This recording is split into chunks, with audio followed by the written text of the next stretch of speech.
45 seconds remaining.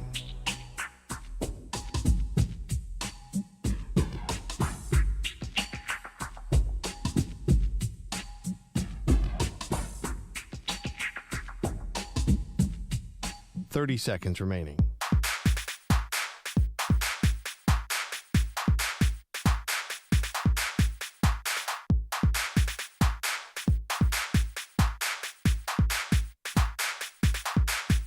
Fifteen seconds.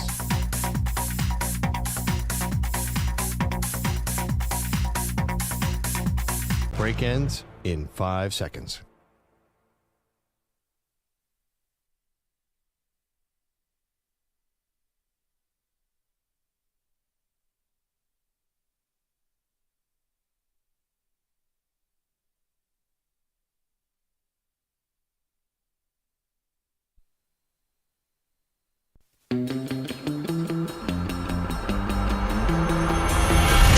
Can run the 40 faster than Tom Brady.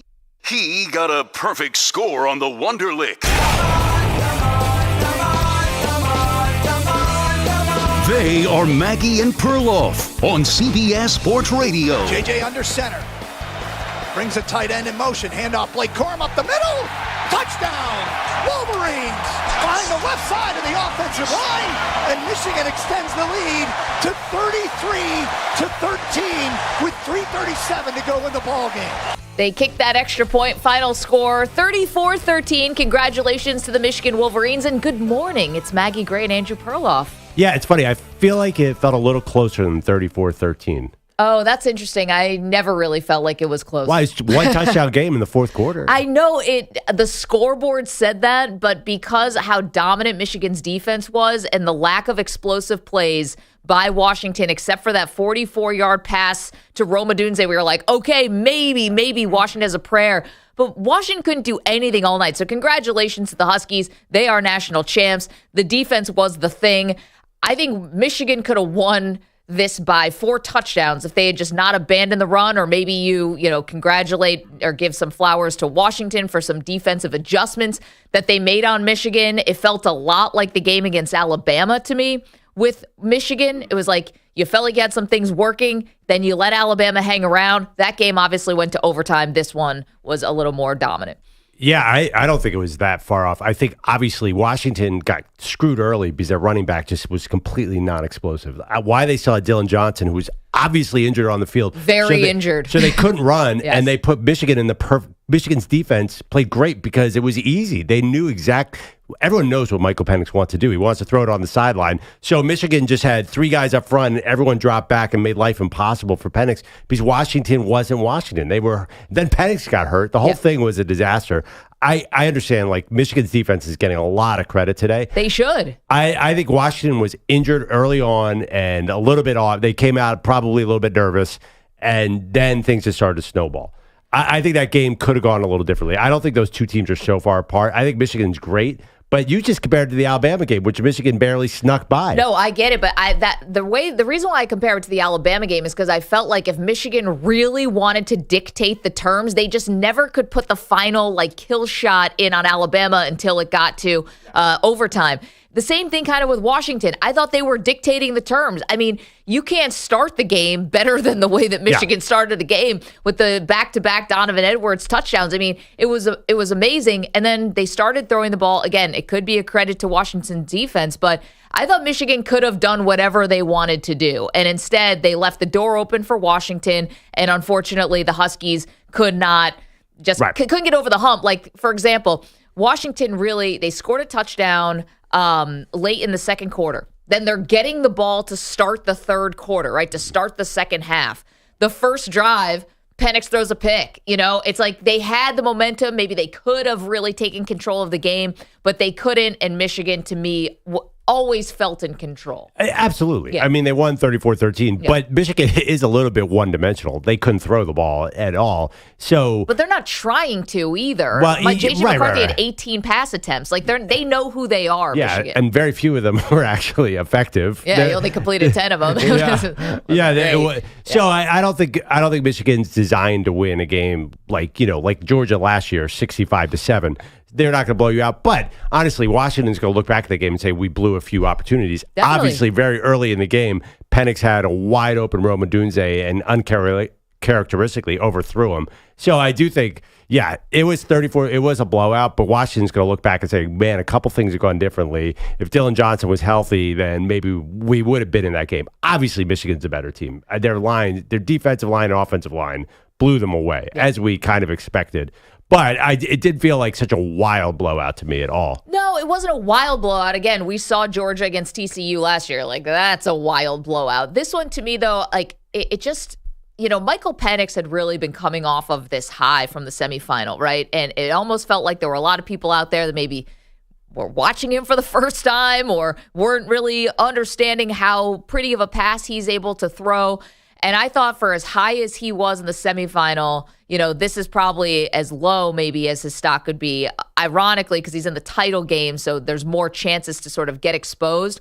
But Michigan's defense, they are sending multiple guys to the pros.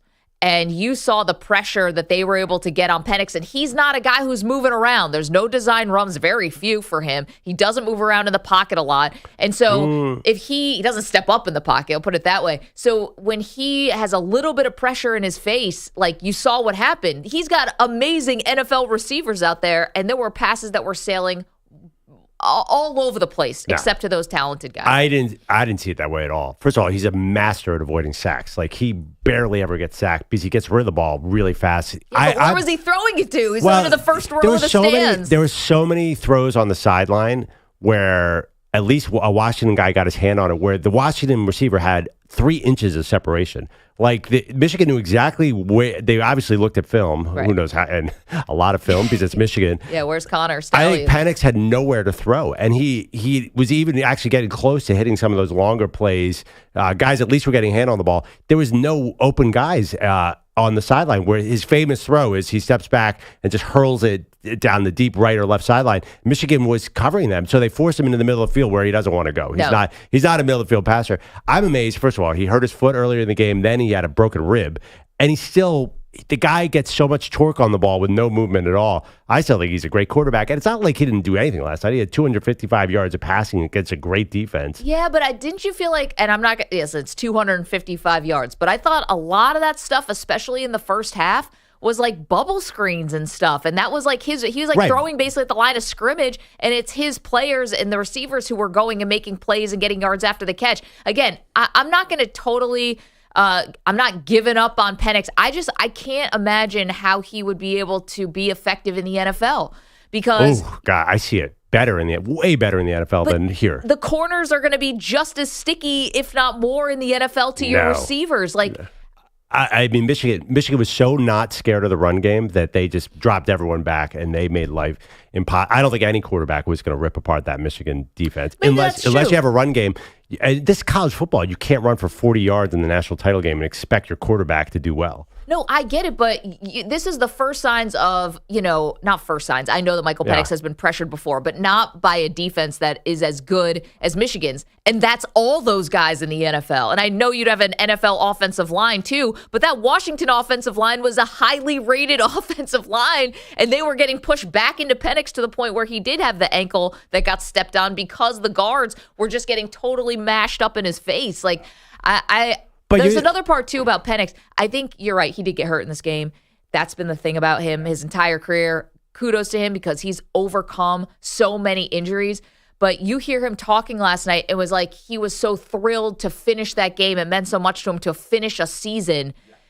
If he was talking almost like a guy when it comes to injuries where he's reached the finish line, not about to start another pro career where you're more, potentially open to injury than anywhere. Yeah, I still like him. I think he's designed for the pros. The dude is just an ultimate point guard. Chucks it everywhere. He can run a little bit if he has to when he's healthy. They don't call any design runs for him. Really interested in him. Just maybe I'm a sucker for a lefty. I love Zion Williamson. Any kind of lefty. It just looks so good. And even last night, there were a lot. I mean, they took away that 35-yard pass to a Yeah, I mean, there were guys holding each other all night. I'm not going to go. Oh, that's the other two. Michigan was manhandling receivers. Those guys weren't open, and if they start throwing flags, and all of a sudden Penix is looking at 400 yards instead of 255 yards. I didn't think it was that far off. I mean, but again, getting back to Michigan, Michigan won this game. I'll tell you when they won this game. When? They won this game January 5th of last year. The second that J.J. McCarthy and Blake Corum and Jim Harbaugh all returned, you knew this was setting up perfectly because everybody else in college football left. Think about last year's Final Four. All those guys are gone. Alabama's quarterback, Georgia's quarterback, Ohio State's quarterback. So this was Michigan's year all year, and credit them. They did exactly the job in front of them and mowed down all the competition. So this is what the final call sounded like. JJ takes the snap, flips the ball to Roman Wilson after he takes a knee, and Michigan, the Wolverines, have won a national championship.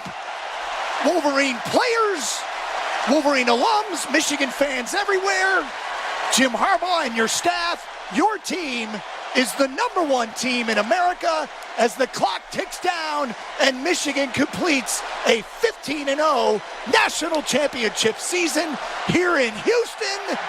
All right. And there were a lot of fun Michigan alums in the stadium, including Derek Jeter and some others. But J.J. McCarthy. Now, this is where I'm going to disagree with you, Perloff. You said that Michigan had this thing won January 5th of last year because they brought everybody back. To me, there was absolutely nothing about this season that was a given once the sign-stealing scandal broke.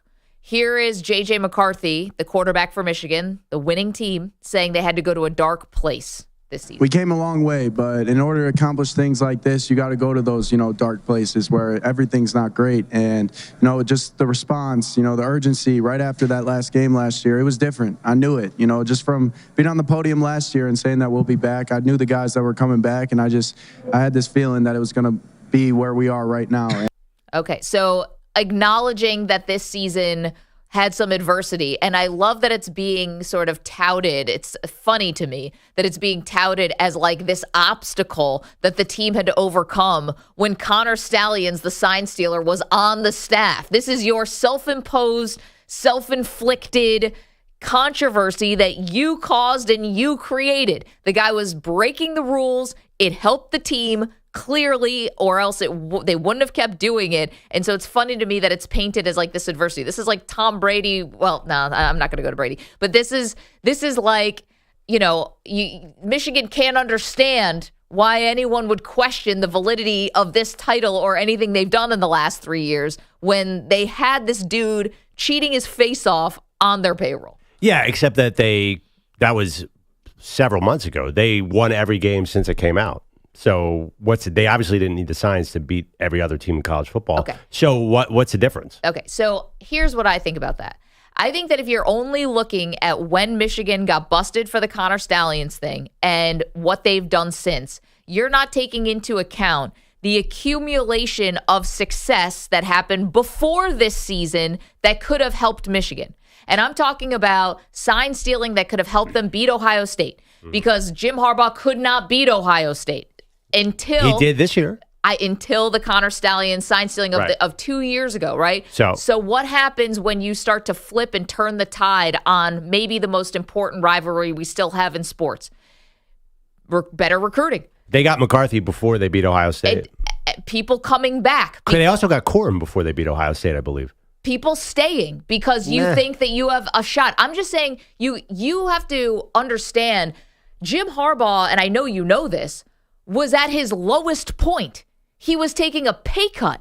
He wanted to get run out of town by some alums. Like, it couldn't have been worse for him.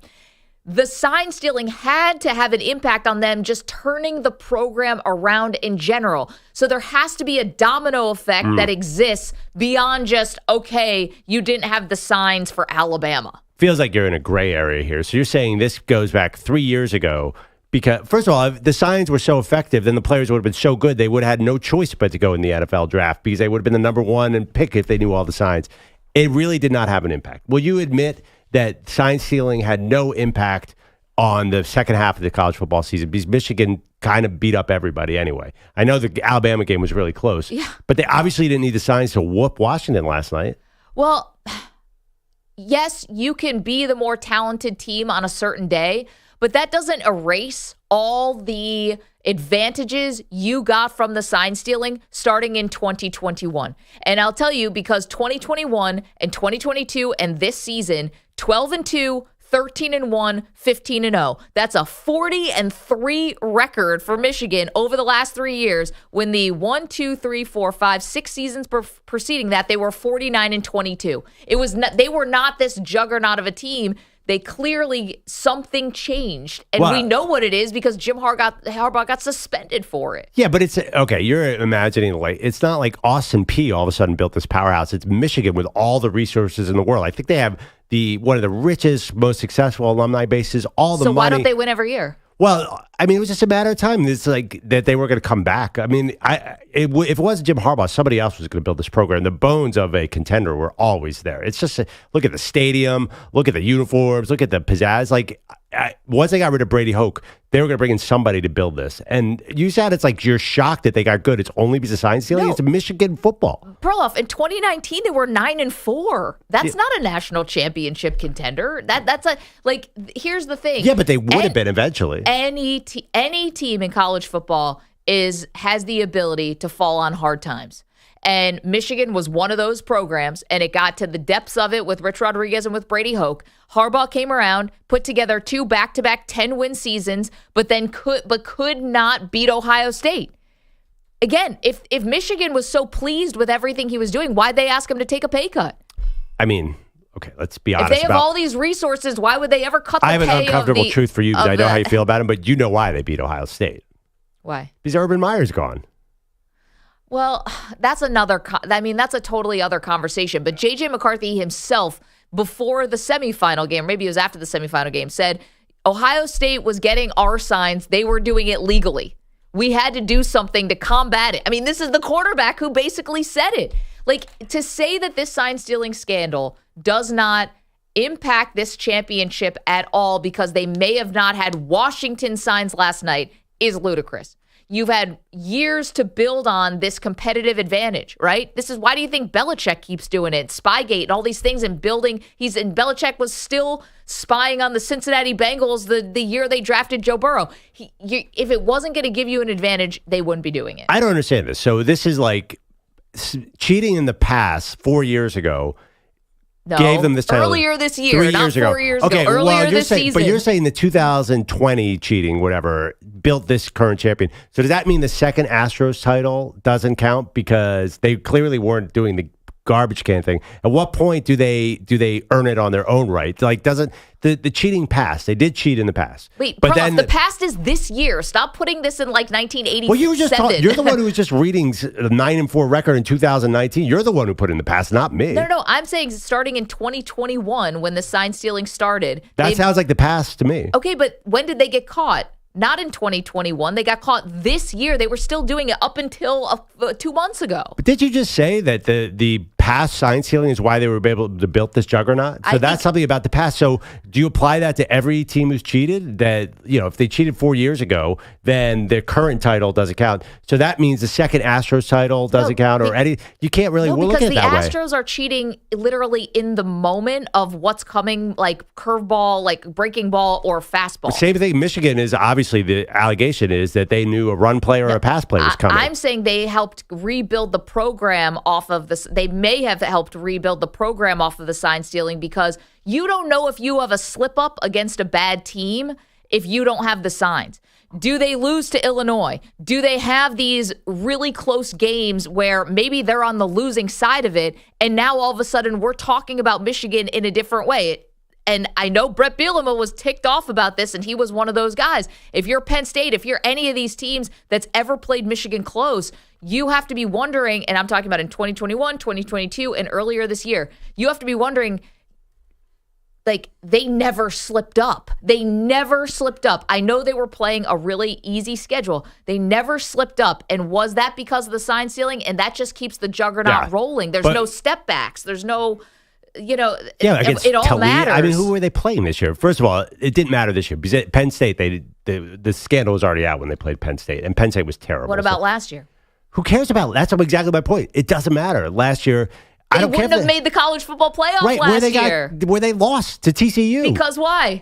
So, TCU knew that they were sign stealing. So that's last year. That's my point is you're talking about the past. They did not have the signs for Penn State, Ohio State, Alabama, and Washington, and they won all those games. So obviously they did not need the signs to be the best team in college football. Okay, but last year, TCU knew that they had the signs, changed them all up, and what happened?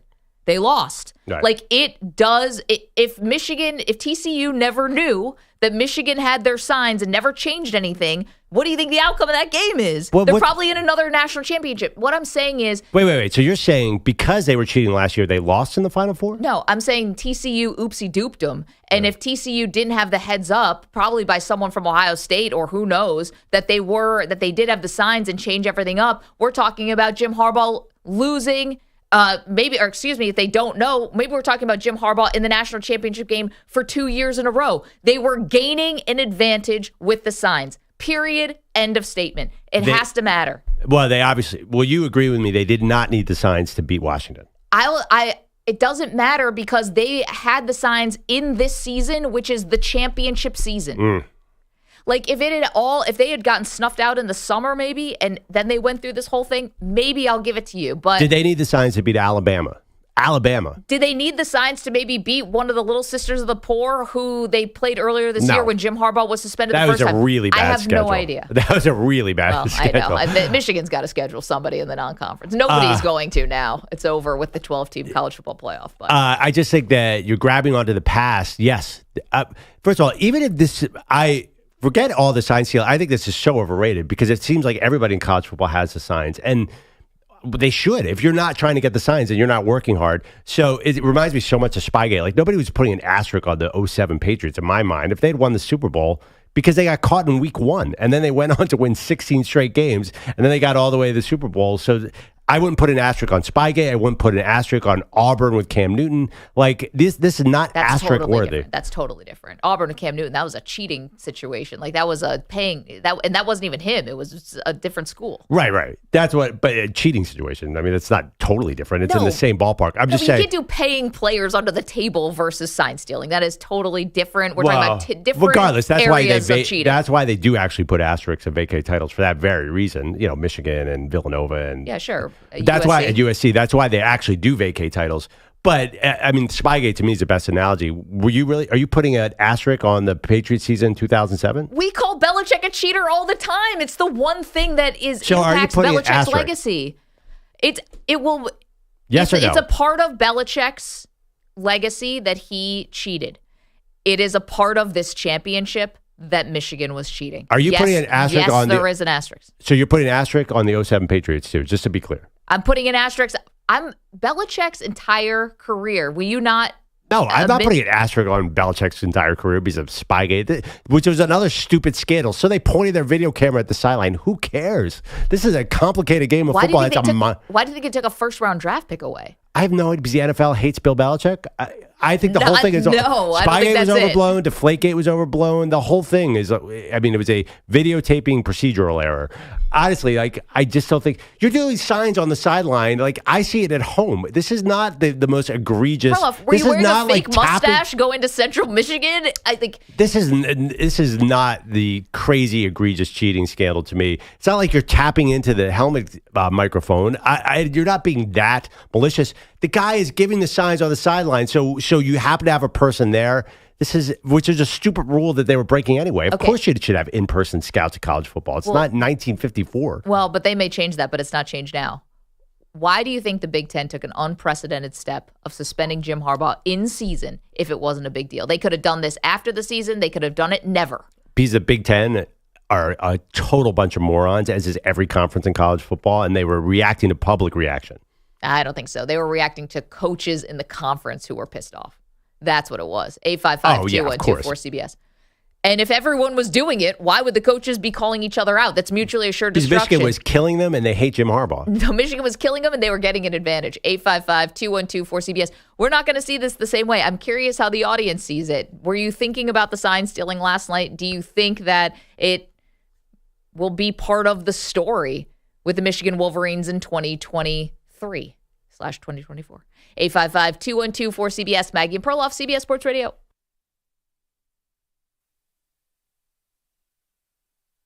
You're in a 5-minute break.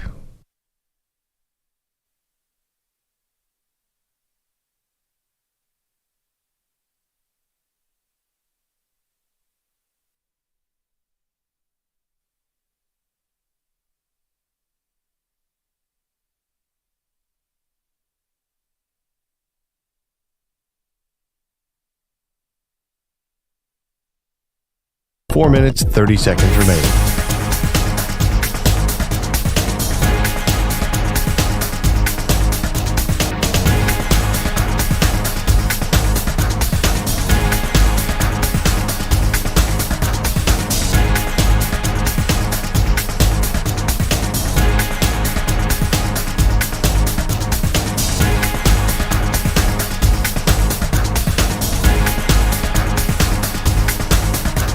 Four minutes remaining.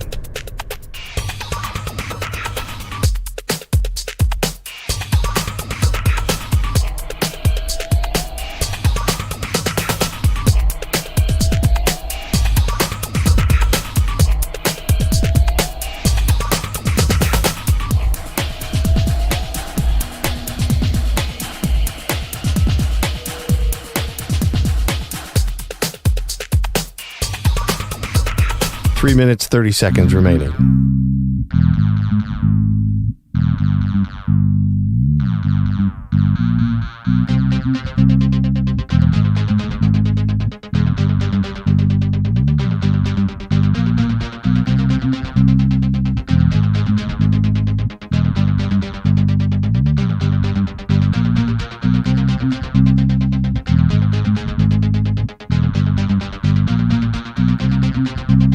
Three minutes remaining.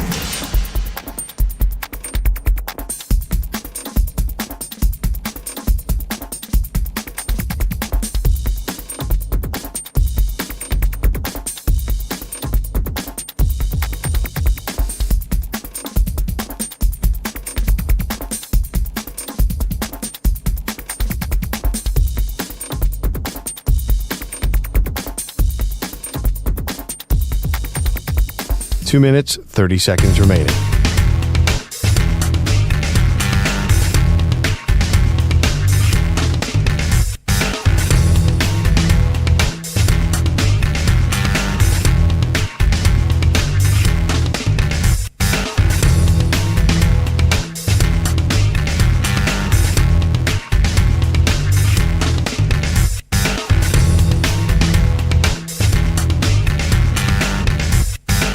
Two minutes remaining.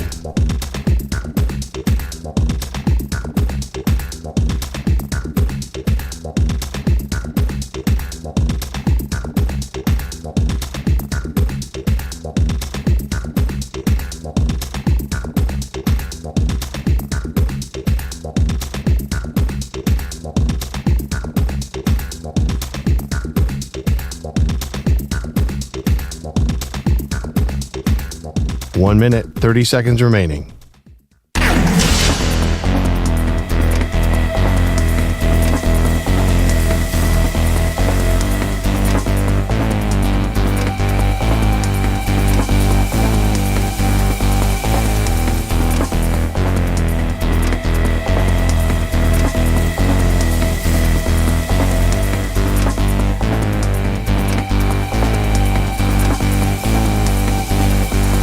One minute remaining.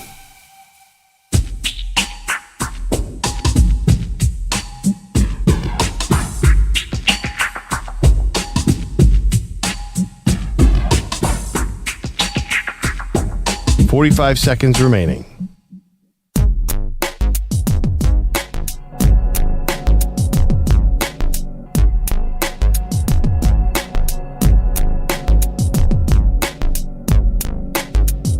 Thirty seconds remaining.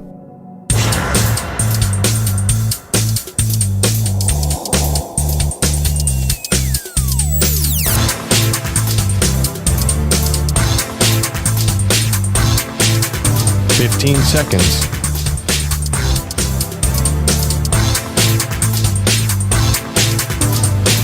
12 Break ends in 5 seconds.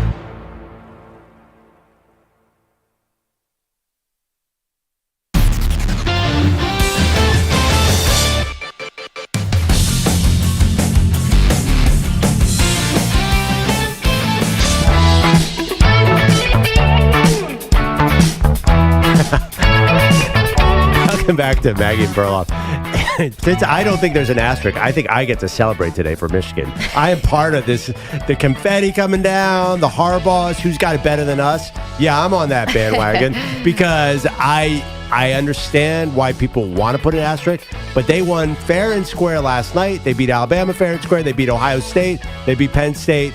So I'm sorry, you are overrating the sign stealing impact on their success. Not you, but whoever's listening and really wants to take it away from Michigan, part of the game. I think they crossed the line. They broke the rules. This isn't 5 years ago. This was this year. They got an advantage up until this year, which means this season is called into question. Let's go to the phones. 855-212-4CBS. Roy is in Pittsburgh. Good morning, Roy. How are you? Maggie, I'm actually in cloudy South Florida, but I am from Pittsburgh. How are you doing this morning? Well, lucky you, because I'd trade cloudy South Florida for New York City right now in a heartbeat. Correct. Maggie, I just don't think that the signs, this whole idea about signs in baseball, signs in football, I really, as a competitor, don't think it makes that much difference. Yeah. Every single one of those guys on that field watch film. They watch it all week long. And your guy, Matt Milano, he stands in front of Ben Roethlisberger and points and says, it's going right there. Yep, he knew. And the sign stealing is minor compared to the work it takes to be a national champion. You know, Roy, I get it. I think a lot of people will have that same opinion, but the facts are the facts, which is the Big Ten, and now the NCAA is going to investigate. I know everyone hates the NCAA, but the Big Ten, it's Jim Harbaugh's own conference, investigated this. Oh, come on. Suspended him for 3 games. That's a total of 6 games that he was suspended this year. And I do think that, it was different. It was different. It was egregious. I know the Michigan players just tried to say they have a higher IQ than everyone else. I was like, okay, well, good job, good effort on that. But I think it did have a difference, or else they wouldn't have kept doing it, and it was egregious and crossed the line. Those are just the facts. Okay, but it really didn't have an impact because last night you saw Michigan's offensive line, even without its best player, just mowed over Washington's defensive line. And what do you need to sign when both running backs are going for over 100 yards easily? There's no signs involved. That was just old-fashioned. Our line's going to kick the butt of your line on both sides of the ball.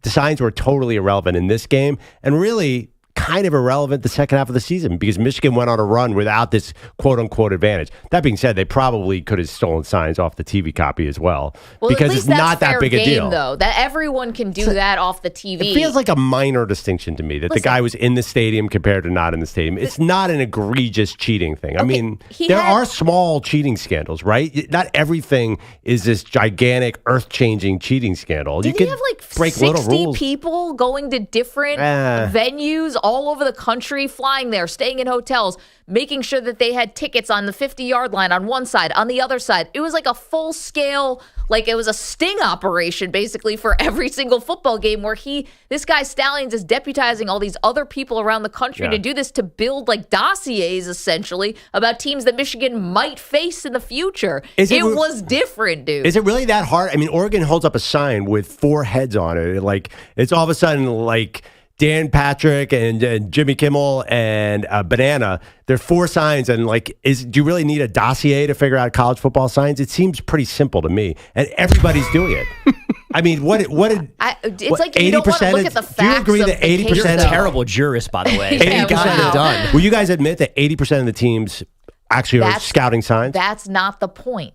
The point is that they did it in person. I understand. And you honestly think that Auburn is not taking the hour drive and scouting Alabama in person? Get out of here. I don't give a crap. And if they did, get them in trouble too. Yes, that's the thing. I don't give a crap because if they are and they're going to get busted for it, they should also get in trouble. Michigan was doing it. They got in trouble. I don't know why that's so hard for people to accept. I mean, it's a minor cheating scandal. It's not this total game changer to me at all. Like, asterisk, give me a break. You think 3 games to suspend the coach that eventually wins the national championship, you think that's minor? Absolutely minor. Yes, I think in-person sign stealing is a minor cheating scandal, especially because they proved they could win without it. It's like if a guy it's like NASCAR where there's cheating every week. Say a restrictor plate was 3 inches off and you got disqualified from Daytona. If you fix that and win the last race of the year, that doesn't mean that it doesn't count. But it doesn't mean you weren't cheating before. So you got caught with your restrictor plate 3 inches off. That's what this is. It's a minor violation. All you keep doing is giving me what about this and what about that, and you keep bringing up Auburn like they didn't do anything. No, I'm saying like you're because just this idea that other teams were not in person scouting is insane to me. Okay, but you are also letting Michigan off the hook because you're saying what about this, what about that, without looking at what actually happened. It's not still conjecture. It's not still maybe. Like, Jim Harbaugh got suspended. The Big Ten said they cheated. It's like the case is closed, except the NCAA still has a case. You know what I'm saying? Like, you're acting like nothing happened when that's just not true. They got caught early in the season for in-person sign stealing. I'll admit that, definitely. But they obviously, they did not win this title because of Connor Stallions. And they were the best college football team. There's no doubt about that. I don't know. I mean, Alabama had them in overtime, so I don't know if it was no doubt about that. They just had to go to overtime in the last game. And if it did help them not lose one of the games in September and October, that's what I'm saying. They wouldn't have been in position to win at the end of the year. And do that last year, too. Play that out for last season. Which game? Show me a game that they needed sign stealing to win. But that's the point of why I disagree with almost every take you have on. I'm definitely on Team Maggie here because you can't dismiss it because it happened in September because September matters to December and January in college football. So you're saying that they needed the signs to beat East Carolina, UNLV. You're right. I'm saying that 35-7 win over UNLV was because they knew the UNLV's quarterback was. I'm saying if it didn't matter, ball. Get out of here. If it didn't matter, they wouldn't be doing it. So it mattered, and it affects everything. Now they were clearly better last night for sure, but to let them, and I don't know what the right punishment, quote-unquote, but it sounds like you're full asterisk, and you guys can't be black. No. You guys have to go full asterisk. Otherwise, what are you talking about? No, I'm confused by your full dismissal of it. That's a full dismissal. They got caught. Yeah, it's part of the story, but to give it an asterisk and say that this didn't count is nuts to me because they proved they could beat every team in the country, the best teams in the country, without sign stealing. So who cares? They got caught cheating. A lot of teams get caught cheating. Okay, but we're not talking about those teams. We're talking about Michigan. Yeah, and you want to talk about those other teams. Yes, they got caught. They did something wrong. And where are they, by the way? All these other teams that get caught for cheating with sign stealing. Where are the headlines? No. But I mean, millions of teams get caught cheating for different things. Of course. Violations. And so all does over the place. Michigan, by the way, because Jim Harbaugh was suspended for the first 3 games of the season, which was self-imposed because of some recruiting violations. I think it's rich to bring up, and listen, I understand that Michigan is a great team, and I'm not taking away from any of the players here, but it is rich to bring up Michigan could have never possibly lost to one of these inferior teams when it is Michigan that lost in one of the most notorious upsets in the history of college football when they lost to Appalachian State. Like, no one saw it coming. Yeah. First game of the year of all the teams to say they could never lose. Like, yes, they could. Wait, anybody could. Show me the game that was close enough. I mean, this was a ridiculous season. But it doesn't have to be a close game. If they knew what any of those teams were doing, of course they're going to win 35-7. I would say Illinois last year. That was the big one. But honestly, no. I cannot go there with you. I think they did not need signs to beat any of these teams. I think to say that they won any of these games due to sign stealing is wrong. No, but it's the ultimate safety hatch. It's the ultimate escape route. It's irrelevant. They just beat Ohio State, Alabama, and Washington in a row without it. So it meant nothing to them. Their best games, they were not stealing signs, the most impressive games of their season. So it didn't improve them as a team. But I think where it's relevant, I think, is what was Maggie's original point, and it's, I think, my number one thing. I don't want to hear anything about there being victims or we overcame this. Like, let me ask you this. That card they don't have. So you guys are full on asterisk. No, I'm full on don't ask for sympathy or extra credit because you overcame the stuff that you didn't have to overcome. I'm asterisk. This is part of the story. It's 100% part of the story. I mean, you can't talk about them winning without mentioning this. So why won't you go asterisk then, Bogusch?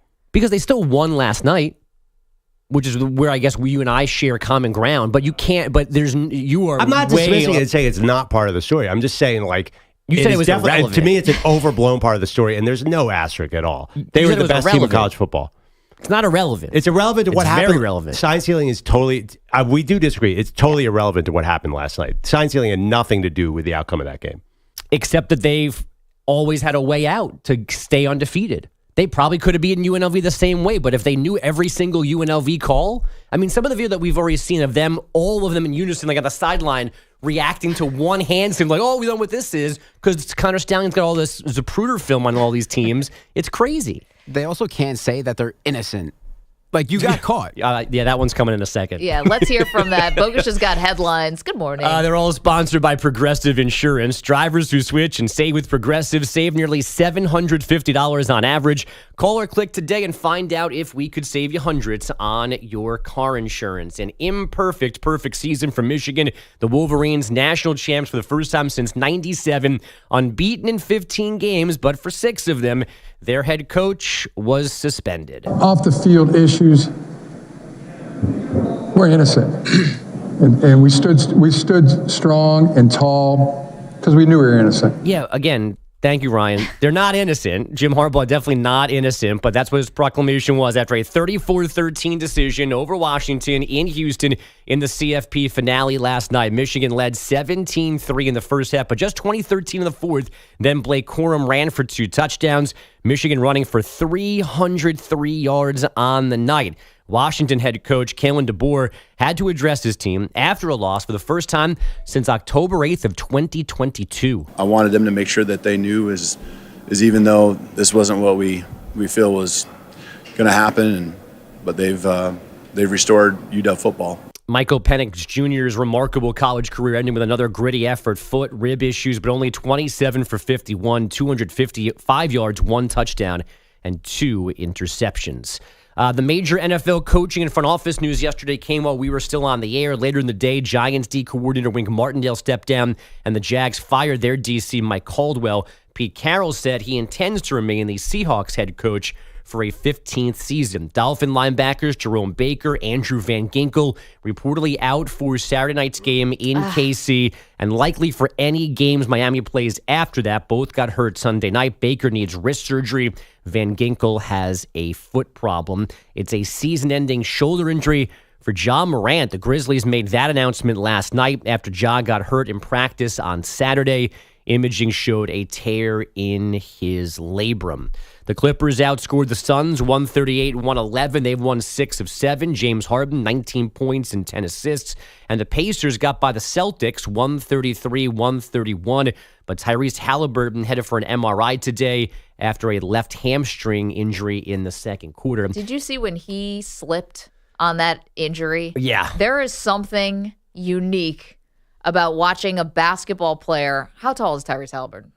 6'4"? Yeah, like 6'4". Okay, or just a very tall person whose legs are like going out like he's about to do a split. Yeah. And it's like, oh no, they keep going and going and going. There's no way he's going to get up. And like dudes on the bench like turned to look away. It was, again, he got carried off the court. It was bad looking. But it's something like a baby giraffe kind of about a guy whose legs are going out that way when they're so tall. Yeah, Bambi on ice kind of thing. Like yeah.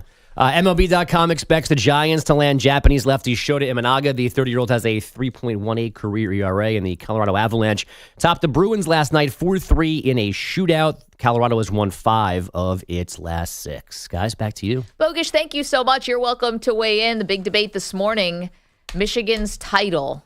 Are they fully innocent here, or are you going to put an asterisk on it because of the sign-stealing scandal? Wait. That's not the debate. What's the debate?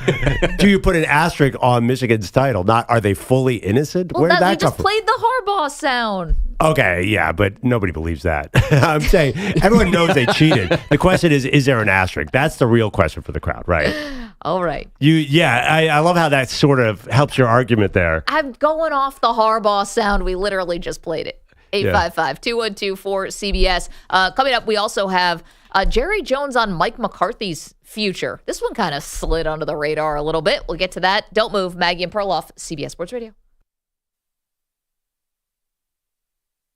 You're in a 5-minute break.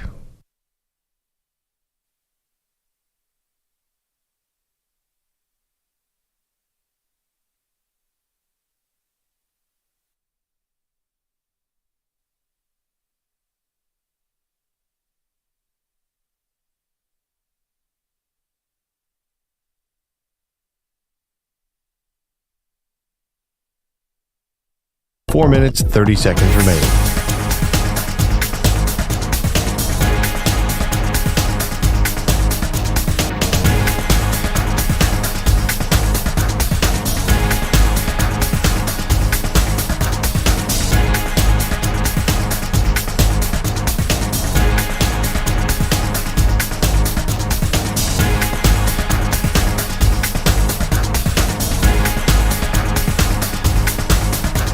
Four minutes remaining.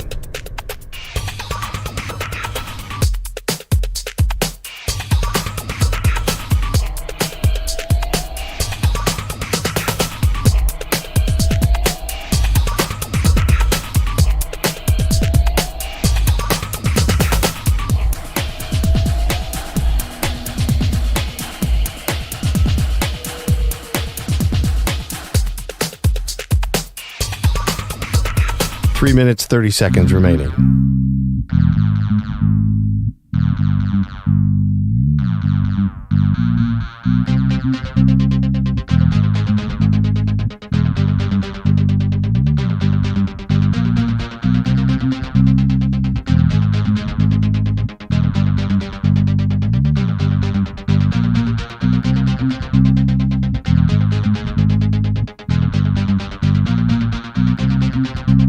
Three minutes remaining.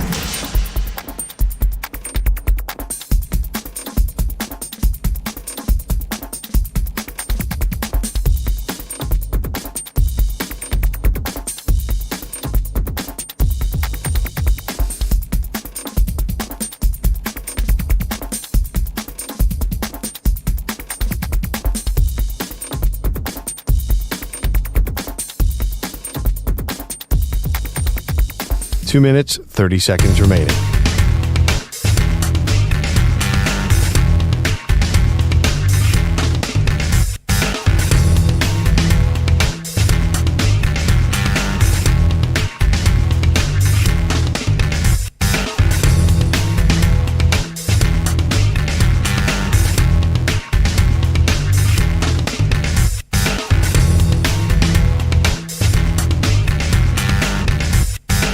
Two minutes remaining.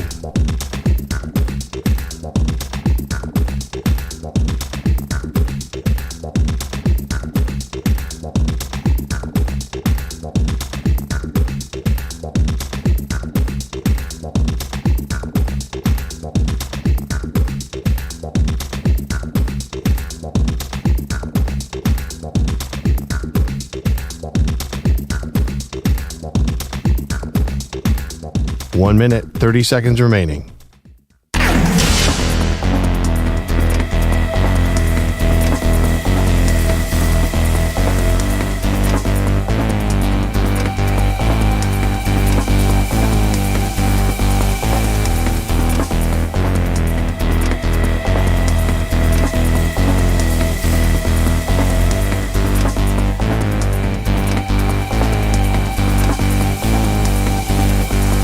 One minute remaining.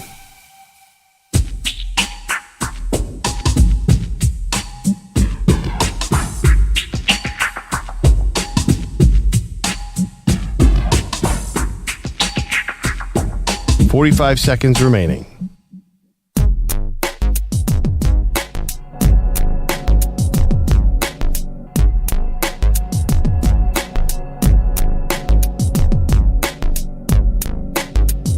Thirty seconds remaining.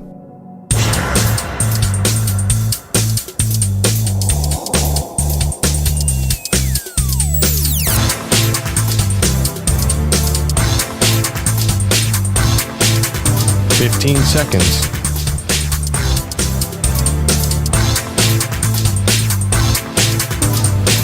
Break ends in 5 seconds.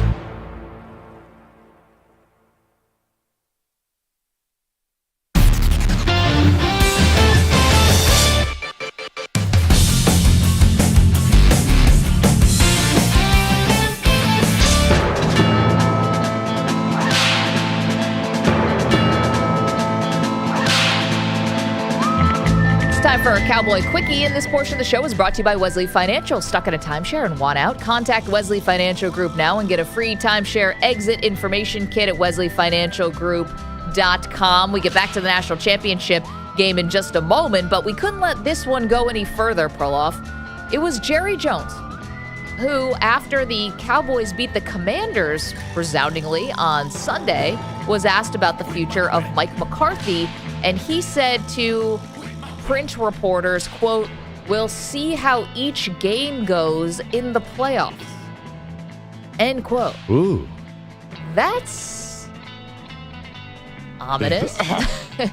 Because Mike McCarthy, his record in the playoffs recently, well, there's been one glaring thing.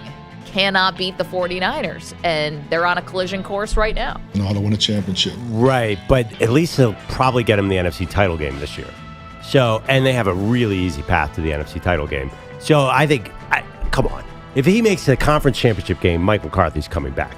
Do you think there's any way you'd fire him, even if they lost 42-10 again to San Francisco?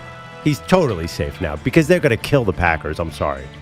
And then it might be the Bucs in the next round. I mean, come on.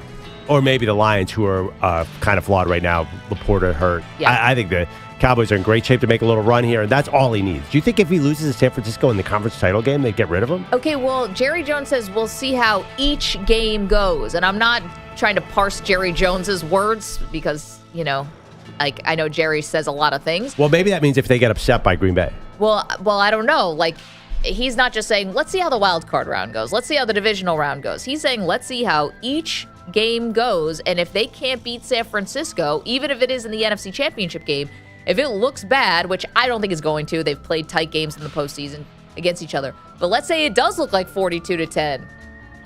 I mean, you're going to lose 3 games in a row to the same team? Yeah, that I doesn't understand. bode well. I totally understand your logic, but come on, how hard is it to fire your coach when you're 12-5, 3 straight years, and you make it to the conference title game? I know they fired Marty Schottenheimer from the Chargers way back when he was something like 14-2, but the Cowboys have not. I don't think Mike McCarthy's had a full chance. Like if they get to the conference title game, that shows development. And if I'm Jerry, I'm pretty psyched where this team is because they'll be even better next year. I know they have to pay guys. Act together. But don't you think like that's what they want? Like getting further and further in the playoffs. I think he's saying if they blow this first game to the youngest team in playoff history, I mean the Packers have no right to go into Dallas and win that game. If McCarthy blows that, then he's in trouble. But I mean, I know you're sort of watching the situation closely. Where we disagree. Can you imagine Jerry let Jason Garrett hang around at 8-8 for about 50 years? You're saying conference title game he's going to fire him? No way. That's your Cowboy Quickie. Thanking himself. Gosh, Dallas got so lucky. Can we just say that? No, they didn't get. They got so lucky because 2 things. They didn't lose to the. Well, they did lose to the Arizona Cardinals, but they didn't lose to the Arizona Cardinals the second to last game of the year, like your Philadelphia Eagles. You were right there. No, it didn't even matter about that. They should have lost to the Lions. They were 2 shots. They should have lost to the Lions. You want to bring up old business. And then, first of all, the Eagles should have completely imploded. Dallas should be the 5 seed, and they should be headed to San Francisco in the second round instead of possibly the Eagles. I don't even think the Eagles win their first game, but it just feels like it just worked out really well for Dallas. If I told you mid-season they were going to be the 2 seed, it seemed like Philadelphia had everything in their way. Now, Dallas has this easy playoff run, and I still think they're going to lose in San Francisco. Sounds like someone who's bitter. Here is Mike McCarthy. Is that coming through the radio? Oh, it should, because I am. Mike McCarthy also had this to say where, and we have some sound, McCarthy saying, even though they're playing the Packers and he coached the Packers and coached them to a Super Bowl, last year he made a big deal about it. This year, he's not talking about it. Oh, shoot. I mean, I've had a good year. I haven't watched them a whole lot, but, yeah, the drama of it, I'm sure you guys will love. I will not participate this year. But, no, it's playoff time. It doesn't matter who we play, to be honest with you. And he said last year he brought it up, and then he ended up regretting it. They went to Lambeau. They lost in overtime. Another electric podium quote from Mike McCarthy. Honestly. He seemed genuinely surprised that someone asked him about it. It's like, you've got a street named after you in Green Bay. You didn't think this was going to come up? Yeah, but he's kind of useless in press conferences. That dude never says anything right. I mean, shoot. He's of the Andy Reid school of not saying anything important or really interesting. Although the best. It's interesting that he talked about it last year and now he regrets it. What did he say last year? he was talking about how the memories that he has in Green Bay and basically kind of talked up how it's going to be all the emotions and feelings of going back to Lambeau. And he said he made a big deal about it. Maybe he talked about it more with the team behind the scenes and he regretted it. I don't remember that storyline at all. I mean, just because you don't remember it doesn't mean it didn't exist. But yeah. And it wasn't obviously a game of this importance. So it wasn't a postseason. Yeah, it doesn't really matter. Yeah, and I don't think, do you see any sort of bitter rivalry here? Mike McCarthy returns against the Packers. It doesn't feel that way to me. Well, he's been gone a little while, and it doesn't feel like it's a new era with Jordan Love. It's a whole new Packers team. Yeah, it will. Listen, if the Packers keep it close and it's like a McCarthy boneheaded clock management move, then I see what game you're saying. on. Yeah. This thing's going to get a whole new life. The future of Jim Harbaugh now that he is a college football national champion. We get to that next. Maggie and Perloff, CBS Sports Radio.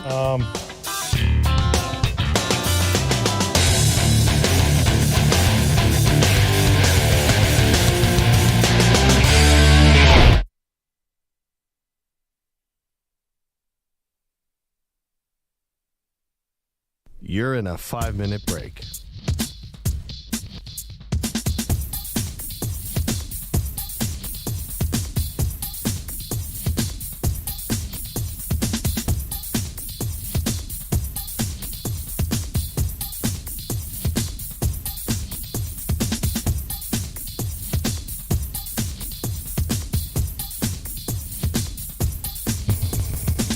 Four minutes, 30 seconds remaining.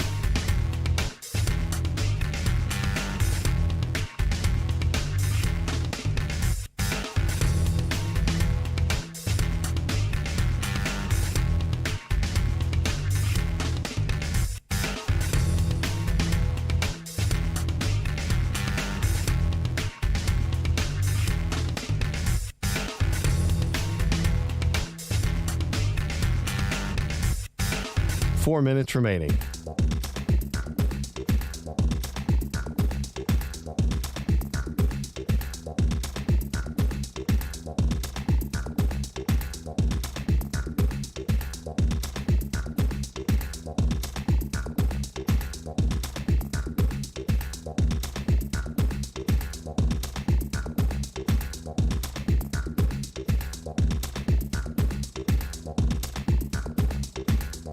Three minutes, 30 seconds remaining.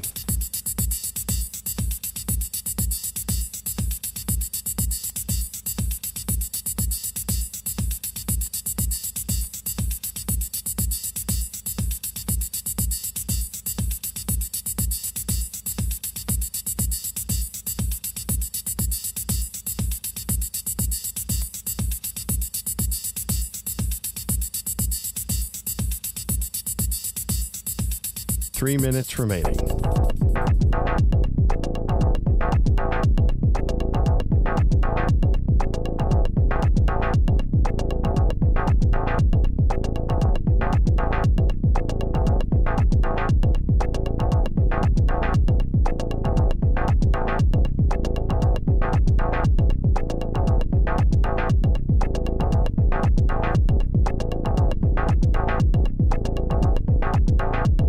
Two minutes, 30 seconds remaining.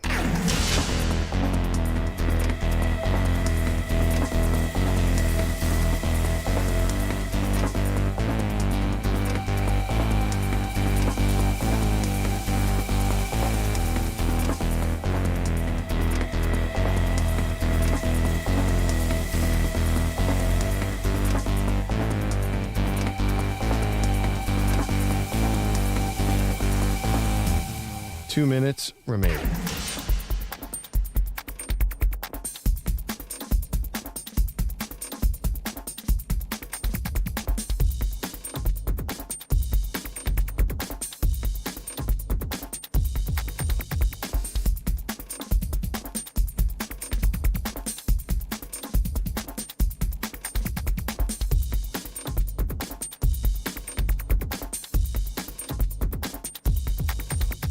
One minute, 30 seconds remaining.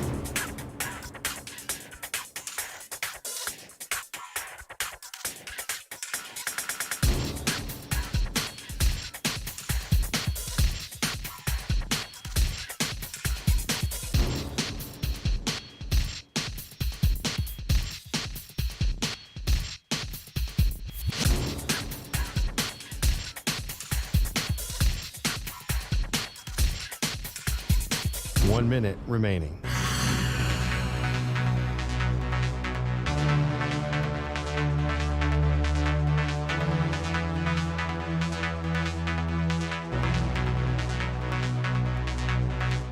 Forty-five seconds remaining.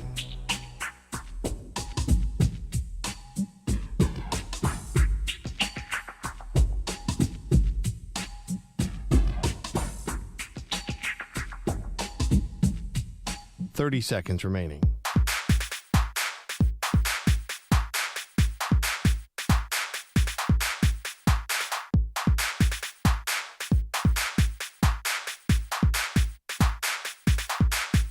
Fifteen seconds.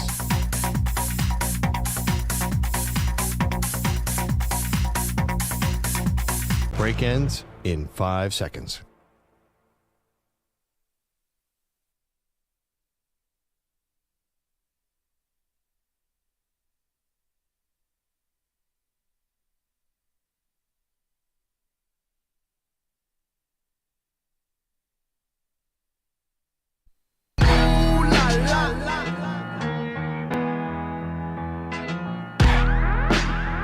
He's the reigning Fortnite champion.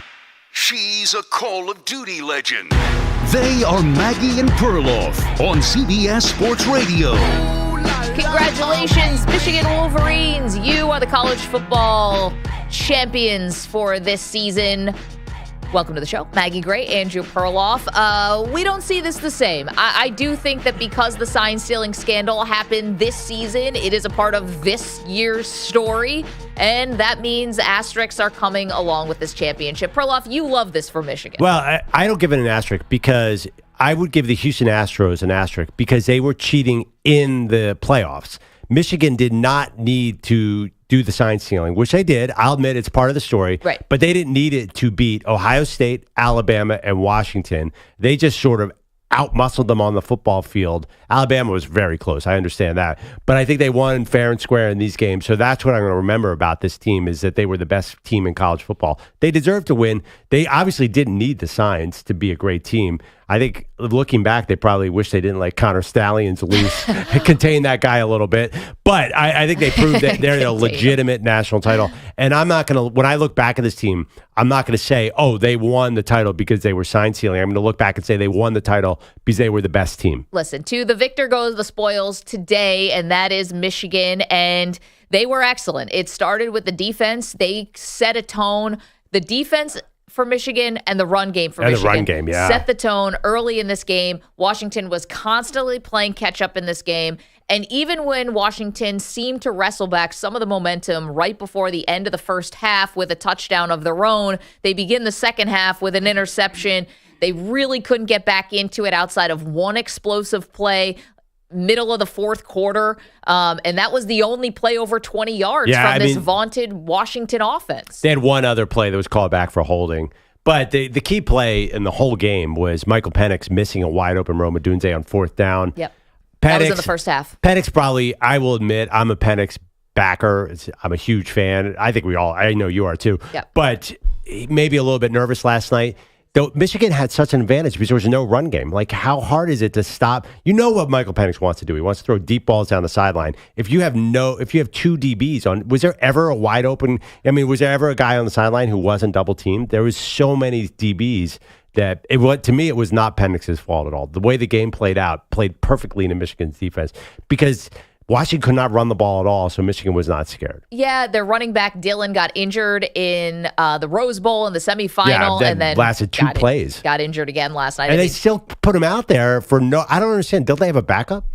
Not really. He got 11 carries, Dillon Johnson, and no one else had more than the next highest rusher was Michael Penix actually with 3 carries.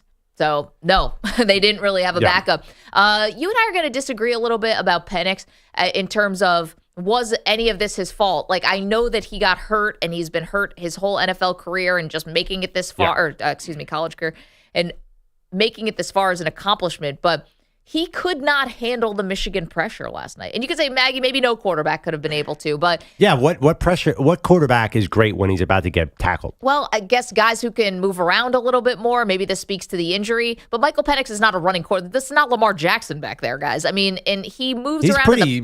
Yeah, no, I know he can run a little bit, But though. they don't do that with him. Like, he's not a design run guy, nor should he be because of all the injuries he's had. I mean, he's had a shoulder injury, knee injury in the past. Still, that being said, how many times was he sacked last night? Well, not sacked, but still, I'll say this about Michigan. They didn't, I believe it was only one sack. Right, but, because he gets rid of the ball really fast. okay, but this is where I have to credit the Michigan defense.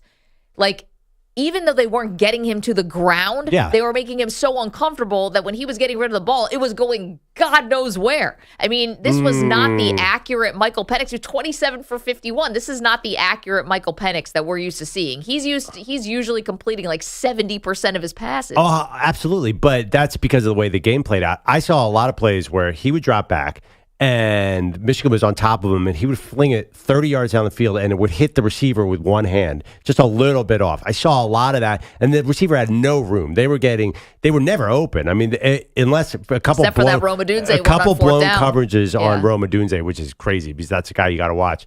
But honestly, I think Penix had no chance there because Michigan just out-bustled them, and they couldn't run the ball to keep Michigan, keep them honest. I think for every ball off the fingertips or whatever, there was also 2 more footballs that went totally haywire. I mean, ducks, things getting tipped to the line of scrimmage. I mean, he was injured by the end of the game too, and then also like he was desperate. They had to throw a lot to try to get back into the game. But I get did you that. see him Even grabbing in the his first rib? half. If he falls in the draft, I don't think it'll be performance. I think it'll be health concerns. Multiple knee injuries. The guy's going to turn 24 this offseason. I totally get that. But think about Justin Fields. Remember Justin Fields had that great semifinal game where he broke a rib, I believe. Yep. Then he came out in the title game. Of course he did nothing, and he went 11 in the draft. I don't think one bad game. I hope NFL teams are savvy enough not to look at one game and look at the whole body of work. I understand this was a big game and it shows something, but I think there's a lot of teams. If you look at, say he falls out of the top 8, there's a lot of teams in the second half of the draft are going to be like, ooh, we want to bring in a guy like that. I say there's no way he gets out of the first round. I mean, I don't know. I hate to be a prisoner of the moment because I've loved Michael Penix and I don't want that to change. And I loved what he did, obviously against Texas in the semifinal. But I think he hurt himself last night with that performance. And I know Oregon is a great team, and he performed really well against Oregon twice. So like that should count. And how he played against Texas definitely should count. They all count. But I feel like I think this probably showed, hey, when you're dealing with an NFL guys rushing you, and that offensive line is not nothing for Washington. I mean, they were getting pushed back like crazy. Yeah, what do you do in the face of pressure? I think there's no quarterback who's good with people at his feet. Even Tom Brady at his best, when he had a guy at his foot, like you can't step into throws. He was in a tough spot. I am actually amazed that he's able to. There were throws where Michael Penix wasn't even able to move his feet at all, and he just used his arm to throw 40 yards down the field. He's got incredible arm talent. Look at these teams, Maggie. Okay, you say this. Like Minnesota sits at number 11.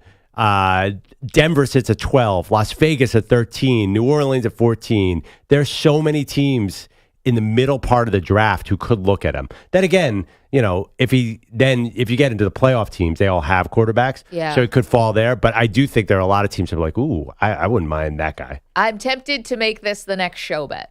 Okay, first round or not for Penix? Yeah. This is my worry. My worry is that someone trades in at like 31.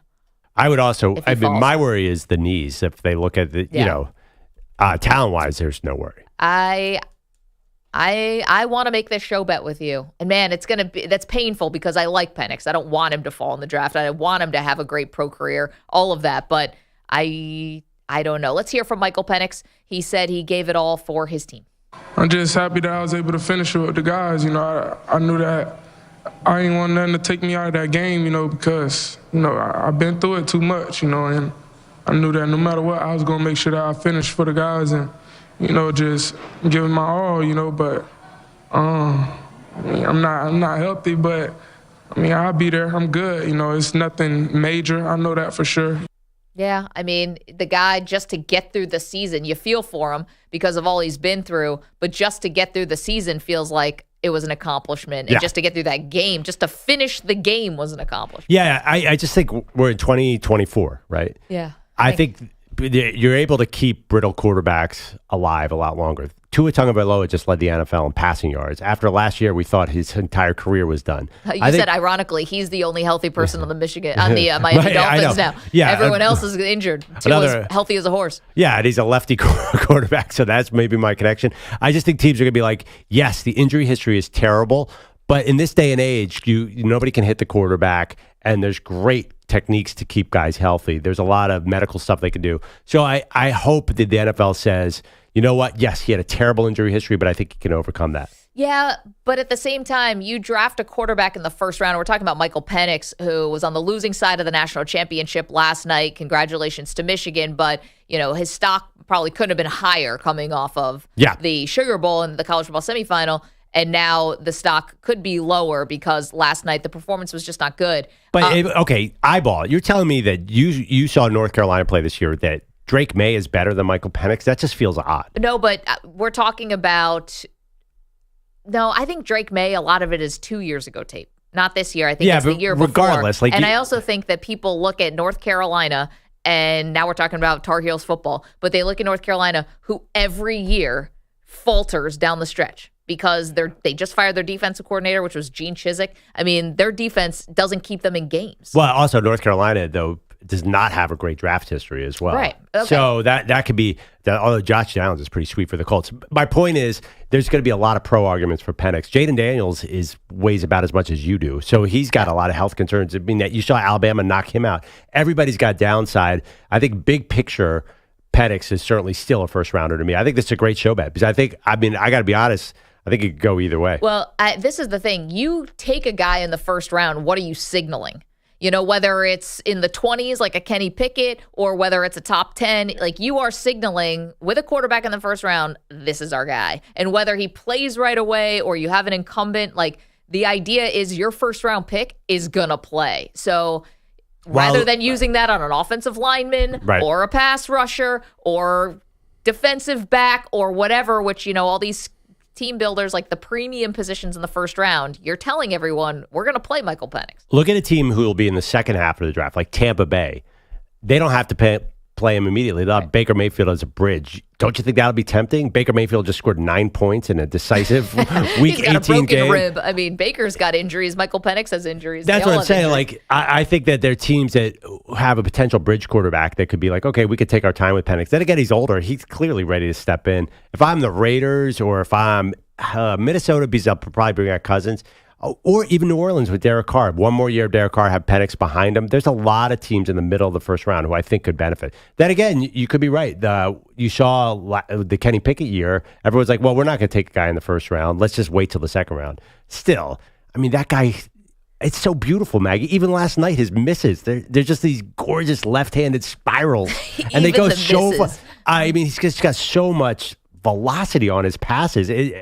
He's gorgeous to watch. Yeah, it is pretty, but again, it was not accurate last night. And if you're going to have a guy who has an injury history, and the whole thing about Penix is his accuracy, that was the whole thing. This is what this is all predicated on. Dude, yes. I think it's his bombing. The guy throws the ball downfield so much more than, I mean, J.J. McCarthy's probably going to be a pretty good draft pick. He doesn't throw half those long passes.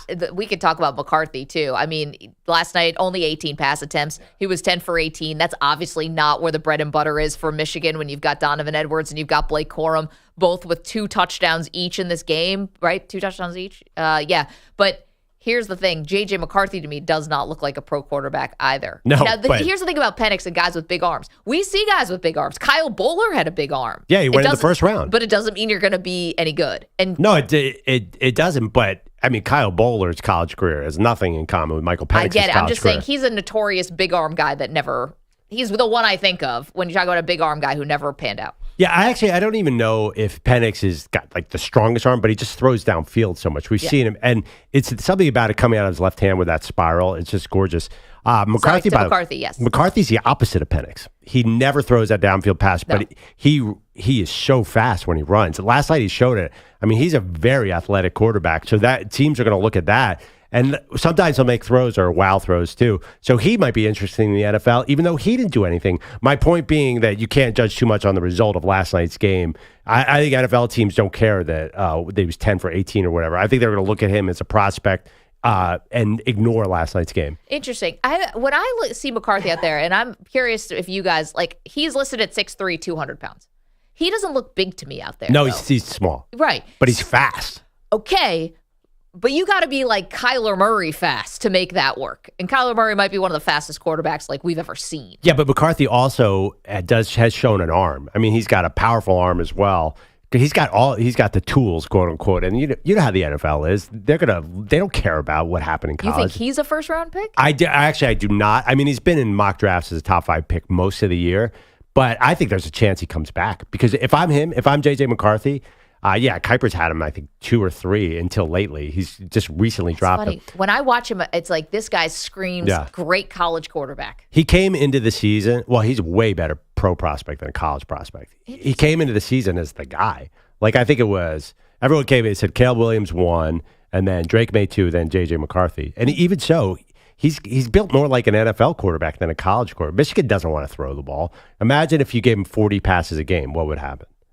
Who knows? I don't know. I have no idea. But he should come back, which leads us to the second question. If J.J. McCarthy returns, who's he bring with him? Hold that thought. Who's he bring with him? Who's his coach? 855-212-4CBS. The future of Jim Harbaugh also very much on the table. We will dive into that. Your phone calls, 855-212-4CBS. I think we need the poll question, too, about the asterisks for the Michigan title with the sign-stealing scandal. Asterisks? No asterisks. At Maggie and Pearl on Twitter, you can go vote. The future of Jim Harbaugh at Michigan. We dive in next. Don't move. Maggie and Perloff, CBS Sports Radio. You're in a 5-minute break.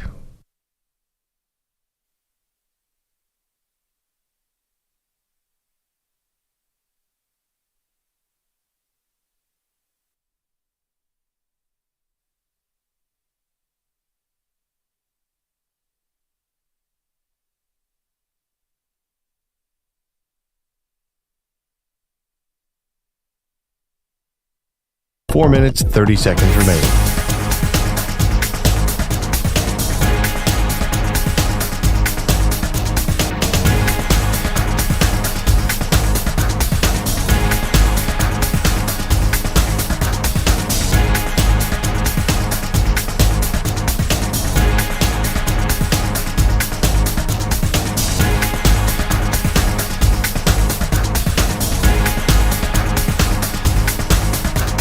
Four minutes remaining.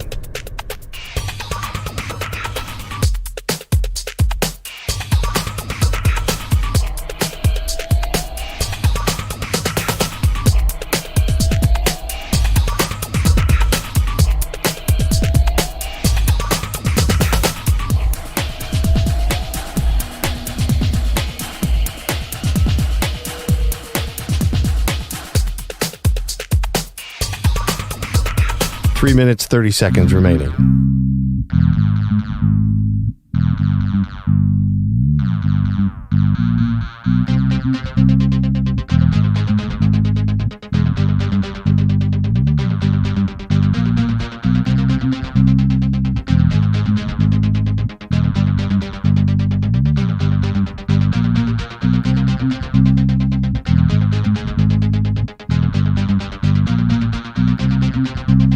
Three minutes remaining.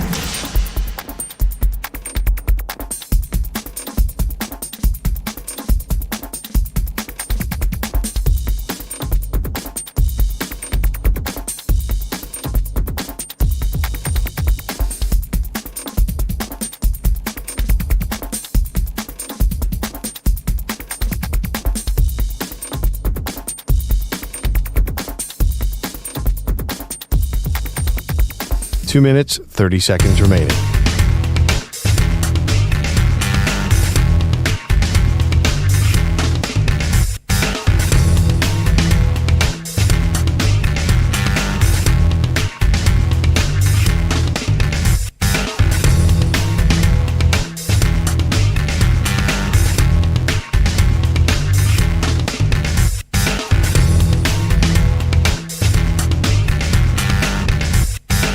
2 minutes remaining.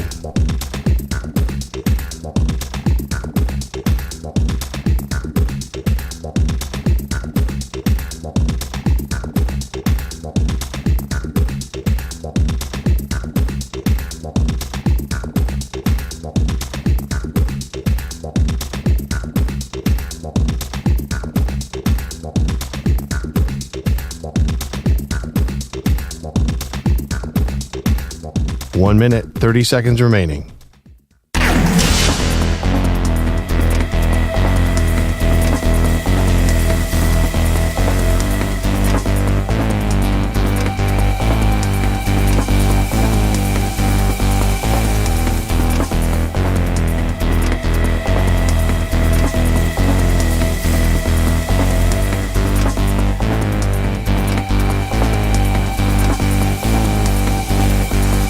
One minute remaining.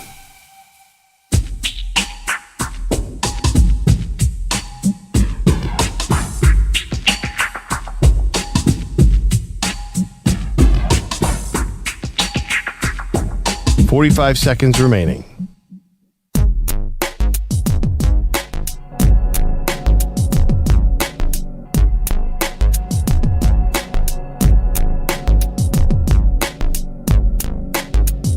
Thirty seconds remaining.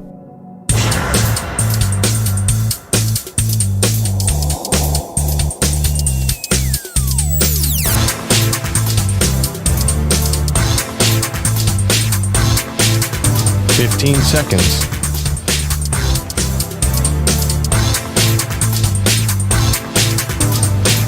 Break ends in 5 seconds.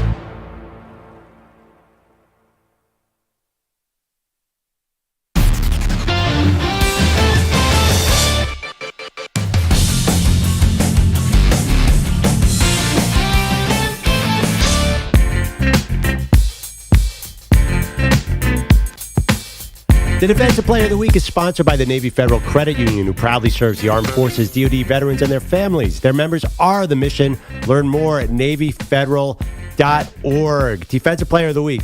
So Ryan is sitting in for EJ today, and he picked the Defensive Player of the Week. I think you have to go from last night, right? I mean, because Michigan's defense put on a dominant show, although maybe we would accuse you of recency bias. And you don't want to get accused of that around here. It's kind of hard to pick one guy on that defense. Could you just go like Michigan D-line? Yeah, that's kind of weak. That's kind of like giving the Giants D-line the MVP in 2007 Super Bowl. Then no one ever does that. I'm trying to think of NFL. If I was going to say, what is the most impressive defensive performance? The Bucs beat the Panthers 9-0. It's not impressive to shut out the Panthers. And when in doubt, you just go Micah Parsons or Myles Garrett. So they didn't play. Oh no, Michael Parsons did, but Myles Garrett didn't. Oh, okay. That's going to hurt my argument. I mean, TJ Watt became the sack leader, but then left the game with a knee injury. So that feels like kind of a snow game. I don't think he gets credit for that. Was there a big defensive performance? I mean, the Tennessee Titans stopping the Jags on the goal line was particularly big for yours truly as a Bills fan, because that basically sealed Buffalo getting in the playoffs. But I don't think Ryan's thinking about that. Is there a Buffalo player who had a particularly notable game against Miami? Miami Taylor Rapp with a game-sealing interception. But I don't think Ryan's going that way. Ryan, are you a Jets fan? Yes. Is this going to be something about beating Belichick? 100% no. Okay. You've been beating him since 2015? Well, I thought that was why, maybe. No, breaking the streak, the streak of futility. Okay, I think we've hedged and hot. I don't know. I'm going to go Micah Parsons. I'm going to go. Did Bland have an interception? A meaningless. He stat padded again too. But you could go that way. I'm going to say TJ Watt. Nope. It wasn't college football either. So it was Antoine Winfield Jr. from the Buccaneers. Oh, he had a big game. Yeah, 5 tackles, 4 solo tackles. He had a sack, and he had a forced fumble on DJ Chark leading to a touchback that saved a touchdown. Yeah, I saw Baker Mayfield was talking about him after the game. We kind of forget about that guy. He'll probably destroy the Eagles. He's like probably going to the Hall of Fame. Yeah, I know. But he's kind of like a low key. He did make the Pro Bowl. Did not make. No. Oh, he was one of the snubs. Yeah, he's like a low key, very good career, and he's gonna feast on the crappy Eagles offense this weekend. Anyway. Yeah, Peter King said it was laughable that the Eagles were favored against the Bucs. Do I get yeah, I agree. I totally agree with that. Do I get partial credit for saying started out with the Bucs Panthers? We picked 10 people before we got But that was the first one I said. You went college football, the D-line. You went the entire Michigan roster. But I did note the 9-0 shutout. But then again, that's pretty weak of you to pick somebody against the Carolina Panthers. I think the 5 of us could shut down that team. It saved a touchdown. Andrew Bogusch is here with headlines and saved my bet. So I appreciate that. Bogusch is here. Guys, they never had the lead in Houston last night. They lost by 21, but Washington head coach Kalen DeBoer thinks his Huskies had the national title within reach. I know what the score looks like, but I feel like that fine line was right there again tonight, and we weren't that far off. There's not a doubt in my mind that we have a good enough football team to go out there and win a national championship. 2 long Donovan Edwards touchdown runs had Michigan up 17-3 in the first half. 2 Blake Corum touchdown runs with a pick in between broke open a close game in the fourth for a 34-13 Wolverine win. Edwards and Corum each had 100-yard games, 303 rush yards total for Michigan in its first national title since 1997. Meanwhile, Michael Penix in Washington only scored under 20 points once before this season. On the offensive side of the ball, we just missed a lot of opportunities, where we needed to execute the most to, help our team, put our team in a better position to come out with this win. Penix completed just over 50% of his passes, was picked off twice, under pressure all night long, beat up by the end. Michigan QB J.J. McCarthy completed just 10 passes, but he's now 27-1 as a starter. Now, you might remember that Florida State was not part of this Final Four. CFP Executive Director Bill Hancock admitting yesterday that he, committee members, and staffers received threats from angry Noles fans serious enough that they contacted the FBI. The unspecified threats went to homes and to offices. Hancock said they did take some precautions to make sure everybody was safe. The Washington Commanders already interviewing front office candidates today. Bob Myers and Rick Spielman's head coach wish list apparently includes Lions OC Ben Johnson, Ravens DC Mike McDonald, and Rams DC Raheem Morris. Meanwhile, the Panthers wish list is so long, if you're not on it, you should be insulted. Well, what I said is maybe all those people combined can help the Panthers. I don't know if just one of those people is going to be able to help. It's like a Dead Sea Scroll of lists. Is that where EJ is? Is he interviewing for that job today? I think so. Yeah. My thought was, oh my God, who's going to have to sit through all those interviews? Can you imagine anything more boring than talking to 14 different coordinators? Well, also, anyone who's been through this process where you're on the side of the hiring, you end up asking the same questions. Yeah. And then you're like, oh, can I steal anything from this idea? From this guy, I'm definitely not going to hire. Maybe that's what they're doing, but it's not going to push. Yeah, it's not going to work. I do, but isn't there already? I feel like every team's putting out the same invites to every person. It just Washington has like 50 people that are coming to the building, and it feels like Bob Myers is learning football right now. He's just like interviewing everyone to introduce himself to the NFL to figure out who we should be talking to get all these jobs. Can I just say this Bob Myers thing has no chance. Just like Paul DeBodesta in Cleveland has no chance. He's still there, though. There's never been a crossover. I know. And by the way, the Cleveland team, of course they're interviewing the Cleveland guy. It's just this idea. They're trying to bring the nerds into football like they are in baseball, and I'm all for nerdiness. But this Josh Harris is trying to outthink, just like David Tepper did. He's trying to outthink the whole system, be outside the box. Yeah. Has it ever really worked in the NFL? Well, what's funny about the Bob Myers thing is, you bring in somebody from outside the box and you look at the Cleveland Browns as the example. The Cleveland Browns, it may go down as one of the worst trades in the history of the NFL, the Deshaun Watson trade. I know. I mean, not just like, hey, bad trade. Worst ever. And it's like, you know what? I think we need more outside the box people. And don't forget, the first thing they did when they brought in all those allegedly smart people was win one game in 2 years. Yeah, I know. They had, they basically had a Harvard Yale front office, Sashi Brown and Andrew Barry, and then they brought in DePodesta.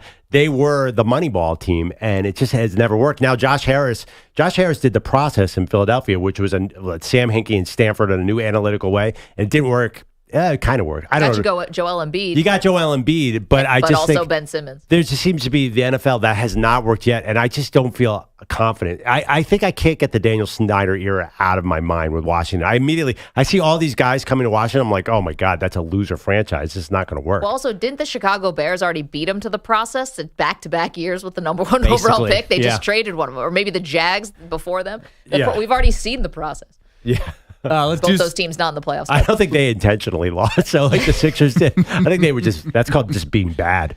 Let's do some NBA. The Utah Jazz are hot. Dunn drives on Lopez, gets in the lane, back to Lowry, right side three. You bet! Lowry Markkanen from the right wing to put the Jazz up 16, and somebody just pulled a fire alarm here in Pfizer Forum because every single person seems to be getting up and flooding to the exits. That's David Locke on Jazz Radio. It's like something about his delivery. It's like not a machine gun, but it's like it's like an earthquake. It's good. I like it. I'm gonna start whispering in my broadcast too. By the way, wing 3. I'll take Larry Markkanen on my team. Anybody? Which team is yours again? I forget. Sixers. Flip. Oh, they're still there. I'm just saying, like Larry Markkanen. Yes, they might have won that game last night. I've never heard of a guy who's been linked less to his own team, the Utah Jazz. I mean, every team's like, well, yeah, we take Markkanen. But you've been linked less to your team. What's that? You've been linked less to your teams. Because you're such a bandwagoner. Yeah, right now it's early in the season. I'm still on the Sixers. We'll see how things go. We'll see what happens at the trade deadline. But Markkanen is, I've been scouting that guy for a while. Well, he's been in the league for like 8 years. No, 6 Has he years. really? Yeah, he's been on like 4 different teams. He's probably 25. He was definitely a Bull right before this. Yeah. And some other things. I'm going to whisper this. Chet Holmgren had 31 points last night, and the Thunder's 136-128 win in Washington. I got to be honest. I thought it was going to be. I don't know what that noise is. I thought it was going to be Scoot Henderson to knock out Wembanyama. Who is Scoot? I mean, he's gone. Does he even play? I have no idea. But me neither. I can't believe how good Chet Holmgren is. Every time I watch him, forget that I know you're mad because he's not a rookie, but aren't you amazed at how good he is? He's a rookie. It's not a rookie. By the way, Markkanen's 26. How many teams has he been on? He's been around a while. Yeah. I think he was in the same draft as Porzingis. I might be wrong about that. He was 17, I think. So was it Bulls, Cavs? Oh, he's 19. He's Jazz? 7th year now. Okay.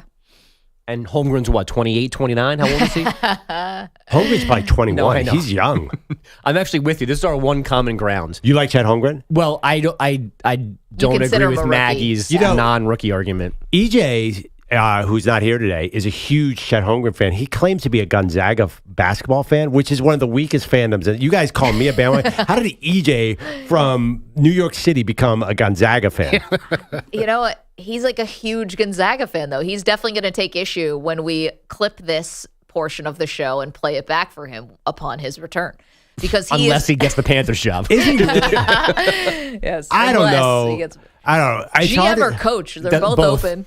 He's a Miami Hurricanes fan, a Gonzaga fan, a pro wrestling fan, a comic book movie fan. There's no consistency here at all. And I think he's Batman. And he thinks for some reason that the Knicks, he acts like the Knicks have won 3 straight titles. He just keeps talking about how good the Knicks are, even though they go out every year. But here's the question. I'm going to defend him on this. The New York City basketball scene has been kind of low. Like St. John's, I know, is having a little bit of a resurgence now. Sorry, Bogusch, with your Fordham Rams. Kind of low? Not even really on the national radar. I know that St. Peter's was a fun story for 2 weeks. No one in New York even knew where St. Peter's was in Jersey City.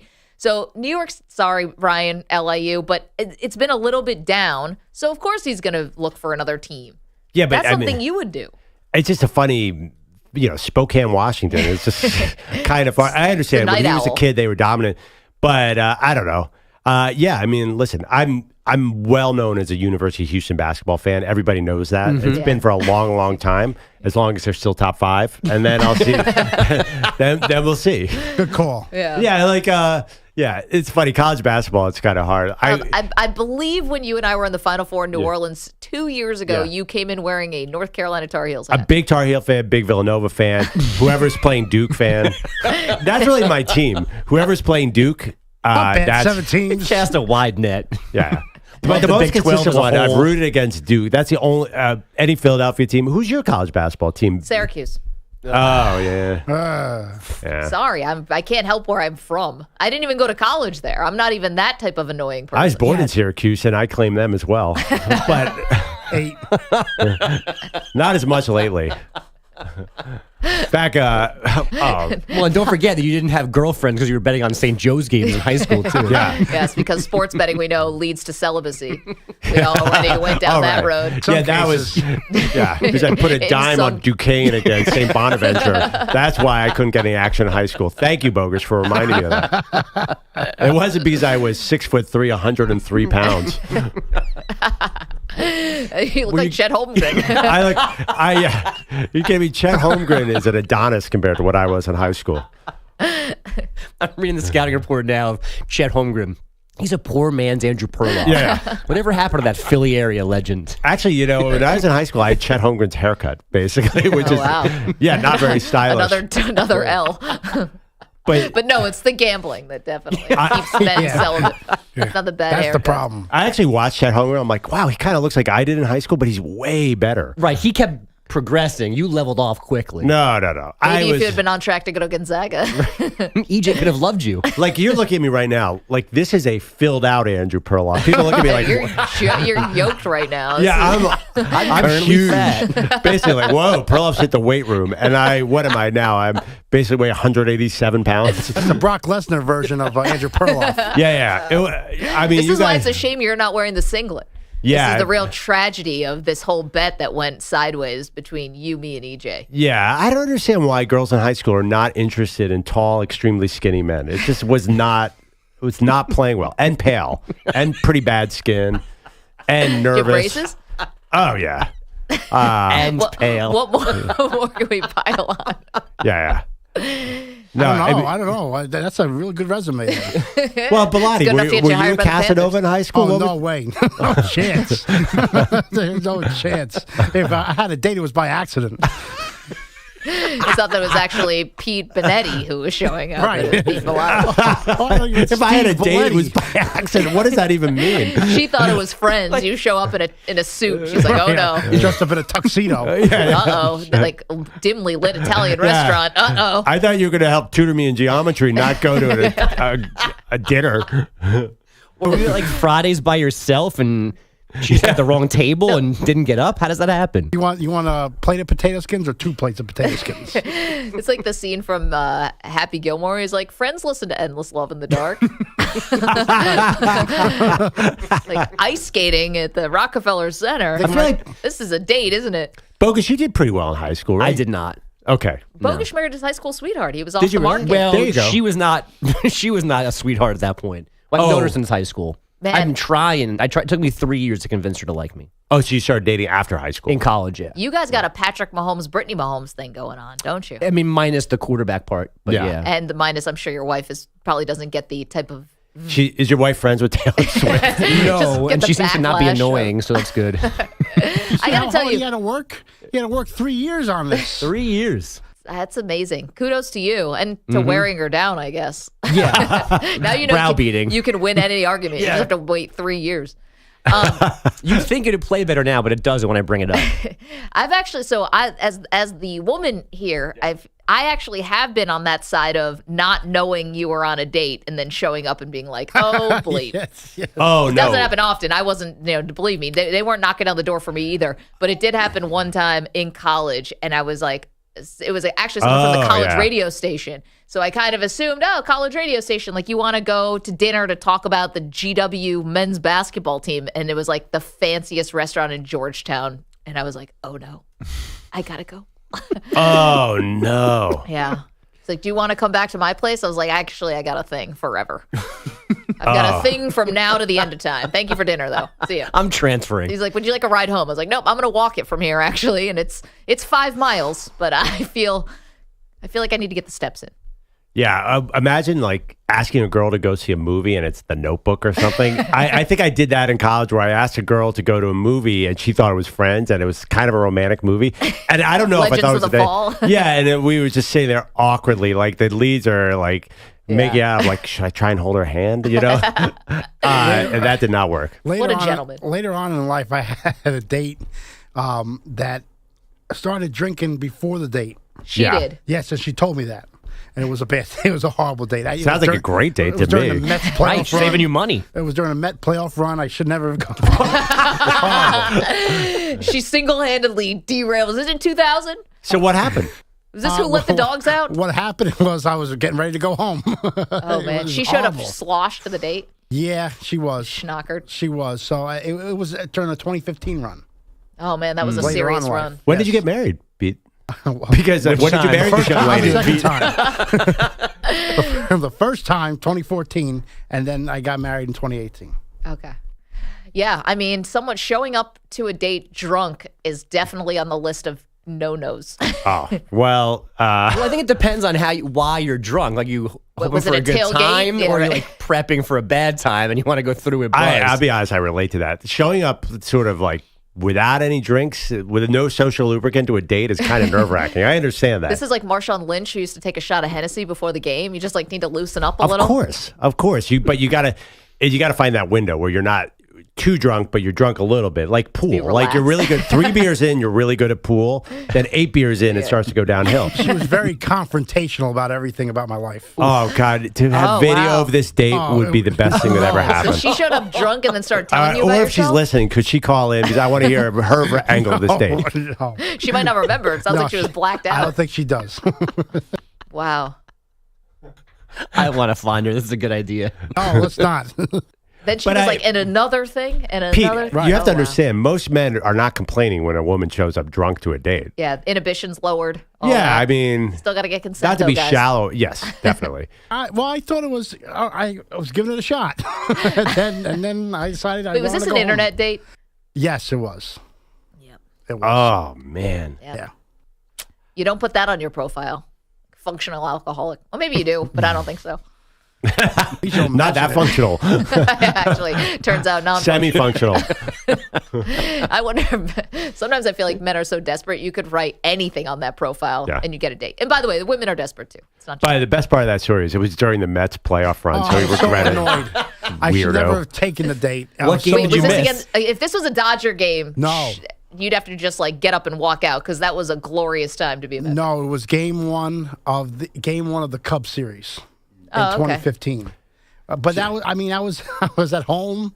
It was a big game. Do you remember? Huge game. Do you remember Syndergaard started that game, right? Yeah. When Goodwill Hunting, when Robin Williams missed the Carlton Fisk game because he was so interested in a woman, this is the exact opposite of that. You missed a baseball game and a woman you never wanted to see for a woman. They never tell that. Like that day could have gone terribly with Robin Williams, and he would have missed one of the greatest baseball games in Red Sox history. It's funny. It's a fine line. All of a sudden, Robin Williams, may he rest in peace, shows up and instead of saying it's not your fault, telling Bellotti it is your fault. Yeah. It's your fault. That's right. Yeah. What if he had told that story to Matt Damon? He'd be like, "Yeah, and I stayed for the woman. And it turned out that she had a venereal disease." That would have Goodwill Hunting would have played out completely different. He goes, and that's when I got VD. And and Pete's earlier quote, which time? Perloff, when did you get married? Which time? Great comeback. That's right. Don't ask questions you don't know the answer to. Yeah. I mean, the best way that story would have ended is like, it was a terrible date. I mean, now we have 2 kids, but we look back on that. I think those stories are fake about people who have like the all-time awful first date, but then end up being married for 30 years, or is that you? I've had some awful first dates. Your wedding, you have a tough wedding bad bachelor. story. I had a bachelor's speech. Bachelor speech. I had a best man speech that went totally awry. Right, and you guys are still married, but who has a really awful first date? I think it happens. Then still goes. I think on it happens to get married? because of alcohol. Oh. I mean, I was in my room crying for 3 years, so that's a tough way to start things off. I was in my married room now. I was crying at the altar the first time. What am I doing here?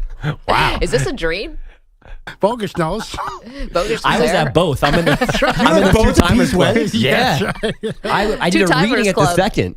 What's that? At the good wedding, he did a reading. Yeah. That's good. You did a reading at Pete Pilotti's wedding? Yes. Guys What did been you working read? together forever. The Bible. Which testament? Kidding. It's called Don't Do It, lines 1 through 6. That'd be funny if you're a subliminal message man on the reading. Corinthians, Like the whole run time, away like- now. Yeah, the throat slash. Just remember, the doors to your left, everyone, if you need to exit immediately. Bogusch pulls a fire alarm. What if Bogusch got up to the podium and gave a sports update at Bilatti's wedding? I was waiting for it, actually. And in the NBA. I just wanted to know the scores. Why is there a Utah Jazz live call as she's walking down the aisle? Shazam!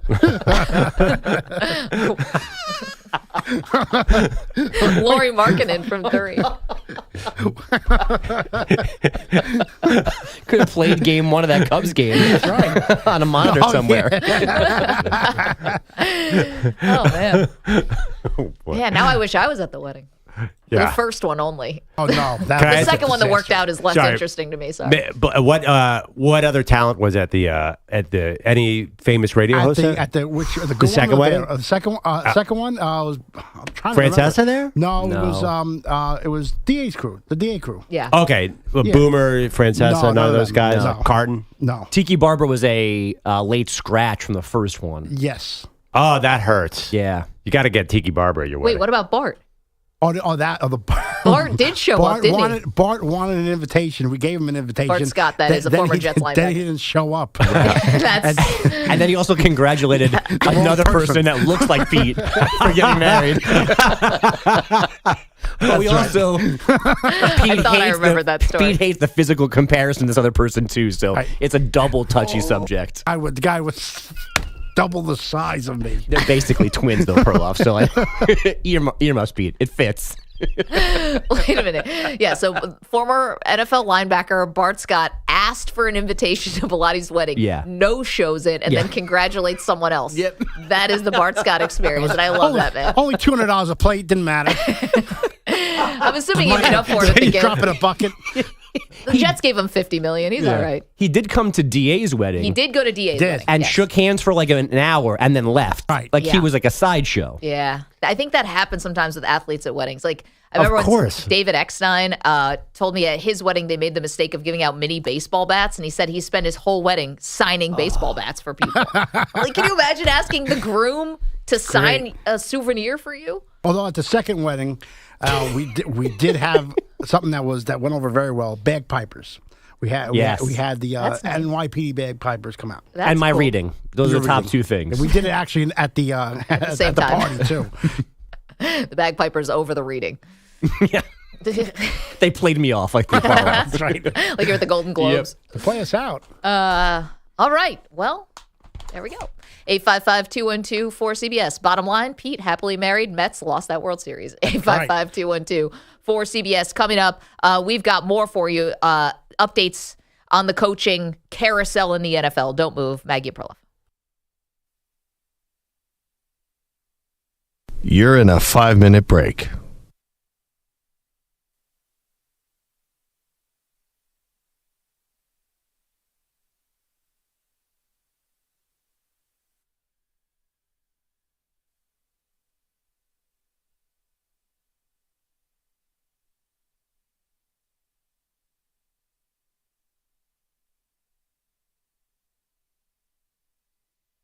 Four minutes, 30 seconds remaining.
45 seconds remaining.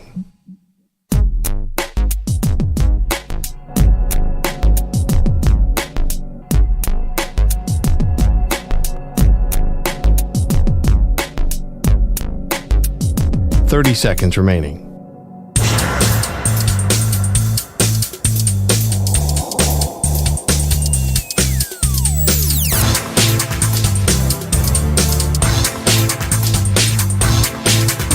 15 seconds.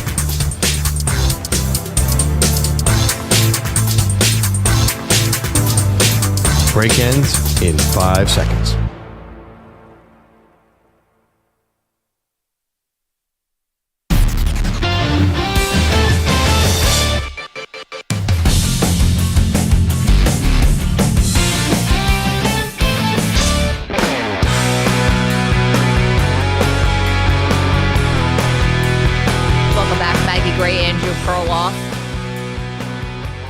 So much to get to with the college football national championship game last night. Michigan, massive, massive win. Led by the defense. We'll get more into that in a moment. But Perloff, quickly, the New England Patriots, just some updates that are coming out of Foxborough. It looks like Bill Belichick and Robert Kraft had like a mini meeting, but the big powwow has not happened yet. And drips and drabs news coming out. One is that Belichick would be open to having Josh McDaniels come back. That's not news. That's not a headline, guys. I know it came from Jeff Howe, who's broken a million things about the Patriots over the years, but of course Josh McDaniels is coming back. We said that a week ago. Right, so that's only if Belichick's there, though. Right. I don't know if Josh McDaniels would come back because I think Bill O'Brien, if Belichick's gone, and if they do hire within... First of all, is Bill O'Brien a candidate? Yeah, sure. That we're not talking about.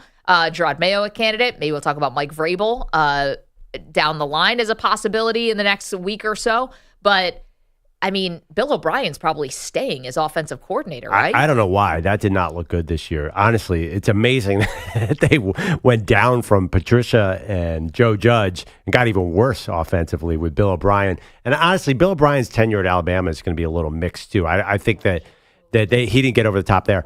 Here's the thing. McDaniels will follow Belichick. If Belichick went to the Chargers or the Commanders. Or the Falcons now. Then I think him and McDaniels are a package deal. And that's, I got to be honest, that's a little bit attractive. That's what I said. And even for the Patriots, I'll bet you if Bill Belichick walked in and said, hey, well, how about you run it back with me and McDaniels, Kraft could be swayed by that. I'm not sure this story is over because we never get real reports out of New England. No one knows what's going on there. Here is Bill Belichick, a big admission yesterday on if he'd give up the GM duties. Look, I'm for whatever, collectively we decide as an organization is the best thing to help our football team.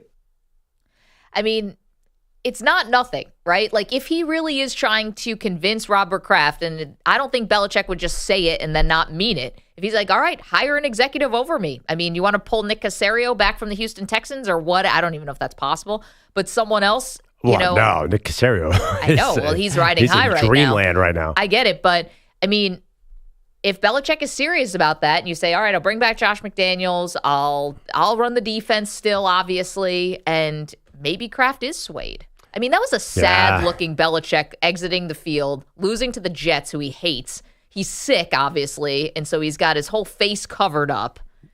Yeah, I just don't, you look at, isn't the problem the job that Bill Belichick did as GM? Isn't that the bigger problem here? Like, who are the players? Whoever's coaching them, I'm not sure where they're going here. So I'm not sure that Belichick and McDaniels can do anything with this roster because Belichick, obviously, that's step one to give up the GM duties. But isn't there so much damage done by poor drafts the last few years? Well, you have to ask yourself, are you going to trust Belichick and Josh McDaniels and Bill O'Brien to select the next quarterback for the Patriots? Because you're picking third. Yeah. We know that Mac Jones and Bailey Zappi aren't the answer. I don't know. The problem's been who are the receivers, too. 855-212-4CBS. Coming up, the future of Jim Harbaugh after last night's win in the Natty. Get to that next. Maggie and Perloff, CBS Sports Radio.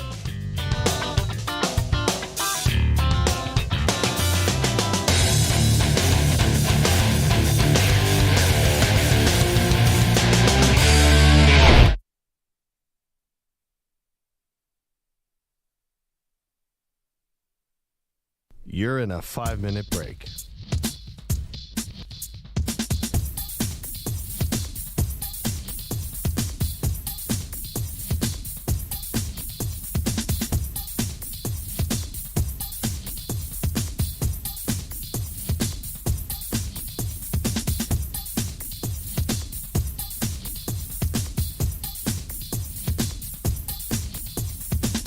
4 minutes, 30 seconds remaining.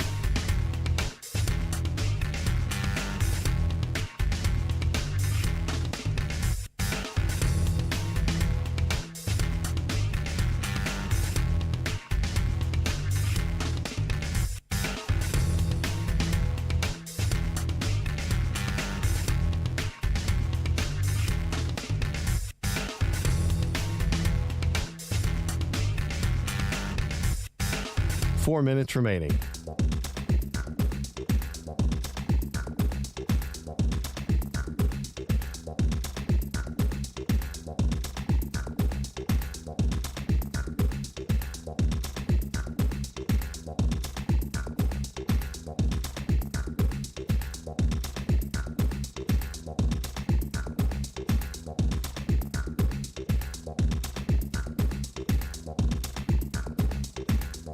Three minutes, 30 seconds remaining.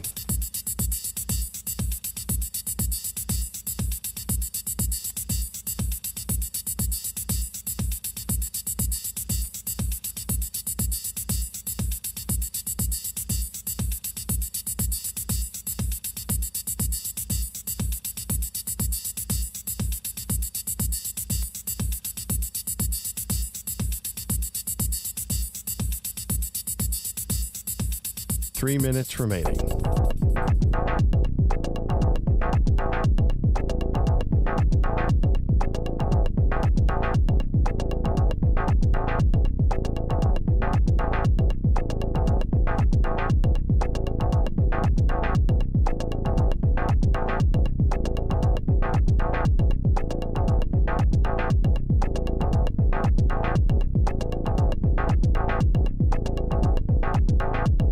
Two minutes, 30 seconds remaining.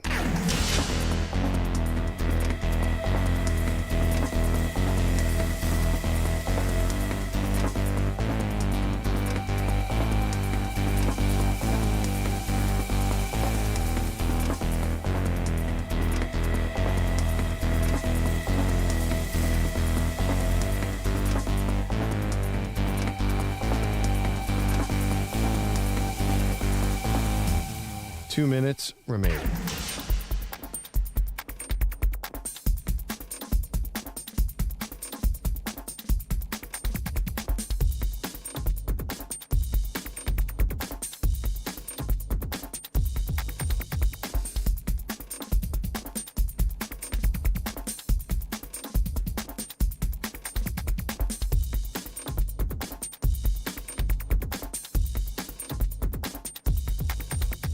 1 minute, 30 seconds remaining.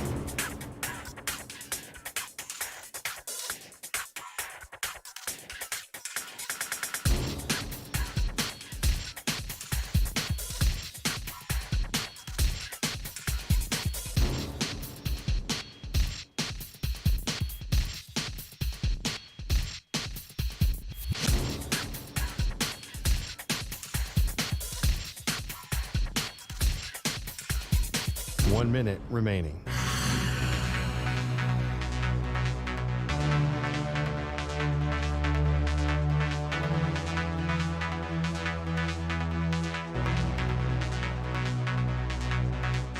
Forty-five seconds remaining.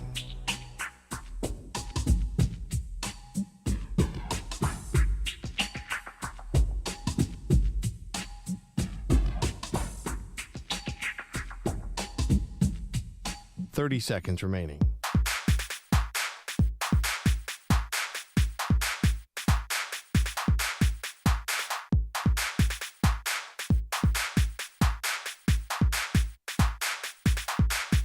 Fifteen seconds.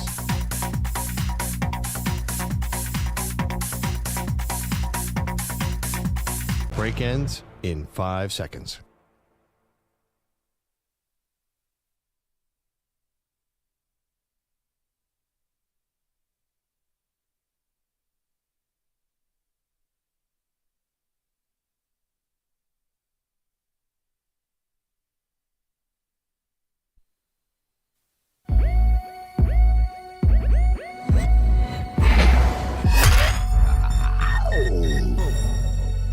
She can put away a large pizza by herself. He's allergic to cheese. They are Maggie and Perloff on CBS Sports Radio. JJ under center. Brings a tight end in motion. Handoff. Blake Corum up the middle. Touchdown. Wolverines find the left side of the offensive line. And Michigan extends the lead to 33-13 with 3:37 to go in the ballgame. Final score 34-13. Congratulations, Michigan Wolverines. And it was a dominant performance by the Wolverines defense. Got the sense that even though Washington Perloff did make it a one-score game, they never could really fully grab the momentum back from Michigan because the defense was so good. Also, too, Michigan controlled the game offensively, too. Just going up 14-3 on running the ball, not even having to throw the ball. It was a dominant performance. I think you can look at that game and clearly say Michigan was the better team. I think so too. I think they could have won even by a lot more. It's either, definitely. Either you want to say Michigan did the wrong thing by going away from the run game, or you want to credit Washington for their defense making adjustments to force Michigan to go away from the run. They got themselves back in the game again, but could never connect on that big play. The only explosive they had that counted was a 44-yard throw late in the game to Roma Dunze, but at that point, it was too little too late. Yeah, I mean, it was 20-13 late in the game, and you felt like knowing Washington, the run is coming. Could they steal this? It's been a magical team where Penix has always come up with a play in the fourth quarter. Didn't happen last night. He was hurt. I mean, he got stepped on early, and then he kept going to his ribs. I still think it was not his fault at all. I mean, he missed. There was one bad miss in the entire game to me. That was the fourth down where he missed a Dunze, just overthrew it. Yeah. I do not judge a quarterback on one throw or even one bad game. The rest of the time, he had no windows to throw to. He was trying to make plays, but Michigan sort of laid back on defense and was covering the one play he likes the most, which is a deep out on the sideline. So I thought Penix was in a tough spot, not because of his own fault, because they could not run the ball, and Michigan's defense had an easy job. They knew exactly what the Huskies want to do.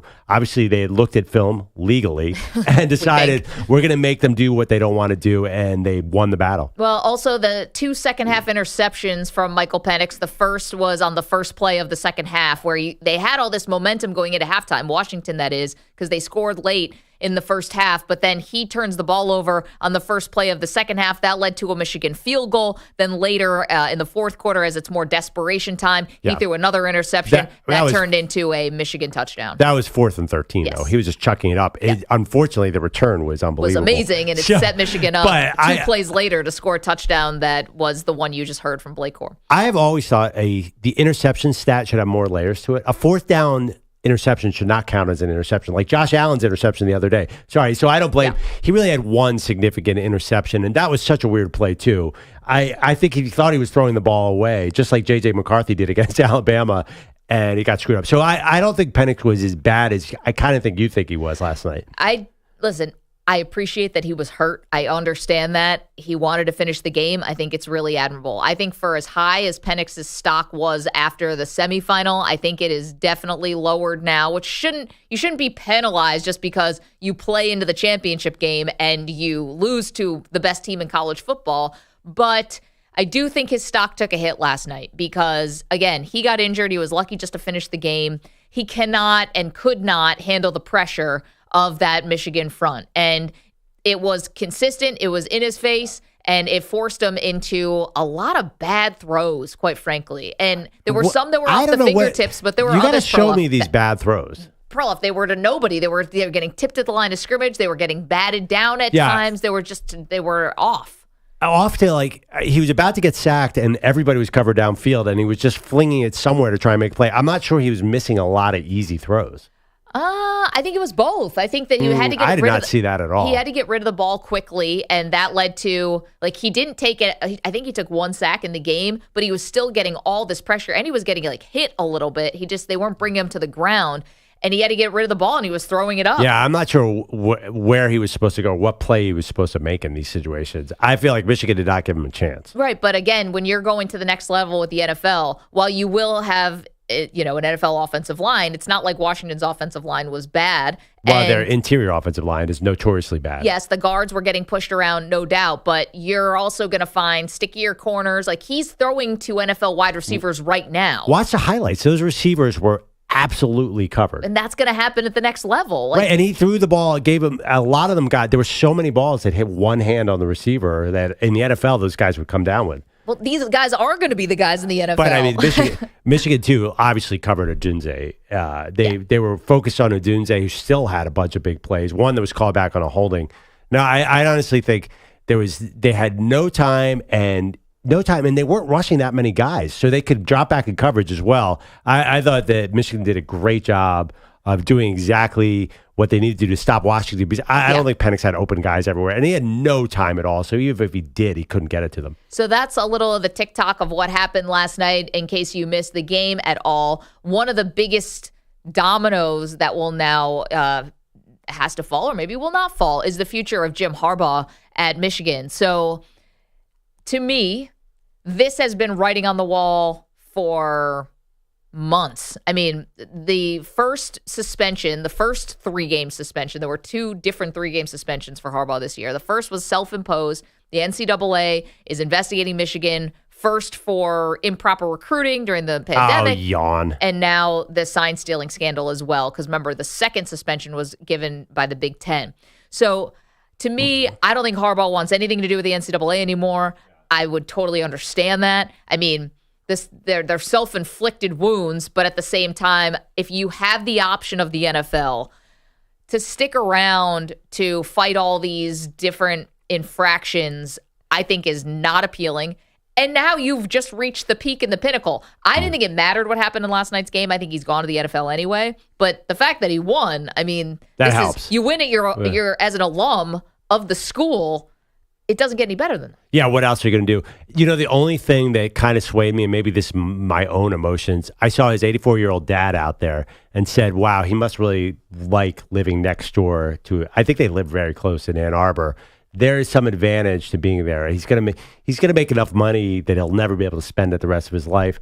I think you could make a compelling case for staying in Ann Arbor. I mean, obviously, have you ever seen a coach who was having more fun than last night? He looked super happy. John came out sometime during the first quarter, which was odd. I gave him a big hug. It just feels like he's got a great lifestyle there. Now, I understand the call of the NFL. I would totally get it if he did it. But I do think there's a compelling case to come back, even with the championship. Why not create a dynasty? Why not be like your guy, Bo Schembechler? Well, I think it's going to be harder to create dynasties in this era of college football. With the transfer portal and with NIL, like, the talent is getting spread out a lot more. Yeah. I don't know if we're going to see, listen, I could be wrong, and maybe Georgia totally comes back with a vengeance next year and we will consider that a dynasty, but and they are a dynasty, but I don't know if I see the juggernaut, like, sustained juggernaut. If Harbaugh and McCarthy come back, I think they're the number 1 team again. So that's another opportunity. Maybe just rise it out with JJ McCarthy, and when McCarthy goes, he goes.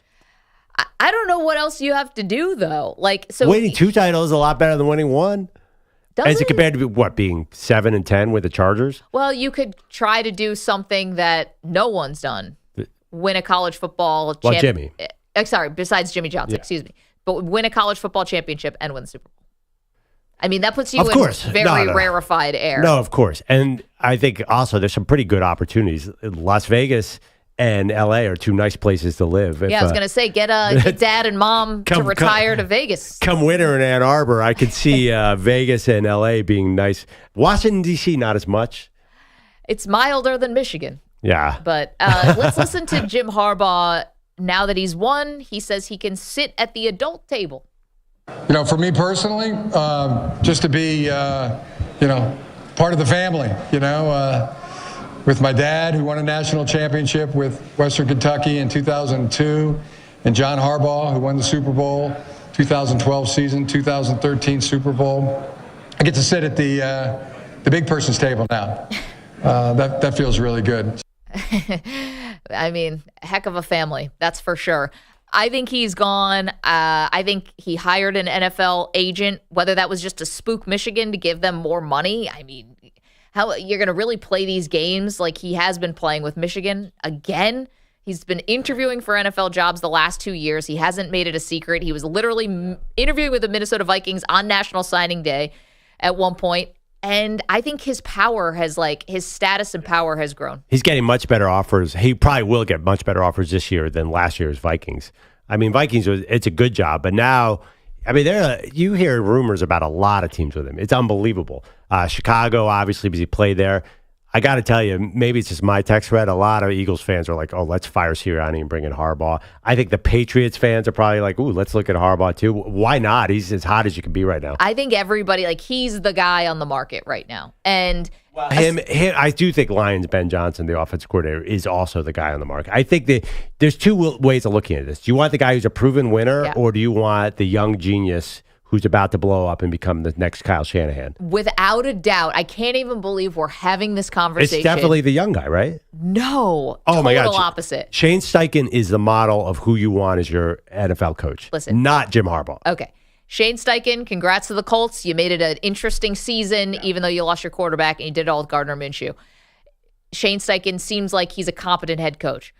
You have no idea with these coordinators. Exactly. That's why you want them. No, you have no idea. They could get the first day on the job and be completely not ready to be a head coach. I'm sorry, and I'm taking DeMeco Ryans, Shane Steichen, even Jonathan Gannon. I'm taking a risk on the 38-year-old coordinator every time. Look at, how many retreads really win? Andy Reid did, but generally, though, it's the Sean McVays, the Shanahans. This is the future of the league, Maggie. Don't hold back the future. Listen, I don't want Harbaugh. If you give me a choice right now, this could sound weird, I would take Ben Johnson over Harbaugh. And we couldn't pick that guy out of a lineup, and that's not even the point of it. It's just he's never been in the big chair. So once you are making $15 million, which reportedly he wants to get paid. And he will. Okay, fine. But I don't know if you have the personality type, if you are the leadership guy, you're a great play caller. I have no idea if you're anything more than that. Meanwhile, Jim Harbaugh, for a certain team, if you're the Chargers or even if you're the any of these teams, really, I can make a case because I know he's going to turn things around quickly. He has that penchant, and I've seen he can do it with young quarterbacks like he did with Colin Kaepernick. I think he'd be able to work with more established quarterbacks like a Justin Herbert. I think Jim Harbaugh is the number one candidate. Gosh, I would take the coordinator any day. Look at Detroit's offense. You do not know what's going to hit you on any play. They are, in my opinion, they are outplaying their talent level. I want to bring that in. Okay, but what's the identity of the Lions? It's Dan Campbell. Jameer, that's, I think, in the public, that's the front-facing guy. But you watch that thing, and you do not know if Jahmyr Gibbs is going to hit you, or you don't know where Amon-Ra St. Brown is going to be. Their offense is clearly innovative. And he does seem like a player personality guy. He seems like the players seem to love him. Yeah, but you can't. And he made Jared Where's the Goff, evidence of that? He made Jared Goff good. Of course they love him. This is the first time the Lions have been relevant in years. Starting to get a lot of camera time. Okay, that's fine. But this is the first time the Lions have been relevant in such a long time. This, of course, the vibes are going to be immaculate. If they're not good now, they're never going to be good. And here's the thing. This is the thing about I don't know what kind of guy Ben Johnson is going to be or what kind of head coach he'll be, but when you are coaching for someone who's got the type of personality of a Dan Campbell or even a Bill Belichick or whatever, these big personalities, you can't go to the next place and try to be the carbon copy of that guy. Again, I don't know if he would do that, but there can only be one Dan Campbell. You can't fake that. Just the same way with Belichick, and the assistants fail over and over again trying to be that guy, and it comes off as being disingenuous. Again, I don't know about Ben Johnson. He doesn't seem to have one thing in common with Dan Campbell. How many conversations have you had with this guy? How many press conferences have you watched with him? Ben how Johnson, do you know all this Ben about Johnson him? seems like the opposite of Dan Campbell. He's a play caller. We don't know much about him besides that. So basically, here's how I see the coaching hiring cycle. Whoever the media says is the best hire is always the worst hire, and whoever the media ignores is always going to the Super Bowl. That's just the way it's been my entire life. Yeah. The Eagles hired Doug Peterson, and it was ranked 7 among 7 hires that year by everybody. Yeah. Of course he wins the Super Bowl. The Raiders hired John Gruden, and he's going to bring them to relevancy. Of course it doesn't work. It's just the way it is. There's a reason guys are retreads. Generally, it's a harder formula, and there's a reason these brilliant guys come up with these big brains and these innovative Mike McDaniel, Shane Steichen, obviously DeMeco Ryans is unbelievable. Kevin Stefanski, Kevin Stefanski's literally in the hot seat going into the season. That has not been a perfect straight line for him. I'm just saying, obviously, I think a lot of owners are going to be like, ooh, I want whatever that guy's doing. I want that. Well, they also want it probably because it's cheaper and because you know that it's probably cheaper, more controllable guy. You're not going to, I don't know how many personnel battles Yeah. you're going to lose. Like Jim Harbaugh, you're bringing a big personality in the building. Who's the guy that every team has been trying to replicate for 5 years now? What is the coach that everyone's been trying to hire? Either Kyle Shanahan or Sean McVay. It's been Sean McVay, right? You could say Shanahan's Shanahan. tree is everywhere. But, I mean, obviously, everybody, if you knew Sean McVay, you got a job. So I think the Sean McVay has just changed the sport. Now you're looking at the playoffs, you're seeing guys like Zach Taylor and Sean McVay, and you're seing D'Amico Ryans being coach there, like the 30-something You also got Robert Saleh. It doesn't always work. Yeah, but that's the Jets. Just saying. I mean, The Jets could have where do you think McVay Ben and blow Johnson is going? He's going to a team that's going to be like, yeah, it's the Chargers. Yeah, it's the Raiders. honestly, yeah, it's the Panthers. These Kevin are not O'Connell's been a pretty good coach, too. There are like a lot of young, good coaches. I think owners are not going to be one of left behind on the modern way football is being played. Oh, I disagree. I think Jim Harbaugh is going to have every door opening. You just said that. You Harbaugh's think that gonna Harbaugh's have a lot going to of- be, he's going to be sought after. Yeah, but I think those other guys, I think it's going to be young coordinators going to break out. I think you're going to see a lot of that in future Super Bowls. Guys who are first of all, anybody who hires a defensive guy, I just don't get it now. D'Amico Ryans is awesome. What about Dan Quinn? Yeah, again, I would be excited. I think you and I are kind of consistent on that. Nobody really wants to see a defensive coordinator come in because it's an offensive league. Yeah, I mean, I don't think it's BS, though, that Dan Quinn, the defensive coordinator for the Cowboys, is getting some looks. Yeah, I mean, I was surprised he didn't get hired last year. But I think the hot coach coming this year was Mike McDaniel. Like, owners want to see a fancy, fun to watch product. It also puts people in the stands. I think the other thing about why you're going to see a lot of young and up-and-coming coordinators and stuff like that, first of all, the NFL is always like that. But secondly, Right. You're having a lot of turnover now with some of the older coaches. Like, how much longer is Belichick going to be there? Yeah, How much longer Pete is Carroll. Pete Carroll going to be there? We're even hearing, not that he's old, but like Mike Tomlin. Does he want a fresh start? Does he want to do something else? I mean, there's like a little bit of maybe there's change in the air. Right. I think Steichen had an impact too. Like, who is anybody excited when the Colts signed Shane Steichen? Of course not. But he took Gardner Minshew to the brink of the playoffs. That's pretty incredible. Yeah, but I'm going to quote you and say in the AFC South. No, but Shane Steichen is the person the Eagles miss desperately. He's awesome. I'm sure, but I mean, If you're I was acting like buying Shane it- Steichen's coaching in the Super Bowl. He's not even coaching a wild card weekend. Yeah, but I mean, he's definitely top 5 coach of the year. He's a guy, if he was on the open market, oh my God, the bidding would be out of control on him. He had such a smart offense this year. Yeah. You're not into Shane Steichen? No, I just think you overrate him because you're an Eagles fan. And meanwhile, you're the one who's been telling me this entire time it's the defense that's the problem on the Eagles, not the offense. But the defense has no personnel, but they miss Shane Steichen badly. Oh my God, you're crazy. You're not into Shane. I thought every football fan thought Shane Steichen was a genius. I think he's I'm not going genius. Oh, good my for God. him. If you don't think Shane Steichen is a genius, I don't know who's a genius. He is the smartest man to ever coach football. Yeah. All Smartest man to not play Jonathan Taylor on a 4th and 1. Yes. Not the greatest game manager. Instead, you're going to throw on 4th down to a guy who's gotten like 3 touches all year, who now feels awful about himself, by the way. Did you see his quote that Peter King had one of his quotes? He goes, I'm going to go talk to my parents right now because they're probably the only people who still like me. Who would you guys put as the top 3 coach of the year candidates? I mean, it's very clearly D'Amico Ryans, Shane Steichen, and Kevin Stefanski. I don't even know who are these old retreads that are in this conversation. McVay, maybe? I think McVay is up there. Shanahan. I mean, old retreads. He's 38, but yeah. I mean, does Kyle get it? It's going to be Stefanski, and D'Amico Ryans is going to come in second. I don't know if they bliss the. I'm telling you, that's how it's going to go down. And Steichen will probably be 4th. It wasn't long ago when I was hearing Dak Prescott as MVP, Mike McCarthy as a coach of the year candidate. Dak Prescott, that'll be interesting. Will he be second in MVP voting or 3rd? When the Broncos won 5 in a row, I was hearing Sean Payton could have been an coach of the year candidate. I didn't hear that one. It was out. To be a 500 Broncos. Well, okay, Dak Prescott's going to be What about John Harbaugh? Yeah, Mike I guess you Tomlin. could make that argument. Mike Tomlin would be another one. I mean, I'm sorry to apologies to Shane Steichen. He's got a little competition. Want to bet on this vote? No. I want to bet on will Michael Penix be a first-round draft pick. Not will Shane Steichen be a top 3 coach of the year candidate, because frankly, I just don't care. All right. I love this coach. Like, if you're looking at coaching, like Shane Steichen, to me, is much more impactful than some of the retreads. And we knew John Harbaugh could coach. But the guy like that to come into Indy, like, this is the trend. No, but I know it's the trend. But here's the thing. Just like you've said this before, the Coach of the Year award is also the kiss of death.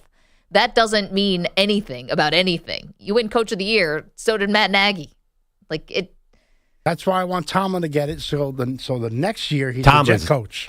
Tomlin is the worst coach of the year. I think Tomlin had Matt Canada hanging around for 14 games. Yeah, but if you look at their team, they're in the playoffs, and you never would think that with this team. Yeah. Well, it's like funny. Did he create the problems and then solve the problems, or did he just solve the problems? 855-212-4CBS. Covered a lot of ground there, but the bottom line, Jim Harbaugh. Perloff thinks that this is not a done deal, that going back to Ann Arbor still very much on the table. Yeah, for some reason it's connected to Bill Belichick returning to New England. Just like the air is going to get taken out of both of those. I don't know. I mean, I think you're right. Harbaugh's probably gone and Belichick's probably gone. But I see the compelling case for Ann Arbor. I mean, why would you leave a college town? It's fun to live in a college town. Sure, it's also fun to live in Las Vegas. If you're Jim Harbaugh? Sure. I'm sure they serve milk at those casinos. 855-212-4CBS. Get a tall glass of milk. 855-212-4227. Coming up, okay, lots more to do here, including we check in on one of our favorite weirdos, Aaron Rodgers. Do that next. Maggie and Perloff, CBS Sports Radio. You're in a 5-minute break.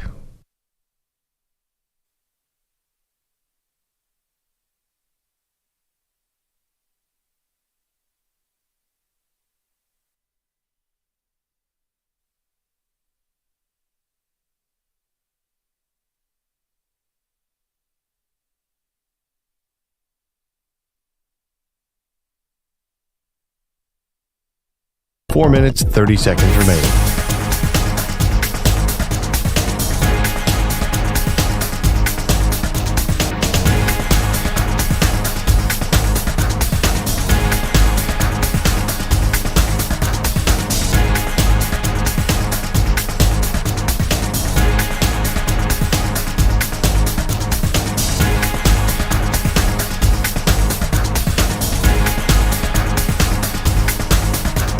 Four minutes remaining.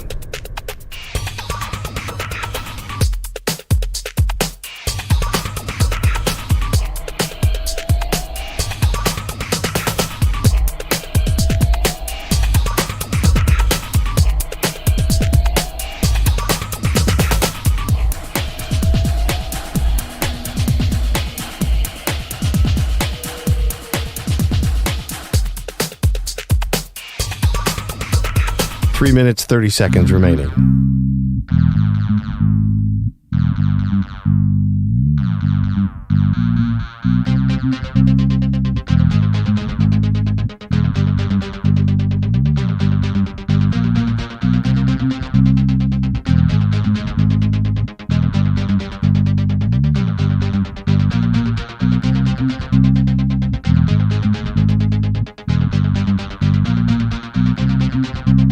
Three minutes remaining.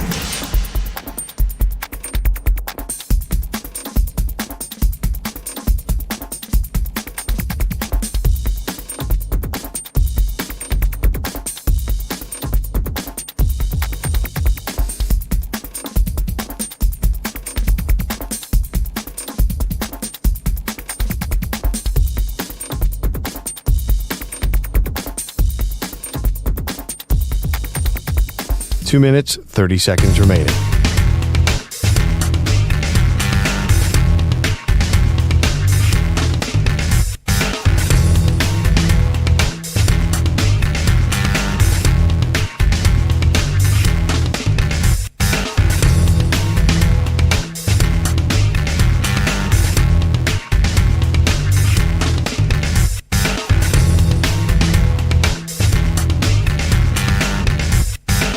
Two minutes remaining.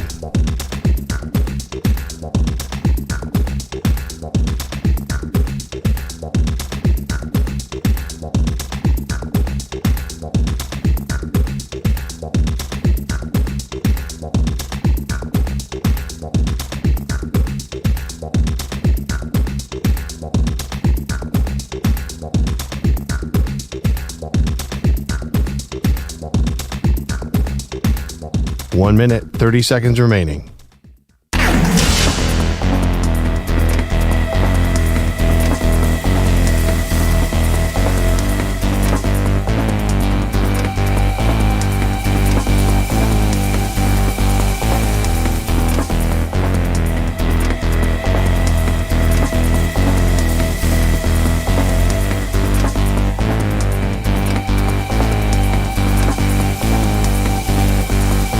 1 minute remaining.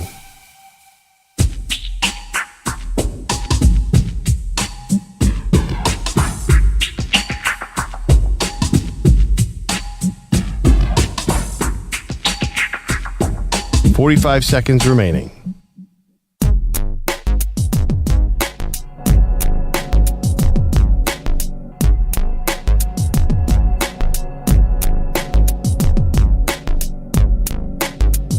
.30 seconds remaining.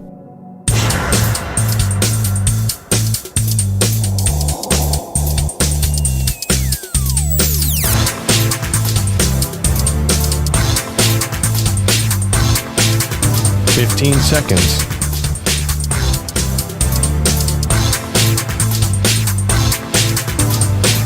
Break ends in 5 seconds.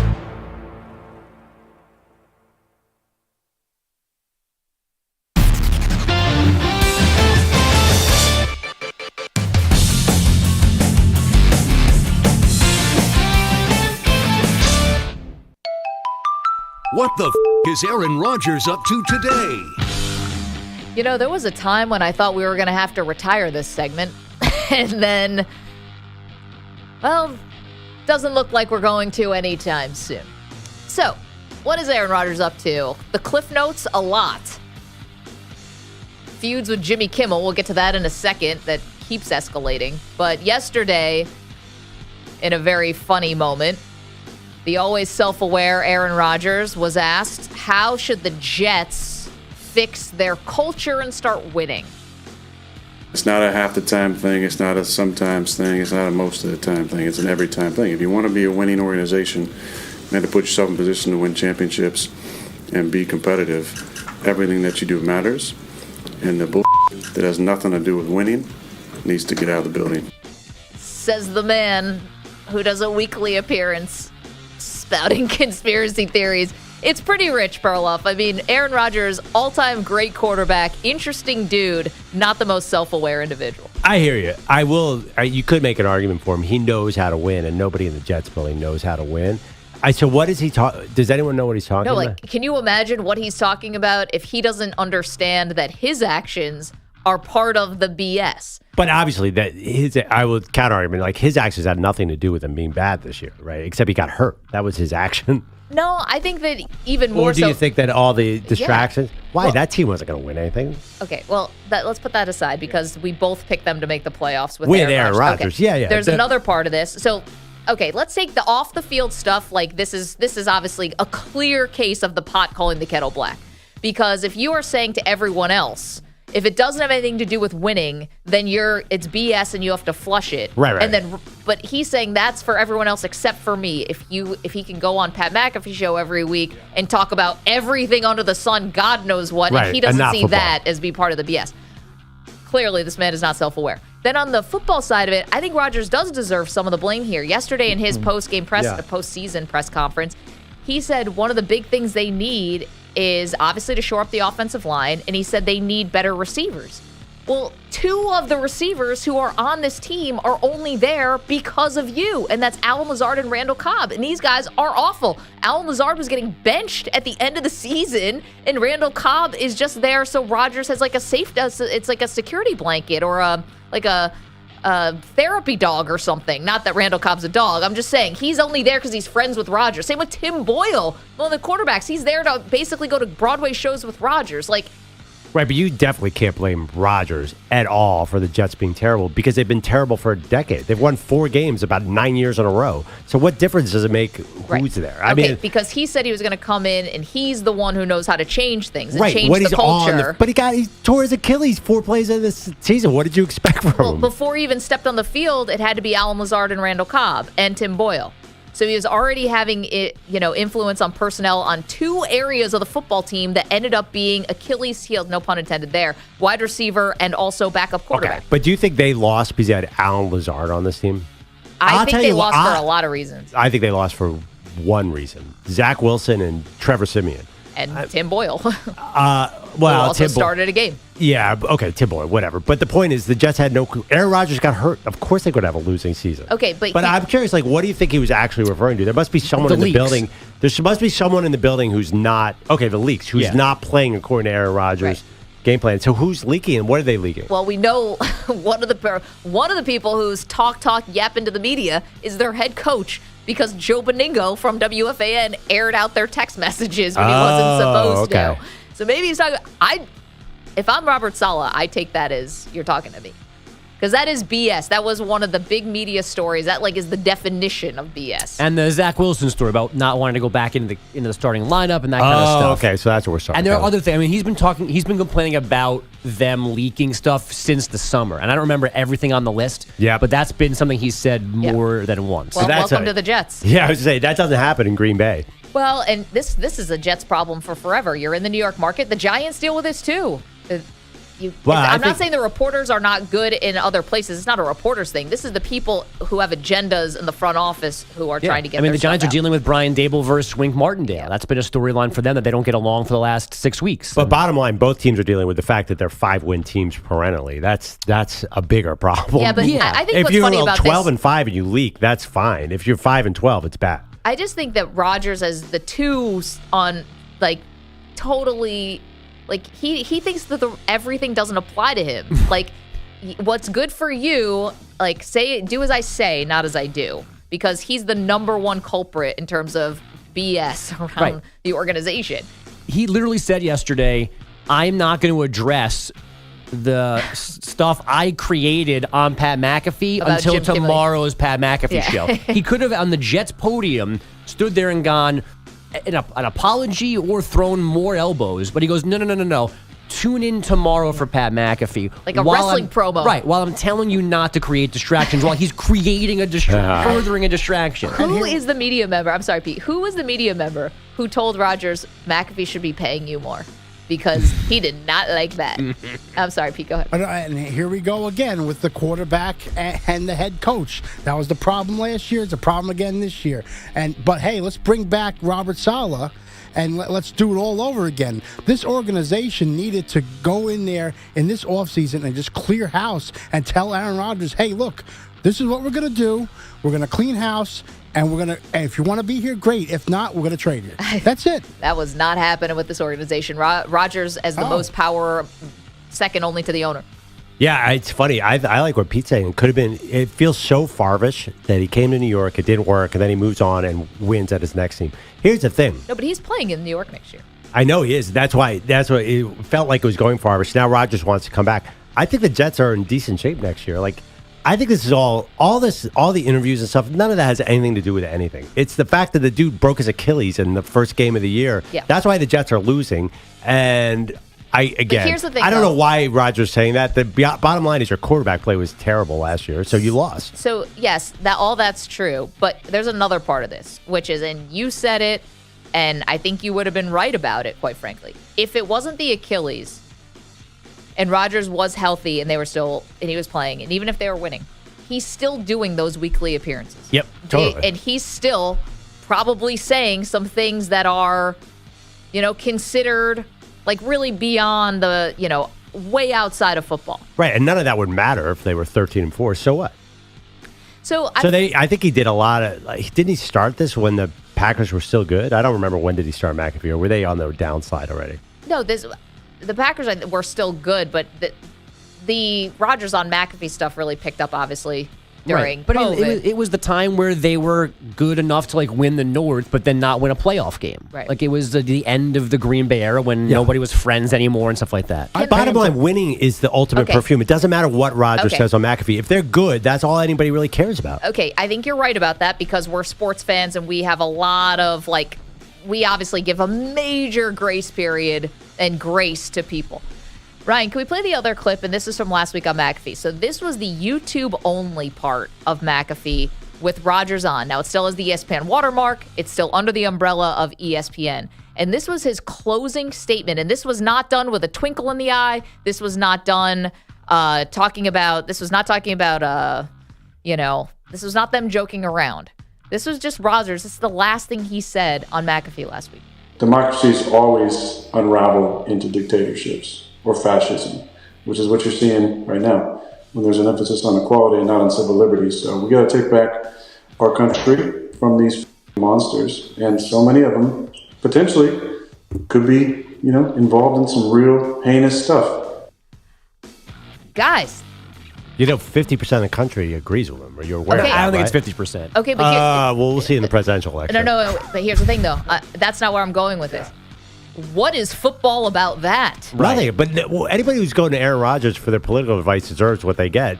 I'm saying if he was 14-3 and he was promoting the weirdest ideas, which he probably will, nobody would care. Who cares? He's winning on the football field. I'm just saying, for him to say we've got to flush the BS to getting a winning culture, I think whether he was healthy or not healthy, he's going to be saying stuff like that. And yes, maybe 50% or whatever your percentage is thinks that. There's 50% that doesn't. And he's not an elected, he's entitled to his opinion. That's fine. And he can spout it and he's not going to get thrown in jail for it. And that's why this country is great. But you're going to get backlash for stuff like that. Right. That is really putting Here's my yourself question, out though. there. If they're playing well, he can have whatever political stance he wants. It doesn't affect what's happening on the football field. He's saying something's happening that is hurting them on the field. Right. And I think it's not totally self-aware for him to understand that this also could hurt. But why would the quarterback making political statements on McAfee hurt what's happening on the field? Because haven't we seen good teams be hurt by certain players doing things outside the locker room, and then reporters come in and ask all the other guys about it, and they get frustrated with having to talk about and defend their guy. That's the definition of distraction. Right. I mean, but I always thought I thought to straight Kaepernick too. I don't think it's that big a deal. I think a team could have signed Kaepernick, and if they were playing well, then it wouldn't have mattered. I don't think. Then why didn't any team?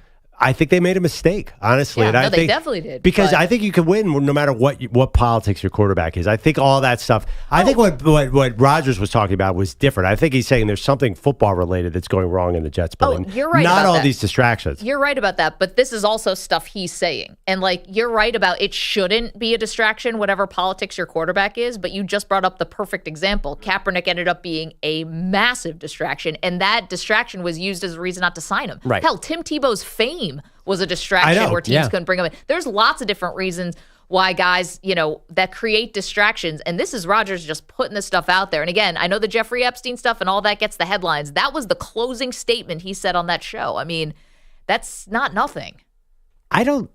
This is getting political. I do not think that is quite as an unpopular statement as you guys kind of think it is. Pay attention to what's going on right now. There's a lot of people saying what he's saying. Okay, but does that you're saying the quarterback of the Jets is saying that our democracy is devolving into fascism and we have to take back our country? Who's he even talking about? Take back our country from who? Who's he say from from who? Quote unquote the woke mob or whatever. From Biden? I don't know what he's. What he's talking about. He's like this whole anti-woke movement, like the Trump stuff. But I'm telling you, I think I would love to know. Again, you're in the locker room. You're going to get a lot of different opinions on stuff, and I would love to know how many guys who are, young guys in that locker room of every race, what they would think about that. The truth is, Aaron, you could get away with far right stuff in the NFL. You can't get away with far left stuff like Kaepernick in the NFL. That's about what we've learned. But the reality is, teams. If the player is good enough, you should ignore the politics and just go with the football. That's the reality of how a winning team would do it. Like Belichick wouldn't care if you were far left or far right. He would bring you in if you could win. But he wouldn't let you talk about this. He wouldn't. He would not let that happen. There's zero chance. He'd hire Aaron Rodgers, but he would make sure he didn't say things like that into a microphone. He might make an exception for Rodgers.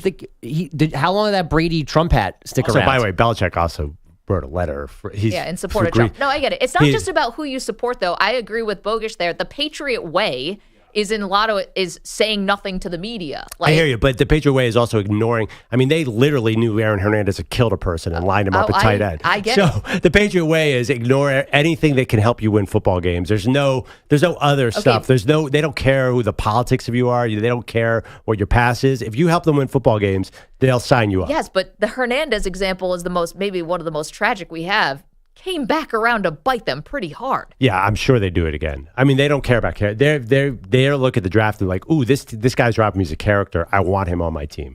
They see value in character. Right, issues. but the Hernandez example is how that can go to the extreme and look at the tragedies that maybe could have been avoided if anyone acknowledged that Aaron Hernandez was in a horrible spot. Yeah, instead, they ignored it for the sake of winning. They drafted him when every other team didn't want him. They drafted him because they thought he could get the ring. My point was and then he asked to be traded to try to, if you believe that story, he went to the combine to find Bill Belichick to ask him to trade him so he could get away from the people in Connecticut or whatever that he was trying to get away from. And Belichick said no. Yeah, because Belichick, they care about football only. And not, my only point was like certain teams, they don't care what your quarterback says on the sideline. If you're winning games, it really doesn't matter. Right, but like I think you're in a different spot now. No one said that the Jets should get rid of Aaron Rodgers, but the possibility of him being annoyingly the possibility of him affecting a good team next year exists. It's not the most likely outcome, but it exists that everything goes correctly next year and they're winning, and he keeps saying stupid stuff. And last week he said things that were not defensible. Like what he said about Kimmel was off the rails and unnecessary. That's not the same thing as his political views. Like last week was different and too far. Yeah, so but there's a chance where and it's not the same thing as saying you can ignore it, he can have it, but the Patriots would not have let Tom Brady do this. Exactly. They wouldn't have. Yeah. He could have believed all he wanted to. He could have held rallies in his house, but Bill Belichick would not have let him go on TV every week. But and Pete, say you're a Jets fan, right? Yes. If he comes out and leads them to 12 wins next year, I'm sure you're willing to forget all of that. That circles back to the whole point. I think the problem is that the Jets allowed him to do the McAfee spot from the beginning. I think I would have paid him not to do the spot because then it leads to what he's talking about with the PS. Yeah. I mean, that's the problem. There's no money in the world the Jets could pay him to not do that spot. If I were the Jets, I would. That it's would not be about the first money. Thing, I know. But I think they could still win even with him doing that spot and saying things that are really not appropriate. I think they could still win. And that says a lot football. about us as football, or whatever, just us as a society. You should be able to say what you want to say without repercussion. I mean, granted, there are limits, of course. We know this, and your employer, it's going to be up to them. Free speech doesn't mean you get to say whatever you want. It means you won't get put in jail for what you say or whatever. But we all have to understand that. But it's like he's going to cause headlines. Right. No matter if he's playing or not. But I think he could still win a lot of games even with it. I don't think all that stuff distracts from winning that much. That's which was the beginning of this segment saying, he's saying get the non-winning stuff out of the building. I mean, there still could be some validity. I'm just saying going on McAfee and sharing his political views is not necessarily going to cost the Jets wins. Well, in his mind, he doesn't see that as a distraction everyone else has to deal with. And that's the double standard that Aaron Rodgers holds. What's good for me is not necessarily good for you. Because if Garrett Wilson was going on McAfee and doing this every week, I think Rodgers would be like, hey, man, is this helping us win or not helping us win? But when it's him, Rodgers is like, what's good for the goose is not necessarily good for the gander. But I think he's saying the things that cost the team wins were not him being on McAfee, that they were doing, the coaches, I'm not exactly sure what it is. Like coaches were blabbing. Is that really costing your team wins? Why is that? I don't know.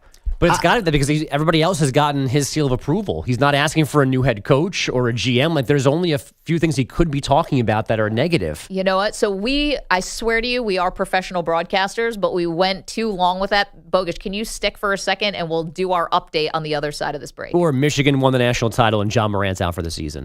Wait, that's it? No, it's got to be more. That's all that matters.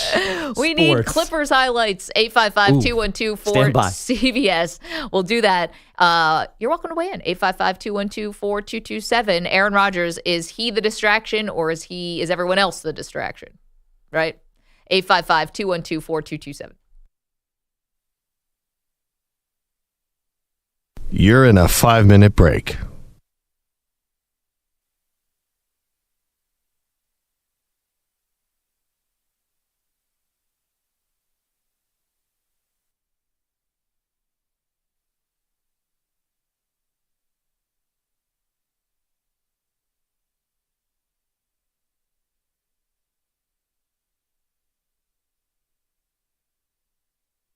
Four minutes, 30 seconds remaining.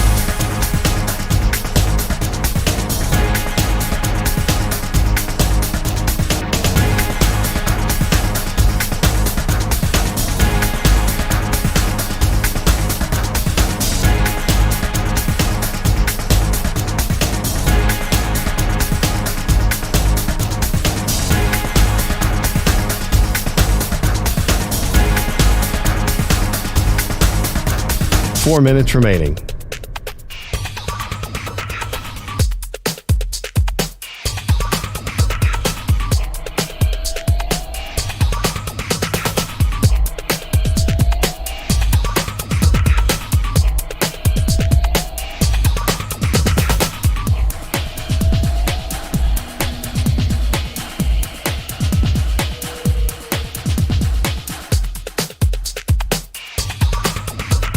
3 minutes, 30 seconds remaining.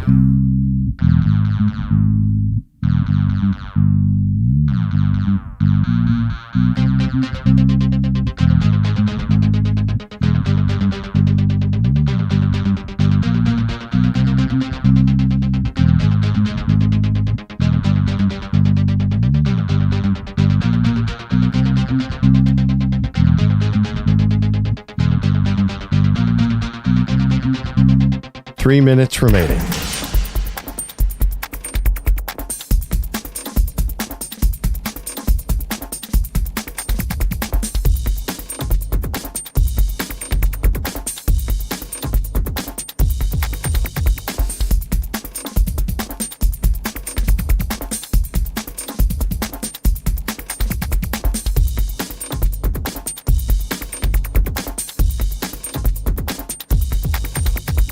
Two minutes, 30 seconds remaining.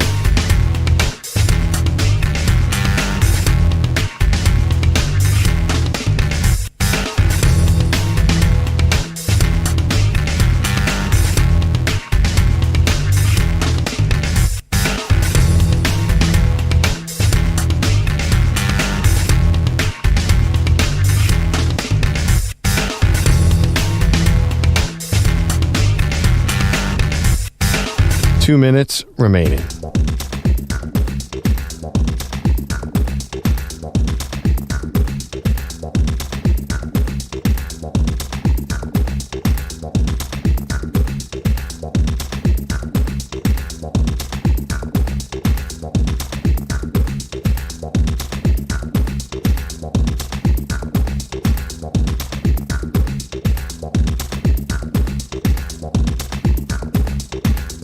One minute, 30 seconds remaining.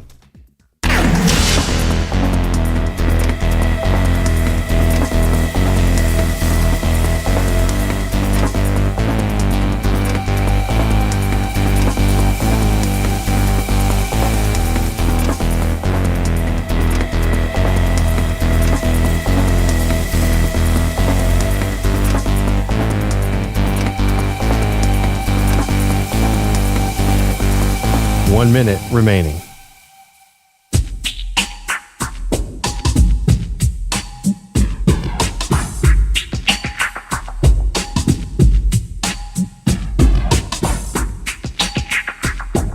.45 seconds remaining.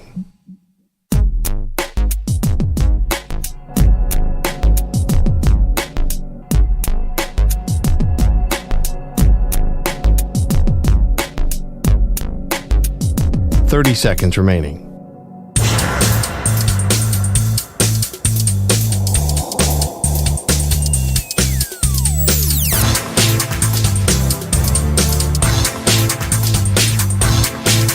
.15 seconds.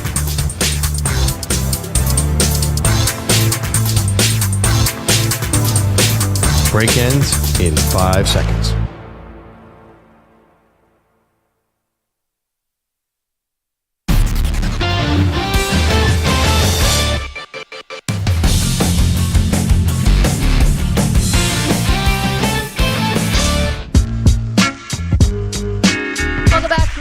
Andrew Perloff, Michigan wins the Natty. Andrew Bogusch could not get his headlines in last segment because we got too busy talking about Aaron Rodgers. Now we've got headlines. Hello. The future's now for Jim Harbaugh. He has his national title. He still has the NCAA hovering around his Wolverines. So is it time to try the NFL again? I just want to enjoy this. And I hope you give me that, Can a guy have that? Does it always have to be, what's next? What's the future? Yeah, kind of it does. Also says the guy who was interviewing for NFL jobs the last 2 years. It's true. Reports yesterday said the Raiders and Harbaugh had some mutual interest. Michigan AD Ward Manuel saying last night, quote, if he decides that he wants another opportunity to coach in the pros, then I'm going to be happy for him, sad for us, and we're going to move on and find the next person to lead. But before anybody moves on, they will celebrate their first national title since '97. JJ under center. Brings a tight end in motion. Handoff, Blake Corum up the middle. Touchdown! Wolverines! Behind the left side of the offensive line. And Michigan extends the lead to 33-13 with 3:37 to go in the ballgame. That was the second of Blake Corum's 2 fourth-quarter TDs as Michigan put away Washington 34-13 in Houston. The Wolverines running for 303 yards, 4 touchdowns, all while the defense harassed Michael Penix Jr. all night. He was only sacked once, but picked off twice and left with a rib injury. I wish EJ was here for this. Miami finally apparently has its next quarterback. It's not K-State's Will Howard or Washington State's Cam Ward. It's UAlbany's Reese Poffenbarger. He's a real person. I've seen him play in person twice. He just led FCS in passing yards and touchdowns for those Great Danes from UAlbany. Wait, what's the last name again? Poffenbarger. Poffenbarger. Rolls off the tongue. Yeah. Aren't they getting Talia Tagovailoa is going out of Miami now too? Isn't that was the rumor. There was that. But this Albany guy is the starter. Well, Huff and Puff. What's his name doesn't have a year still. He needs a waiver to get another year from the NCAA, and then he needs to go somewhere. I thought they were handing out these waivers like Oprah with cars and stuff. No. So his argument is that there was a season where he only took 4 snaps. And 2 of them at Alabama. Yeah, I remember that. Like 2 of them were because Tua was hurt, and he came in to close out the game. So he's asking for that year back. But he was on the team. Oh my God! On the team, appeared in 4 games for a total of 5 snaps. So that's too many games. But his argument is, I only played to to kneel out wins. Oh, so if you only play in garbage time now, you should get another year? Actually, Talia's not even that old. He's 23. So that's wow. I think it should be. Might as well be a high school senior. That is funny. Did you see, by the way, Washington, Will Rodgers was actually on the field. Their next score. The transfer report is crazy. So you transferred and you're already on the field for the national championship game, even though you played a season for someone else this year? No, make no mistake. Next year, I bet he will invoke that. Like when they win their first game, he'll be like, I just remember seeing Michigan celebrate with that confetti. It really put a chip on our shoulder. It's like, you played for another team. The timing of the transfer portal definitely has to change. It's just too weird that you can just leave before. Anyway, go ahead. Bogus. John Moran's out for the year. He needs shoulder surgery. I heard him practice on Saturday. So he plays 9 games post-suspension, and now he's done again. Does anyone know when he got hurt or what's happening here? It got buried in the national title game. He got hurt in practice Saturday. They had dislocated his shoulder. When they looked at it, they saw, I think, what was a pre-existing labral tear. So now he's having surgery. Oh. Or the dislocation was that bad it caused the tear. But either way, Saturday happened, imaging, oops, you're out for the year. Not a great year for John Moran. I would say this one, he was really turning it around, too. Yeah, also, the Grizzlies look really good. So I hate to say this part because Ja has been doing everything right and been a model citizen, so far. But now you're just going to have time on your hands. Considering the type of trouble that he was getting in before, I feel like time on your hands might be the worst thing. Yeah, at home, where maybe the bad influences are, too. Sure. Hopefully he's doing like Aaron Rodgers and rehabbing twice a day. In a cave. I was going to say, when you say like Aaron Rodgers, we really could have gone a lot of ways there. Psychedelic drugs, darkness. Yeah. Feuding with late night hosts. There's a lot of avenues. But in a way, it felt fitting. Like John Morant, it's like this season was kind of messy. Like I didn't want to do a John Morant redemption season, really, in the sense that I'm okay with him going away and starting a fresh new year. Even more distance. Yeah. Get a little distance from this crap and then just start your career over and be a great player. Especially because even after he came back from the suspension, he was saying all the right things, but his dad did an interview and was like, no, there's no one changing in the inner circle. We're all good. Why would I change anything? It's I don't know. Maybe because people are worried about you. Now you got me convinced that he's going to go down a dark path. I'm not trying to convince you of anything. Yeah, now I'm worried about that because I want to see John Morant be a star. So wait, Jared Jackson was playing amazing too. That's like a hidden NBA star. Oh well, I blame you, Bogusch. It's definitely for delivering my fault. the news. Yeah, no, it's my fault. Kill the messenger. Yeah. Thank you. 855-212-4CBS. Coming up, the biggest question coming out of the national title game last night. We answer it next.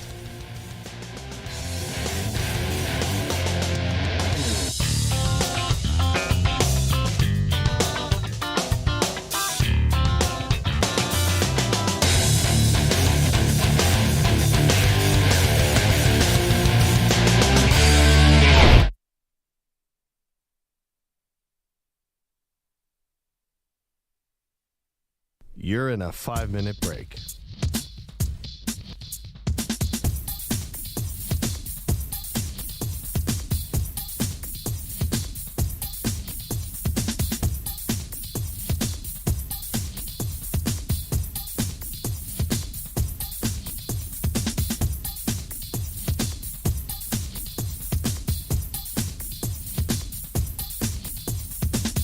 4 minutes, 30 seconds remaining.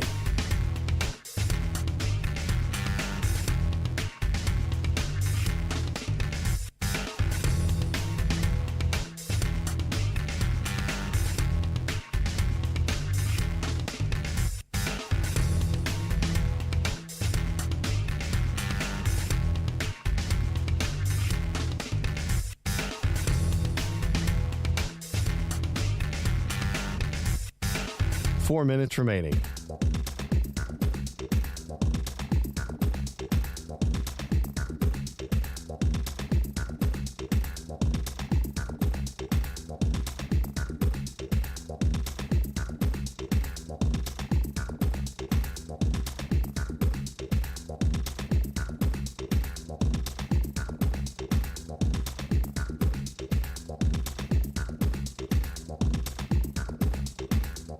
Three minutes, 30 seconds remaining.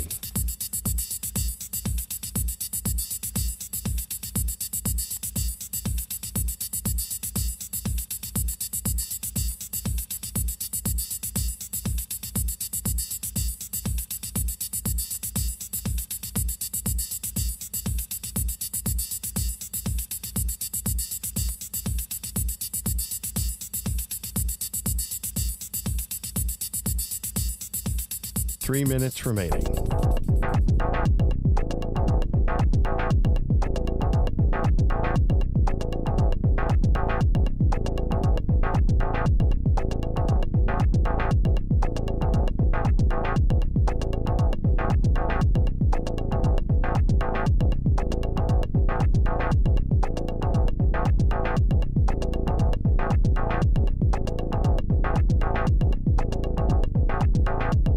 Two minutes, 30 seconds remaining.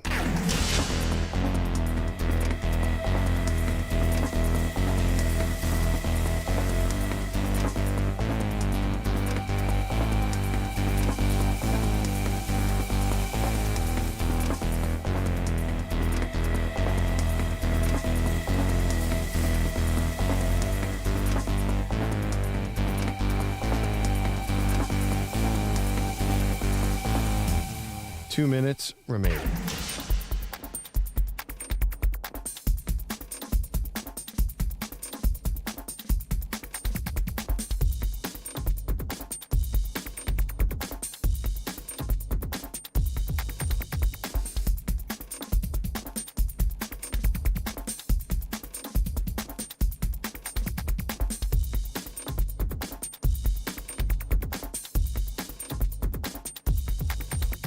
One minute, 30 seconds remaining.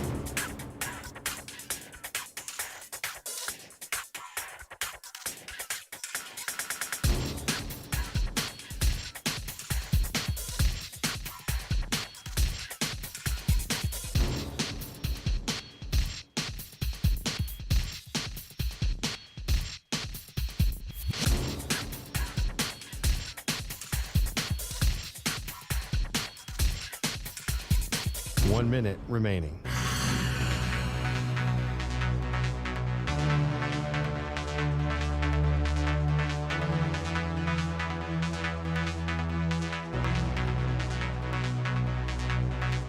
Forty-five seconds remaining.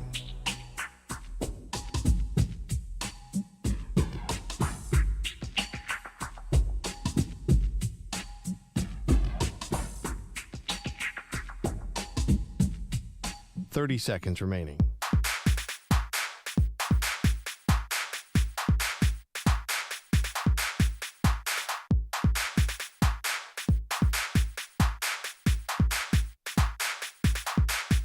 Fifteen seconds.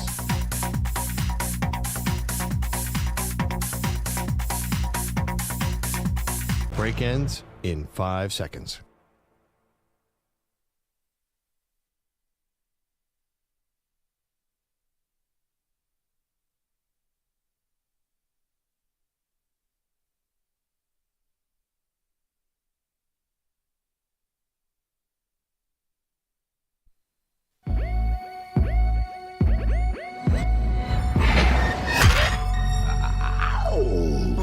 She once fell off a ski lift. He was called in for questioning.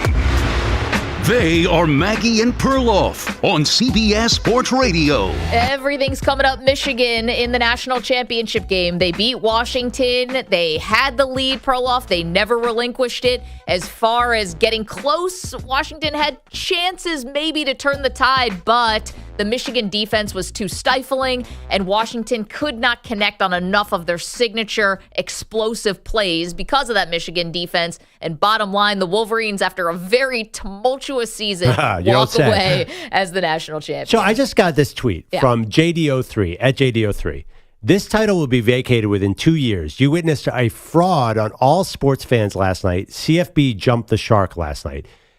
How can it be a fraud? They did not have any signs, any advantage in the sign stealing department last night. They just went out on the field and they beat them in the trenches decidedly, and they were the best football team, and they're the national champion. And that's been the story the whole playoffs in Alabama. So how are they going to really vacate this title in 2 years? I don't think so because of the way the season ended. Well, I know I watched USC win a national title, and if you look in a record book right now, it's just not there. So the threshold for vacating this title, I don't think is actually that high. Will it end up happening?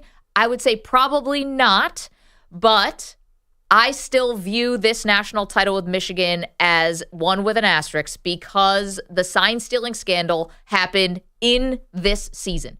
It's not like that we're bringing up old baggage. You know, the other investigation that Jim Harbaugh is facing is recruiting violations from 2020. Okay, that feels a little old. That feels a little normal when we're used to college football committees, the NCAA coming down on teams. This actually literally happened in this year. Connor Stalions, the guy who's the mastermind of this and at the center of it. First of all, is he getting a ring? Probably.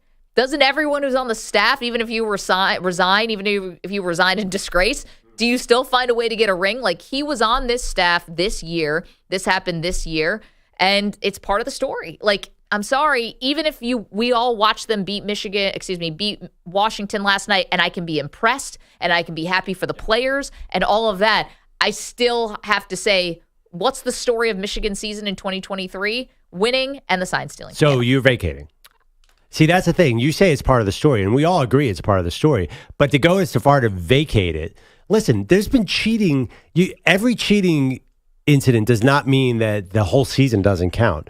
For example, I used NASCAR. If you get caught with some restrictor plate being off in week 2, that doesn't mean you win a race in week 20 that it doesn't count. Of course, there's been Spygate with the Patriots in 2007. They got nailed in week 1. And they went on to go undefeated during the regular season. If they'd won that Super Bowl, to me, there's no way they're vacating the Lombardi Trophy. There's no way they're putting an asterisk by it. Well, maybe they should have, though, because time. If you want to take the Patriots example, that was the only reason why they got caught is because Eric Mangini, the former assistant, knew exactly what they were up to and ratted them out and turncoat on them once he became head coach of the Jets and was facing Belichick. They had been doing it for a while, which is why they got in trouble, which was draft picks and a fine. But it was in my mind, a minor infraction. So they pointed the videotape the wrong way. It's not even a rule that you can't tape video, you can't tape signs. You just can't do certain angles from the mid-level of a stadium. Isn't there minor cheating at some point that doesn't mean that the whole season goes away? I think there is minor cheating, and I think for minor cheating, the head coach doesn't get suspended for 3 games in the middle of the season. Unprecedented that you would have the Big Ten hand down that suspension. I think if it's minor cheating, it's taking a scholarship away. I think, which is a shame because that hurts the players, not the coaches. I think if it's minor cheating, you do have slaps on the wrist that happen. This was not that. This was something that warranted more than a slap on the wrist by the people who really have all the information.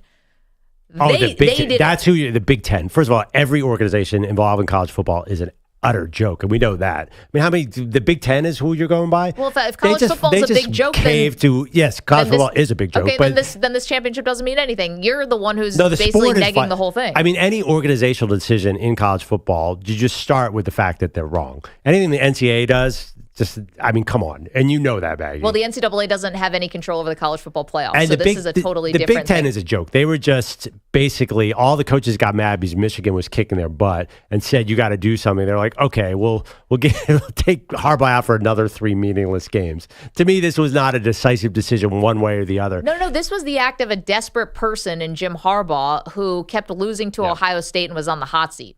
and Ohio State was beating them, and they had to do something to try to even the playing field or whatever in their mind, and they did, and they got caught. Well, to me, Michigan recruited the best team, and they got a little lucky because every other big national title contender was down a little bit this year. Yeah. But they had the best team. They had a great offensive line, great defensive line, did a great job coaching, and were the best football. And that is pretty much the whole story to me. They won without signs. Okay. Clearly, they're obviously the best football team in the country right now. So here's the thing about getting caught cheating.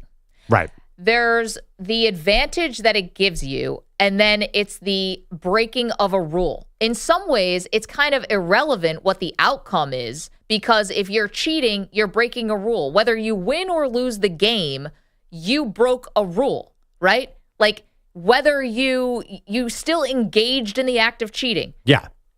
The outcome is actually irrelevant. You broke the rule. What is it? If you win or lose, you still were in the wrong. Well, what about the fact that they won without breaking this rule? Okay, well, here's the thing. They won probably the 4 biggest games of the year, the 5 biggest games. Okay, but did they get help this year? No.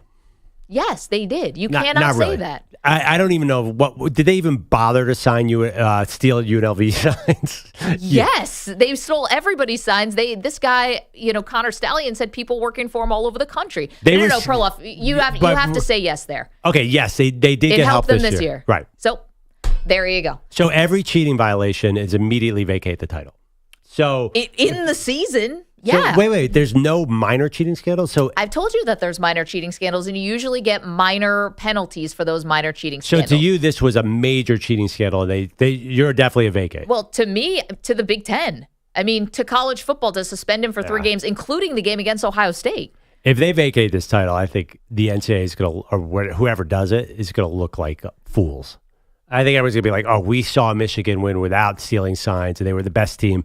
If they say 2 years from now, this is a blank space, I think that is not going to go over well. Listen, you look back at any of those vacated titles, in retrospect, does it look a little silly? Yes, because we all watched them win. We watched USC win. We watched Michigan go to those Final Fours with the Fab Five. So it's never going to jive with like what we saw. And those infractions were, recruiting stuff and paying players and the Reggie Bush's house and whatever. But this was actually something that impacted the field of play. So I think it's different. Let me ask you this question. Say Tom Brady took a little air out of the football. Yeah, he got suspended 4 games for right. misleading the NFL. I don't think they won the title that year, right? They did. Oh, that was the comeback against Atlanta. Oh, okay. Asterisk. Yes or no? Or vacate? If he found out that he was putting the air out of the balls, that his whole career he was taking the air out of the footballs. Yeah, are you taking? So okay, here's what I would say about that. I'd say that's a minor cheating thing that, of course, you don't vacate a title for. So what I always thought was weird about Deflategate, and I don't want to go back and relitigate that, but what I always thought was weird about it is there actually is something in the rule book about this, which is it's like equipment. There's you can't mess with the equipment and stuff like that, and here's the penalty that comes along with it. And for some reason, because Tom wouldn't cop to it, he says he never did it. Maybe he never did. But had he just said, yes, I'm sorry, I took some air out of the football, it would have fallen under a certain penalty in the rule book. But he dragged it out, and he didn't want to relent, and he didn't want to give in, and that's what led to a year of our life basically getting taken over by Deflategate. Does that make sense? Yeah, but I mean, to me, that's a minor cheating scandal that gave him an advantage it's an on-the-field thing, and regardless of all that lying stuff, he would have gotten suspended too because the officials were in the room. If this really happened, it's pretty egregious to have the official mark the X and then take it to a bathroom. Take it to a bathroom. That's pretty bad. But my point is, of course, you're not going to vacate that title for something as minor as that. To me, well, the NFL doesn't do that though. This is different. It's college. There is a precedent for titles getting taken away. We don't take away Super Bowls. But they shouldn't. Okay, they shouldn't put an asterisk next to it. There are a lot of people who said that the Rams making that Super Bowl should add an asterisk because it was such a joke in 2018 when they didn't call that pass interference. It's been lots of calls for asterisks over the years. But the bottom line is, there's always cheating in football anyway. There's recruiting violations since the beginning of time. You cannot take away the title because of everything. And to me, this is a minor I'm sorry, I know how elaborate Connor Stalions was, but if 75% as the Ohio State defensive coordinator said, 75% of the country has elaborate sign stealing programs, Michigan just took theirs too far. To me, this is not the story of the team. This was not such an advantage that's why Michigan won. To me, that's not why Michigan won. Michigan won because they were the best football team. So I do not consider this a major cheating scandal. The fact that it obviously wasn't that important, they just went on a run without any advantage. So that's one part of this discussion from last night, which is the validity of Michigan's season and now this championship. And then the other part of it is the future of Jim Harbaugh. And this has been something that's been in the works for a while now, considering Jim Harbaugh himself has interviewed with NFL teams over the last 2 years. He hired an agent that generally represents NFL people. And quite frankly, his stock has probably never been higher, even though he did have this cheating scandal. I don't think anyone in the NFL cares about that. So there are teams that have already been linked to Jim Harbaugh. The Las Vegas Raiders is one of them. The Chargers is another. And the Bears is another. Now, the Raiders is the only rumor, Perloff, and again, this is a rumor, where they said it could be Harbaugh with J.J. McCarthy along with Harbaugh to go to Las Vegas. I thought that one was particularly juicy. But if you're asking me what the best fit for Jim Harbaugh is, it's the Chargers, hands down. Yeah, but you're looking at a franchise who can't seem to get things right. I worry about, if I'm looking at the Chargers, I'm a little nervous right now because they've had tons and tons of talent and not one. So is Harbaugh really going to say, I'm taking over this aging, injury-prone roster? Feels like there's a high probability of things going wrong there. There is something about Justin Herbert, though. We've talked to your pal, my pal too, Ryan Leaf, about this. Like, Justin Herbert is like a quarterback's quarterback. There's something about the former quarterbacks, and fans, obviously, but there's something about former quarterbacks that love this guy. Yeah, like, he throws 40 touchdowns. I know. But there's some guys who are like quarterbacks, and I think Justin Herbert is one of those guys. And so the idea, I think he's held in super high regard, of course, by quarterbacks, and that would be something appealing to Jim Harbaugh. I don't have to start over with a young guy like I would in Vegas or maybe in Chicago. Instead, I get basically a Ferrari that just needs a tune-up. Yeah, it's so funny. Well, what has Harbaugh done great in his career, by the way? He's developed quarterbacks. He had Josh Johnson back in San Diego. I mean, Colin Kaepernick, J.J. McCarthy, Luck. Stanford. Yeah, but I don't know. They didn't win anything. I just think he's taken mediocre quarterbacks and turned them into great quarterbacks, second-round picks. So I'm not sure. You've never seen him inherit a Ferrari like this. I worry. I know that Chargers team. I've picked them to go to the Super Bowl too many times. It's a really aging roster. Mm-hmm. I'll bet you he's attracted to the Raiders, where he could build a team from scratch. I mean, I know the way Harbaugh is. I'm not sure he wants to inherit a team. I think he might want to build a team and build his culture and bring in all his own guys. That's why I don't think they're going to take McCarthy at 13, but I think that's attractive to him to say, this is my team through and through. Yeah.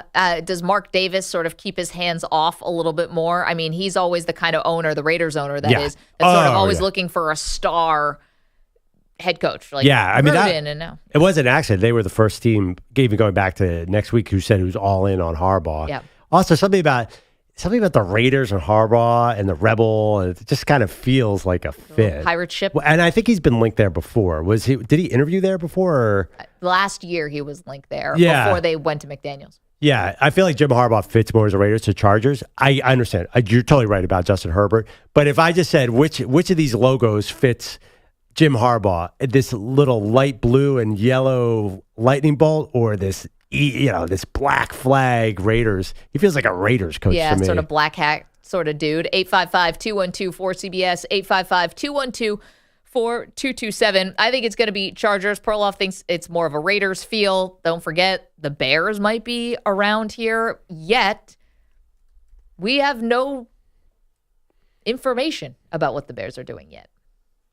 By the way, Chargers also linked to Dan Quinn. I don't understand how I'm following this coaching cycle stuff. This is so many Zooms, so many interviews. Yeah. Can you imagine how boring these interviews must be? I almost don't want to own an NFL team because the Panthers have 37 people on their GM and coach list.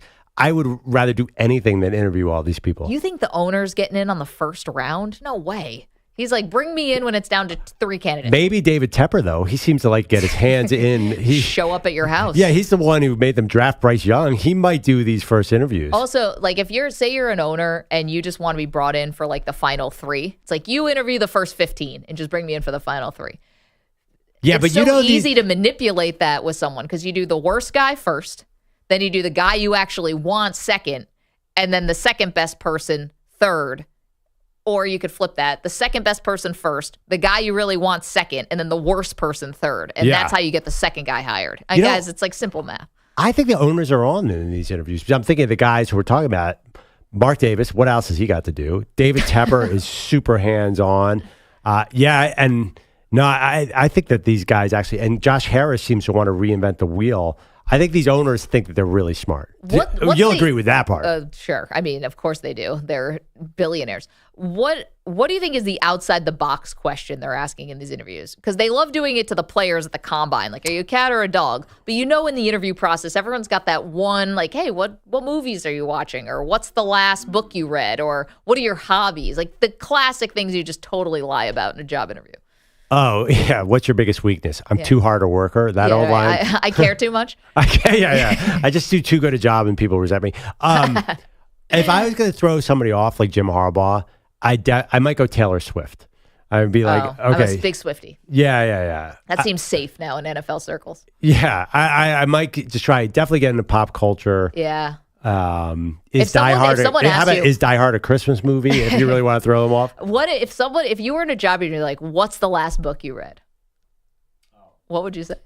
Are you currently reading a book? Yeah, I'm currently reading a 700-page biography of the author Larry McMurtry, which I love. Wow. Okay. I was on jury duty. I just read 10 different books. You've basically been on a perennial transatlantic flight, so you have plenty of time to read. I just read there's a new collation of Haruki Murakami short stories. Oh, look at you. Yeah. Ryan, what would you say? Because you need an answer. I need a couple of years. No, maybe 2 years. To read a book? No. Since the last time I've actually remembered reading a whole book. Yeah. You're on the spot. What do you say in the interview? I think the last one was Frankenstein or Mary Shelley? Frankenstein. One of those. There you go. Classic. Long time ago. Pete, what would you say? I'd say it's been a while, but I would say from beginning to end, it's been a while. So I would say the last book was about Bobby the Brain Heenan. Oh, okay. Well, I read that book in Barnes & Noble. I was so interested in it that I read it in one sitting. Wait, are you guys trying to be strategic here about what you're saying, or you're just literally trying to remember the last book you read? By the way, I got to tell you right now, 60% of that book about Bobby Heenan was about flatulence, Maggie. It was unbelievable. My kind of book. But him and the Andre the Giant having fart-offs was about half the book. You'll say it was misquoted? Here's my book, by the way. I totally suggest this. If any Lonesome Dove fans out there, wonderful biography. That is a massive book. Yeah, jury duty. I think you got to You caught me at the right time. I think you got to say something like, how to win friends and influence people. It'd be like Trump and say, what book? Effective habits of successful people, something like that. Oh yeah, or no. When Donald Trump was asked what book you're reading, he always goes to my own book.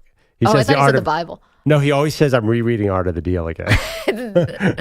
Wow. If you wrote a book, you could always say, I'm reading Maggie Gray's 7 highly effective habits. Doesn't say enough about the person that they would just be rereading their own book? 855-212-4CBS. No comment. 855. By the way, Maggie, what are you reading? Right now, I just got, what's the Scorsese movie? The Killers of the Flower Moon. Yeah. I just got that for Christmas, so I'm going to start reading that one. I haven't cracked it open yet. Sounds like a good time. It's a real upper. Yeah. I didn't see the movie. Yeah. And I actually don't know much about the story, so I'm interested. But once football season's over, guys, that's when it starts. But no, if I was in an interview, I'd say probably how to win friends and influence people, or something about I'm trying to make myself better. Oh, a self-help book from 67 years ago. Exactly. Where you're right on the cutting edge of that. 855-212-4CBS or Lost City is E. 855-212-4227. Okay, more to do, including new blood in one NFL franchise. What are they looking for? We'll tell you next. Maggie and Perloff, CBS Sports Radio. You're in a 5-minute break.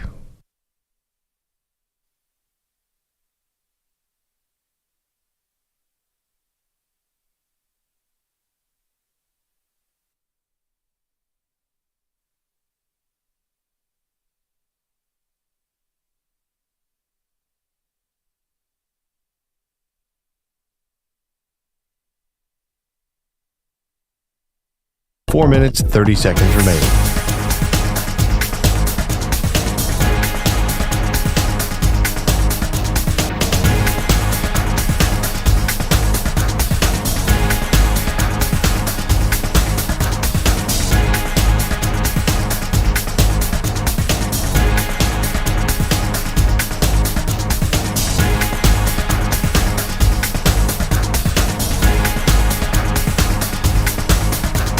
Four minutes remaining.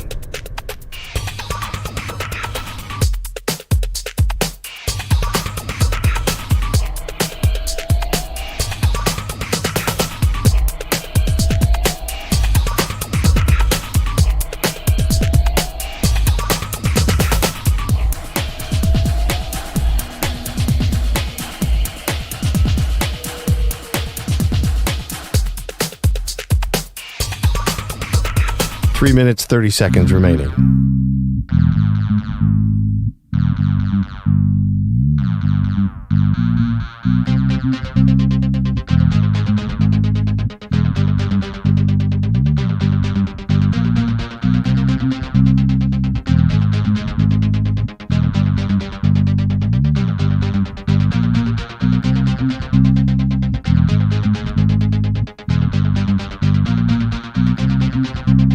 Three minutes remaining.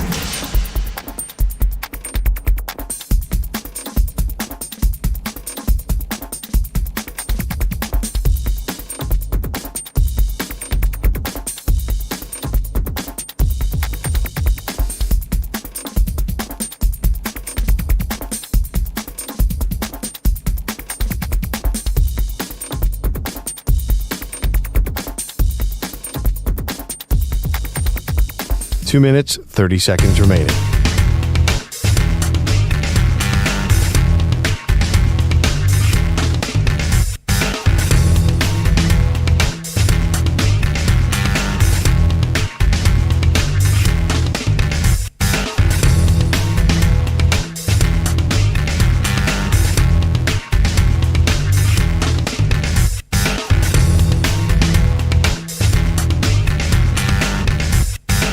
Two minutes remaining.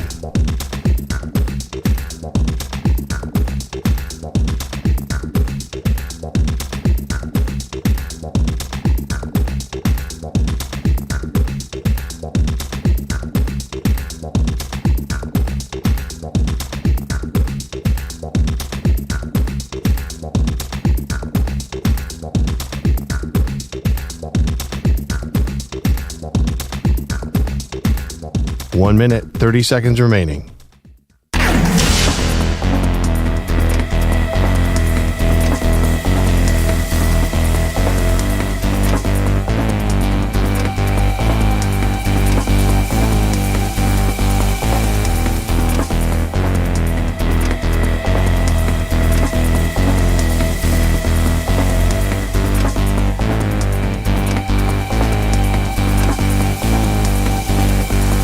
One minute remaining.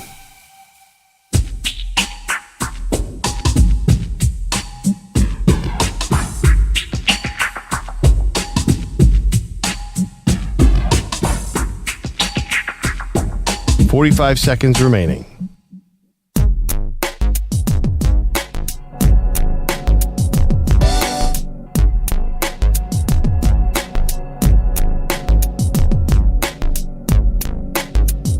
$30 seconds remaining.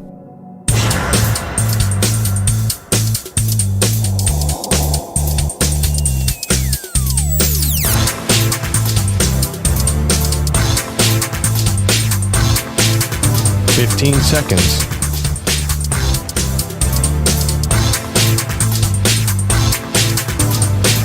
Break ends in 5 seconds.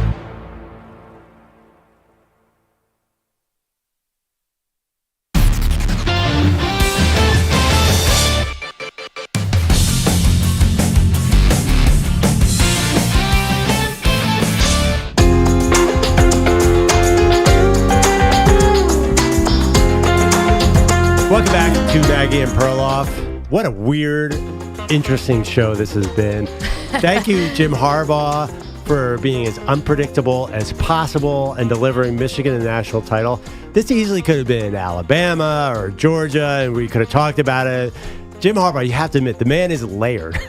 Yeah, he's layered. He's a lightning rod. He's kind of love him or hate him type of thing. I don't think he's as controversial in the NFL, though, because, well, maybe that's not yet. true. Oh, no. I mean, listen, he was a successful coach who burned his way out of San Francisco because he couldn't get along with Jed York.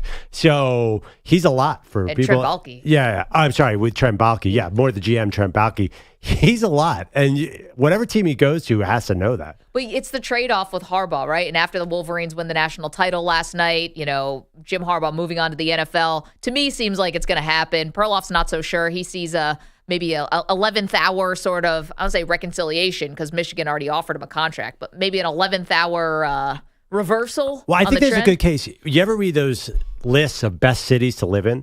It's always college towns, right? And Ann Arbor is on a lot of those lists. It's a wonderful place to be. His dad lives right next door. Yeah. It's family.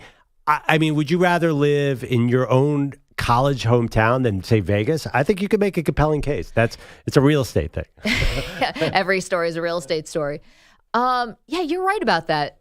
All the top cities to live in are always cold places, aren't they? Well, no, it's also college towns. It's always Austin, Chapel Hill. Oh, okay. Ann Arbor makes lists. It's just a pleasant place to live because you get the benefits of a city without the size and congestion of a city. Yeah, actually, I was way wrong about that. Yeah. Not all of them are cold. Raleigh, Jacksonville is one. Ann Arbor's in there. Obviously, San Francisco, Madison, Wisconsin, Seattle, Berkeley. If you guys were going to move away from New York City, what would you want to live in a college? I would want to live in a college town because you get all the concerts come to your town, but you don't have to deal with traffic. I think this is a beautiful combo. Which college town? Say it now. Everyone else is going to be mad. Big Ten, I gotta be honest. SEC, Chapel ACC? Hill. Chapel Hill. Doesn't that seem like heaven, Chapel Hill? I don't know why, but how about UCLA? I mean, heaven, Westwood. Yeah, but the traffic. I mean, that's might as well. If I were to live in LA, I might as well live in New York. I don't know. It's true. Raleigh, wherever Tennessee is, that seems nice. Rolling Hills, I'm Provo, Palm Springs, California is where I hope to end up. You want to be out in the desert, just alone. Love it. I've done 4 seasons my whole life. It's lovely. Growing up in the Northeast, you really get the mixed bag of every season. I'm ready to just be in the desert now. Wow. Yep. What's your second city, Bogusch? San Diego. I love San Diego. You're ready to just go one season, just like me. Yeah. No more winter. Ryan? Pete? I haven't thought of it.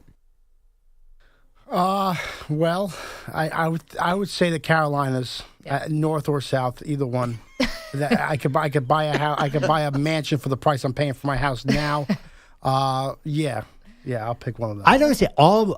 I know a million people whose parents have moved to North Carolina. Yep, that's the Very hot spot popular. now. Either, as Pete said, north or south. Those are the hot spots. I love how they're two wildly different places. Yeah. But I still think you want to get a little warmer. You want better real estate. I get it. Charleston, South Carolina. I couldn't. If you guys visited there, I put on 5 pounds just by getting off of the airport. And the food is way too good there. Bogusch is here. He's got headlines. Hello. Hello again, guys. Their last loss was October of 2022. They were only held under 20 points once this season. Michael Penix Jr. in Washington ran out of magic at the wrong time last night. It wasn't enough today, and for me, I'm going to take accountability for the offense side of the ball. I feel like we could have did better. The Michigan D deserves most of the credit for that, pressuring Penix all night, picking him off twice. The Wolverines led wire to wire, but only by 7 in the fourth until Blake Corum scored twice on the ground. He and Donovan Edwards and the rest of the team combining for 303 rushing yards. There's so many people making plays out there, and when we needed to play, someone made it, whether it had been myself, whether it had been Will, whether it had been JJ or Donovan, Colston. I could keep going on and on just because so many guys made plays. It's Michigan's first national title since '97. It comes, of course, after semifinal exits the last 2 seasons, and now we wait to see if Jim Harbaugh flirts with the NFL again. Alabama. I'm sorry, were there any other celebrities there besides the one box that they put on, which was Michael Jordan, Derek Jeter, Travis Scott, Stephen A. Smith holding court right in the middle? Was there anyone else in there? Jess Sims of Peloton and Game Day was in that. So that must have been maybe an ESPN. Oh, is that? They actually said another is that who it was? Yeah. I didn't know who that was. Desmond Howard was in that same suite as well. Okay. I Did would they be in pan that on any suite. other celebrities? Gosh, I don't know. I tried to watch a little bit of the alternative version. It was pretty cool. Pat McAfee and his crew were all wearing these really big cowboy hats. Yeah. But I couldn't hear their microphones. I had to then there turn was away. a third. Did anyone go to the third? Yeah, I had trouble hearing AJ Hawk in particular. There was a third he doesn't say screen anything. that was just blank, and you could hear the PA announcer. Did anybody happen to watch that? So you can see who was reporting eligible? Yes. So I was Call back to watching the it, Lions Cowboys. and you heard the PA announcer. You felt like you were in the stadium. It was actually super cool. Did you get the music too? You got everything. It was just a empty. I don't even know. I didn't read this was going to happen, but it was kind of neat. But again, it was one you didn't really need an alternate broadcast last Not for night this one. because Herb Street's pretty good. Yeah, no, I think that they did a fine job. But I didn't realize the Washington Huskies play Who Let the Dogs Out. And I know this is a little sacrilegious because we got a lot of Mets fans in here. It's the worst song, guys. No, it's the worst song. It's the worst. What? Oh, come on. It's kitschy. It's classic. It's grandfathered in. It's. Pete has it on call. I can't believe you had that ready to go. I know how much you hate it. Is this straight from your phone or our computer system? Phone to computer. Gotcha. You definitely don't have the next one lined up because it's second only to Don't Stop Believin'. Oh, gosh. Just shoot that song right into the sun. What are we going to? How about Yesterday by the Beatles? And I mean, what are you talking about? Don't Stop Believing. Stadium anthem. It's an all-time song. I mean, why are you ripping these great songs? Well, Don't Stop Believing. Let the Dogs Out. Mambo, whatever. Mambo Kings. I don't even. Mambo number 5. Mambo number 5 was a different song. Do you not like Baha the Men, thank you. Macarena? You like that song? Of course. I mean, who's not fired up when the Macarena comes on? No, but the Macarena's not bad. I'm more of an electric slide person, but sure. Well, okay. One of the best lines. Anyone see Trolls World Tour? It came out during the pandemic. Not yet. It's on our list. It's awesome. It's really good. But the best line was Justin Timberlake is trying to convince these people that pop music is awesome, and they don't buy it. And he goes to the side carriers, was playing Who Let the Dogs Out too much. That was like the main punchline of the movie. So, yeah, okay. But Don't Stop Believing. Maggie, you're in a minority on this.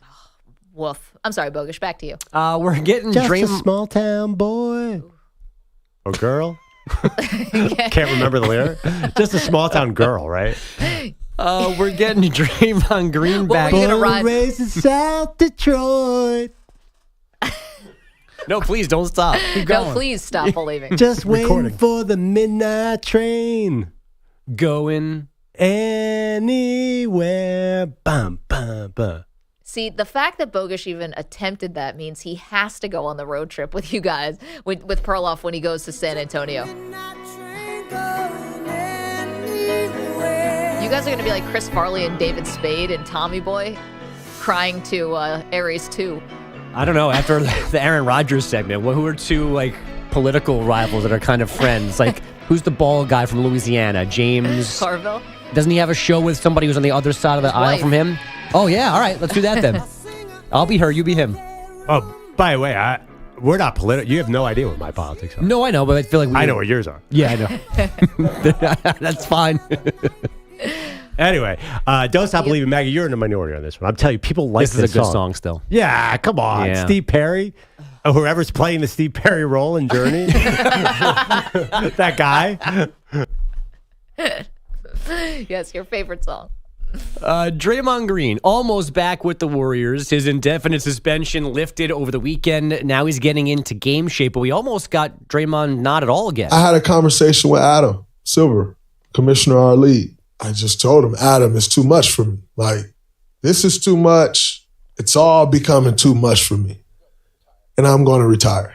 And Adam said, you're making a very rash decision. And I won't let you do that. So that's from Draymond's podcast. Wow. Is there ever been anything more on brand than this for Draymond? It's like, yes, he has a problem with being totally in the moment. Clearly can't control his emotions at times, all that. So, of course, he's making an emotional decision to retire. And Adam Silver is the pragmatist, just to be like, well, why don't you sleep on it? He should have let him go. But you know what's funny, too? The way he describes it, he's so calm and measured when he speaks. Like, we did an interview with him, and he's just the most calm, measured interviewee of all We're time. not trying to box him out. Even that. And by the way, you know what Adam Silver said to him?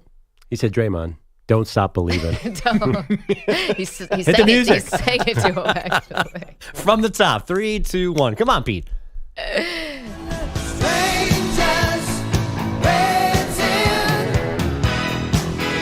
down the boulevard.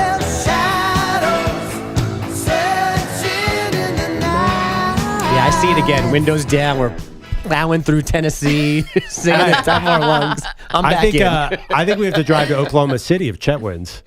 Well, it just goes pretty somewhere. much the same trip. It's not that different.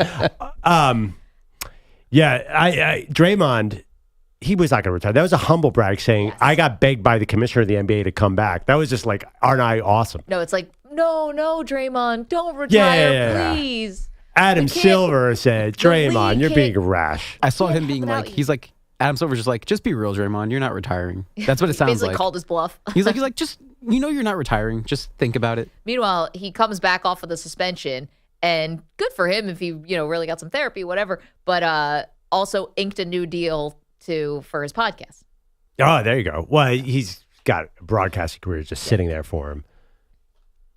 John Morant ends up playing just 9 games post-suspension. He needs season-ending shoulder surgery. Got hurt in practice Saturday for the Grizz. Tyrese Halliburton suffered a potentially serious left hamstring injury in the Pacers' 133-131 decision over the Celtics, and Paul George scored 25 in the Clippers' 138-111 win over the Suns. Second time in 5 days that LA beats Phoenix. And I'm going to finish with some hockey drama. Fans like me know the name Cutter Gauthier. The Flyers took him 5th in the 2022 draft. He just helped Team USA win gold at the World Junior Championships, and then the Flyers traded him to the Ducks last night out of nowhere, apparently because he didn't want to play for Philly, so much so that he refused to meet with team officials during those World Juniors in Sweden. They went there to talk to him, and he said no thanks because he's like the rest of us and hates Philadelphia.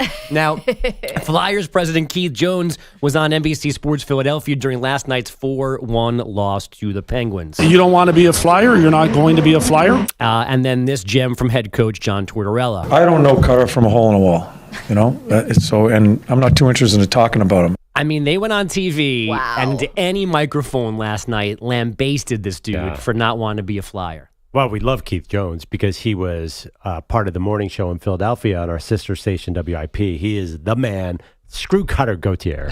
We have Dallas Goedert. We don't need Cutter Gauthier. He grew up a Penguins fan, so he hates the Flyers. Is that really why? I think that's why. He's really committing to the bit. That's a great name, by the way. If your last name is Gauthier, you name your kid Cutter, he's going to be a great athlete. Probably thought maybe he'd be a pitcher. I'm only sad about that. If his name was Bill Smith and he didn't want to play there, but I'm like, Cutter Gauthier. And I just pulled up a picture of him. I mean, this is the best head of hockey hair I've ever seen in my life. What's funny about it is usually it's the number 1 overall pick who can try to pull a power move like this. Yeah. Like, I don't want to play for you, like an Eli Manning situation. It's rare that's the 5th overall Right. pick. But also, it was the pick from 2 drafts ago. So this has kind of been, I guess, a changing situation because he did not express issues to them about being drafted by them.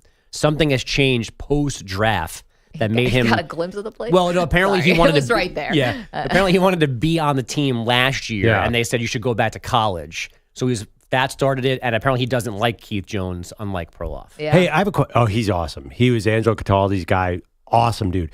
John Tortorella is the coach of the Flyers. Correct. Are there any other coaches in the NHL besides John Tortorella? No. He gets to coach for every team. Is Mike Keenan and John Tortorella just clone themselves and coach 16 different teams? You're not kidding. I think there's 32 teams. I think there are 35 guys that have been coaches. It's just they all just keep spinning through. Every NHL head coach has had another job or two before their current It's one. only retreads. Yep. You're so right about that. I'm just thinking about that. The Peter Laviolettes. How many? Oh, yeah, that's the other guy. Mike Babcock. Rick Mike Babcock's Bowness out. is still a coach in the NHL again. Thought he was a bullpen coach. No, that's Ricky Bones. Lindy Ruff. I feel like it's been around since I was a kid. Yeah. Peter DeBoer. Yeah. Was the Devils coach. Now he's the Sharks coach. And Kings. Yeah. I loved, by the way, Craig Berube was a coach, right? Yeah. He just got fired recently. Yeah, he was the biggest thug I've ever seen in the history of hockey. All he did was went out and fight. How that guy becomes a coach. Anyway, I'm just showing off my knowledge. That's it. I don't Barry know. Trotz has coached how many teams? A lot of them, right? I don't know. Feels like Rick it. Tockett's a coach again. Yeah. Claude Julien. Rick Tockett's a coach again? Yeah. Hey, by the way, you guys said that I'm in the minority about Journey's Don't Stop Believing being an awful song. Our pal Nick in Texas...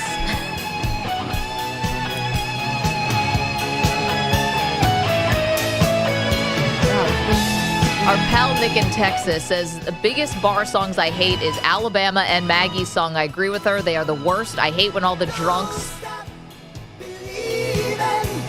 shout out the chorus.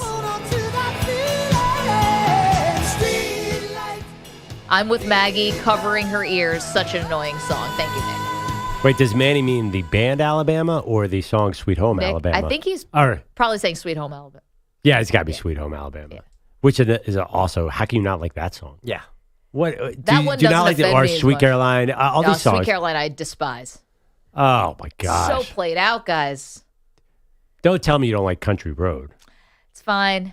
It's fine. What songs do you like? I do like Jump Around when they play that at stadiums. I think that's a fun one.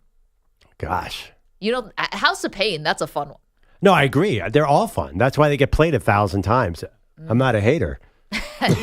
Consider me number one. Who let the dogs out? Oh, no. Touching it. Where's EJ? That was so bad. Where is EJ? Bam, bam, bam. Make it stop. Wait, he's singing this song about a teenager, by the way. Well, let's not get into that. Your mic's Oh, off. sorry. Maggie, what is your favorite Radio. band of all time? We've been together. I don't have the slightest. What's your favorite musical act? I mean, We know Bogusch is Dave Matthews Band. By the way, today, Dave Matthews' birthday. Happy birthday, bud. We know. Thanks, Dave. thank you. Gonna pretend to be Dave Matthews. We know Bilatti's a speed metal freak. That's a fact. That's right. I don't know if I have a favorite band. I have a few Tupac, favorite too. bands. Okay. I would say that I don't want to like do a back of the napkin. I really like Radiohead. I really like the Grateful Dead. I really like Biggie. I really like. Okay. I mean, kind of. So you're varied. not like a favorite band person like Bogusch. No, I mean, I would say the act I've seen the most live is weirdly probably Wu-Tang. That's There you a go. terrible show though. They're not really great. But I like a lot of stuff. Eclectic. Okay. And also like. But what you do not like is anthems. They get overplayed in stadiums. Well, but I'm a Radiohead fan, so they have some anthems, but really, it's not like Just Arcade Creed. Fire or something like that. I Yeah. like the Strokes. What? Just listening to Creep. Listen to Creed, yeah. Yeah, I was just saying that's you an anthem. caught me, Ryan. Sweet Caroline and Creep. No, Creed. Oh yeah. Oh, I was thinking I was like, thinking wait, Nickelback. From Radiohead. what are the Radiohead? Oh, Creep. You were Yeah. saying Creep. I'm yeah. What sorry. are the anthems by Radiohead? Yeah, Creep. Creep. That they play that in stadiums. Creep. That's kind of that's depressing. weird. yeah. They're all depressing. Yeah, that's a thing. Yeah. You like depressing music. There it is.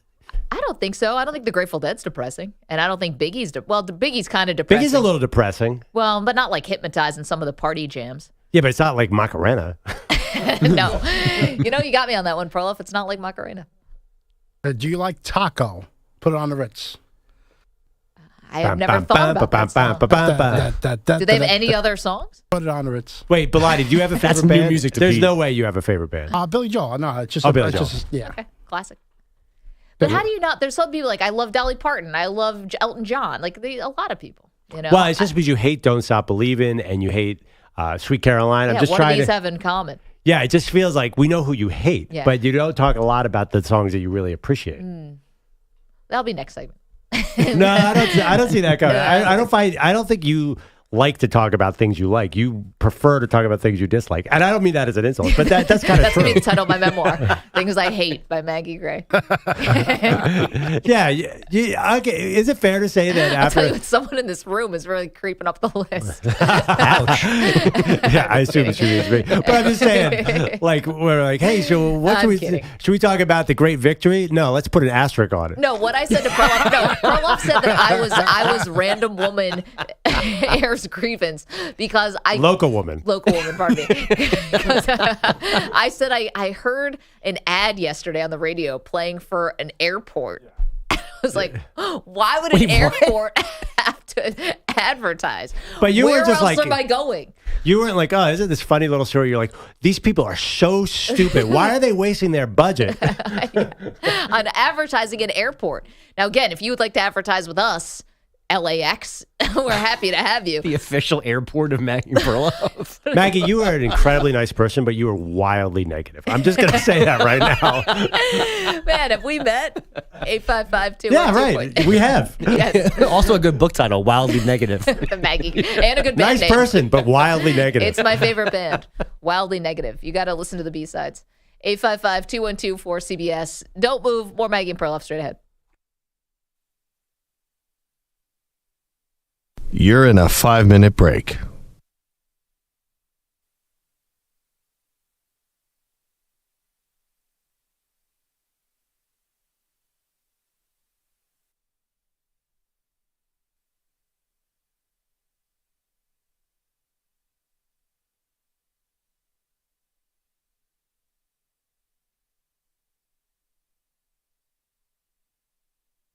4 minutes, 30 seconds remaining.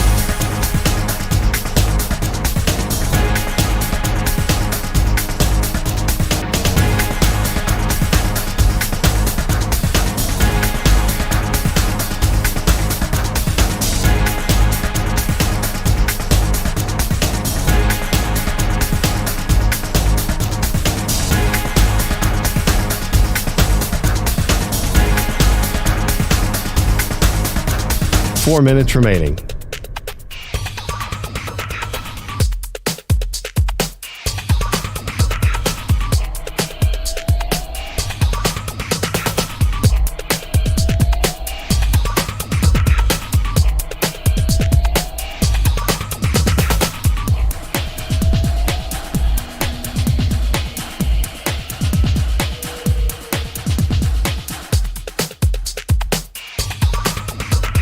Three minutes, 30 seconds remaining.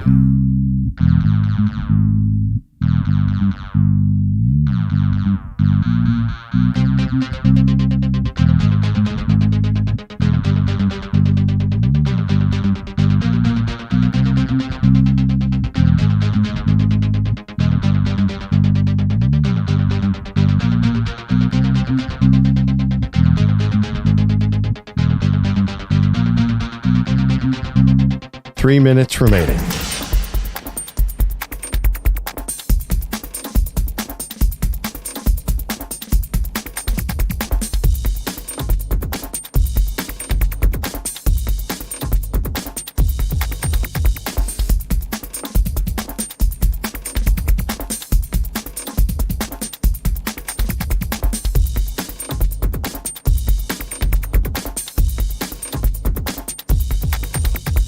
Two minutes, 30 seconds remaining.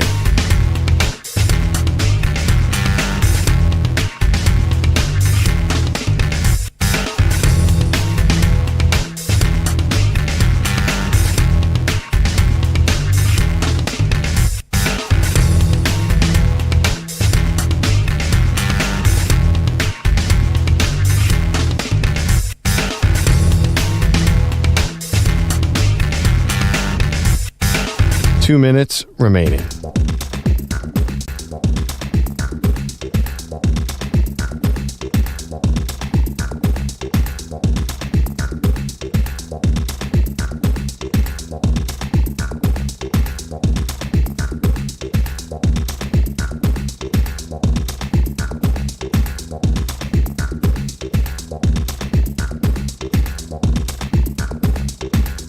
One minute, 30 seconds remaining.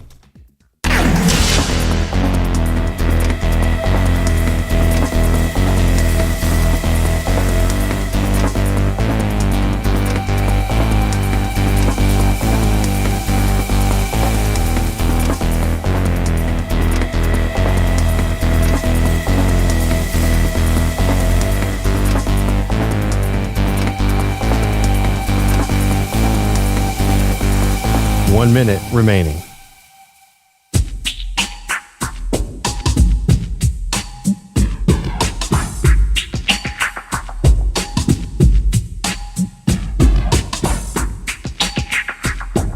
$45 seconds remaining.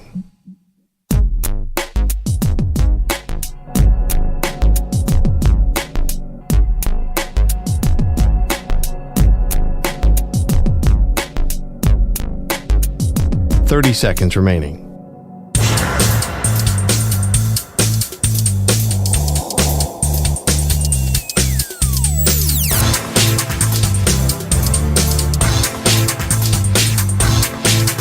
$15 seconds.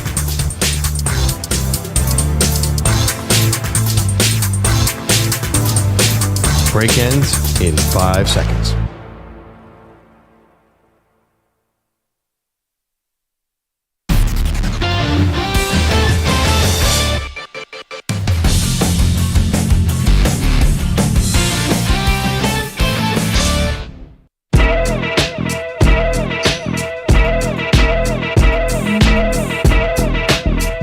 Welcome back. Maggie Gray, Andrew Perloff. Michigan wins the national title. And then they get a parade, right? Oh, I don't know. College teams do parades? I remember Usually you think of parade, you think of a pro title and They're shutting gonna down have an entire city. Ann Arbor, that's an easy parade. Maybe a rally? More like a rally? I don't know. I feel like Michigan fans are going to be partying for the next 10 years off this one.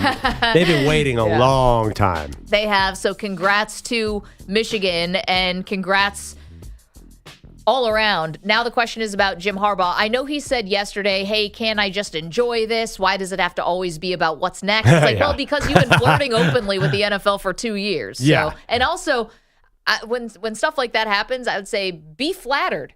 You know, because there's a lot of coaches out there that nobody gives a hoot where they're going to land next. No, this is all good. You could see he was walking on air because I think this season took a toll on him. You know, I've been making light of the cheating scandal. It obviously wore on him. I've never seen a happier coach than last night. Of course, any coach who wins a title, but I don't remember Kirby Smart sort of slaying the demons like Jim Harbaugh did last night because he came so close in the NFL, didn't do it, and he's been marked by controversy lately. Felt like a really gratifying win. Yeah, Kirby Smart beating Nick Saban has got to be a big deal. Well, Kirby Smart's not very expressive like Jim Harbaugh is. How about Kalen DeBoer on the other side of this? Let's hear from the Washington Huskies head coach. Speechless. Really I really didn't know what to say because it wasn't what we planned on. You know, we believe in each other and we believe that we can win this football game. And, you know, I think the thing that I wanted them to make sure that they knew is even though this wasn't what we feel was going to happen, but they've restored UW football. Okay, so Washington a little bit different here. They're going to be going to the Big Ten next year. They've already got their quarterback for next year as Michael Penix is going to go to the draft. And I think you and I disagree about, we can talk about the future of Washington. We can probably do that at a later time. But the future of Michael Penix, which is to me now a lot more in doubt. But the future of him being a first-round draft pick, I should say specifically, I think a lot more in doubt after this game, unfortunately, than it was after the Sugar Bowl against Texas. You have 6 years of the dude on tape. One game? I mean, he's played Michigan 4 times. Yeah, I would say one game because even for the good appearances against Oregon and a strong appearance against Texas, I think because Michigan's defense is full of guys going to the NFL, then you saw how he was against like an NFL level pressure. Like this is why we should have known that CJ Stroud was probably going to be, you know, like look at what he did against Georgia, and it's like, wow, he could really handle all these future first-round picks. I think that'd be a very dangerous way to scout. I think there's a randomness about one game. The other thing, too, is they couldn't run the ball, and Michigan couldn't stop running the ball. True. So it's not like Penix had very few opportunities. I mean, they did actually control the ball a lot. I don't think Penix played that bad last night. He just missed probably 3 throws that he normally makes, and it's a ball game. Yeah, also, it's just... He's awesome. He missed like half the throws. That's the thing. Penix No, is normally didn't. Oh, a 70% completion percentage, and last night he was 27 for 51. Yeah, because half the time he was throwing it out of bounds because he was about to get sacked. So instead of taking a 10-yard loss, he'd throw it away. So how many throwaways did he have last night? At least 10. He did have a lot. That's going to put the bow on it for us. Again, congrats to Michigan. They win the national title. And for Washington, welcome to the Big Ten. Yeah, is that funny? You get to play Michigan all the time, including next year. Kalen DeBoer, man, that guy can coach. He is in a good spot. Thank you, Ryan Botcher. Thank you to Pete Bellotti. Thank you to Andrew Bogusch and Andrew Kaplan and the Weedos and the coffee drinkers and the callers. You guys are phenomenal. We will see you back here tomorrow.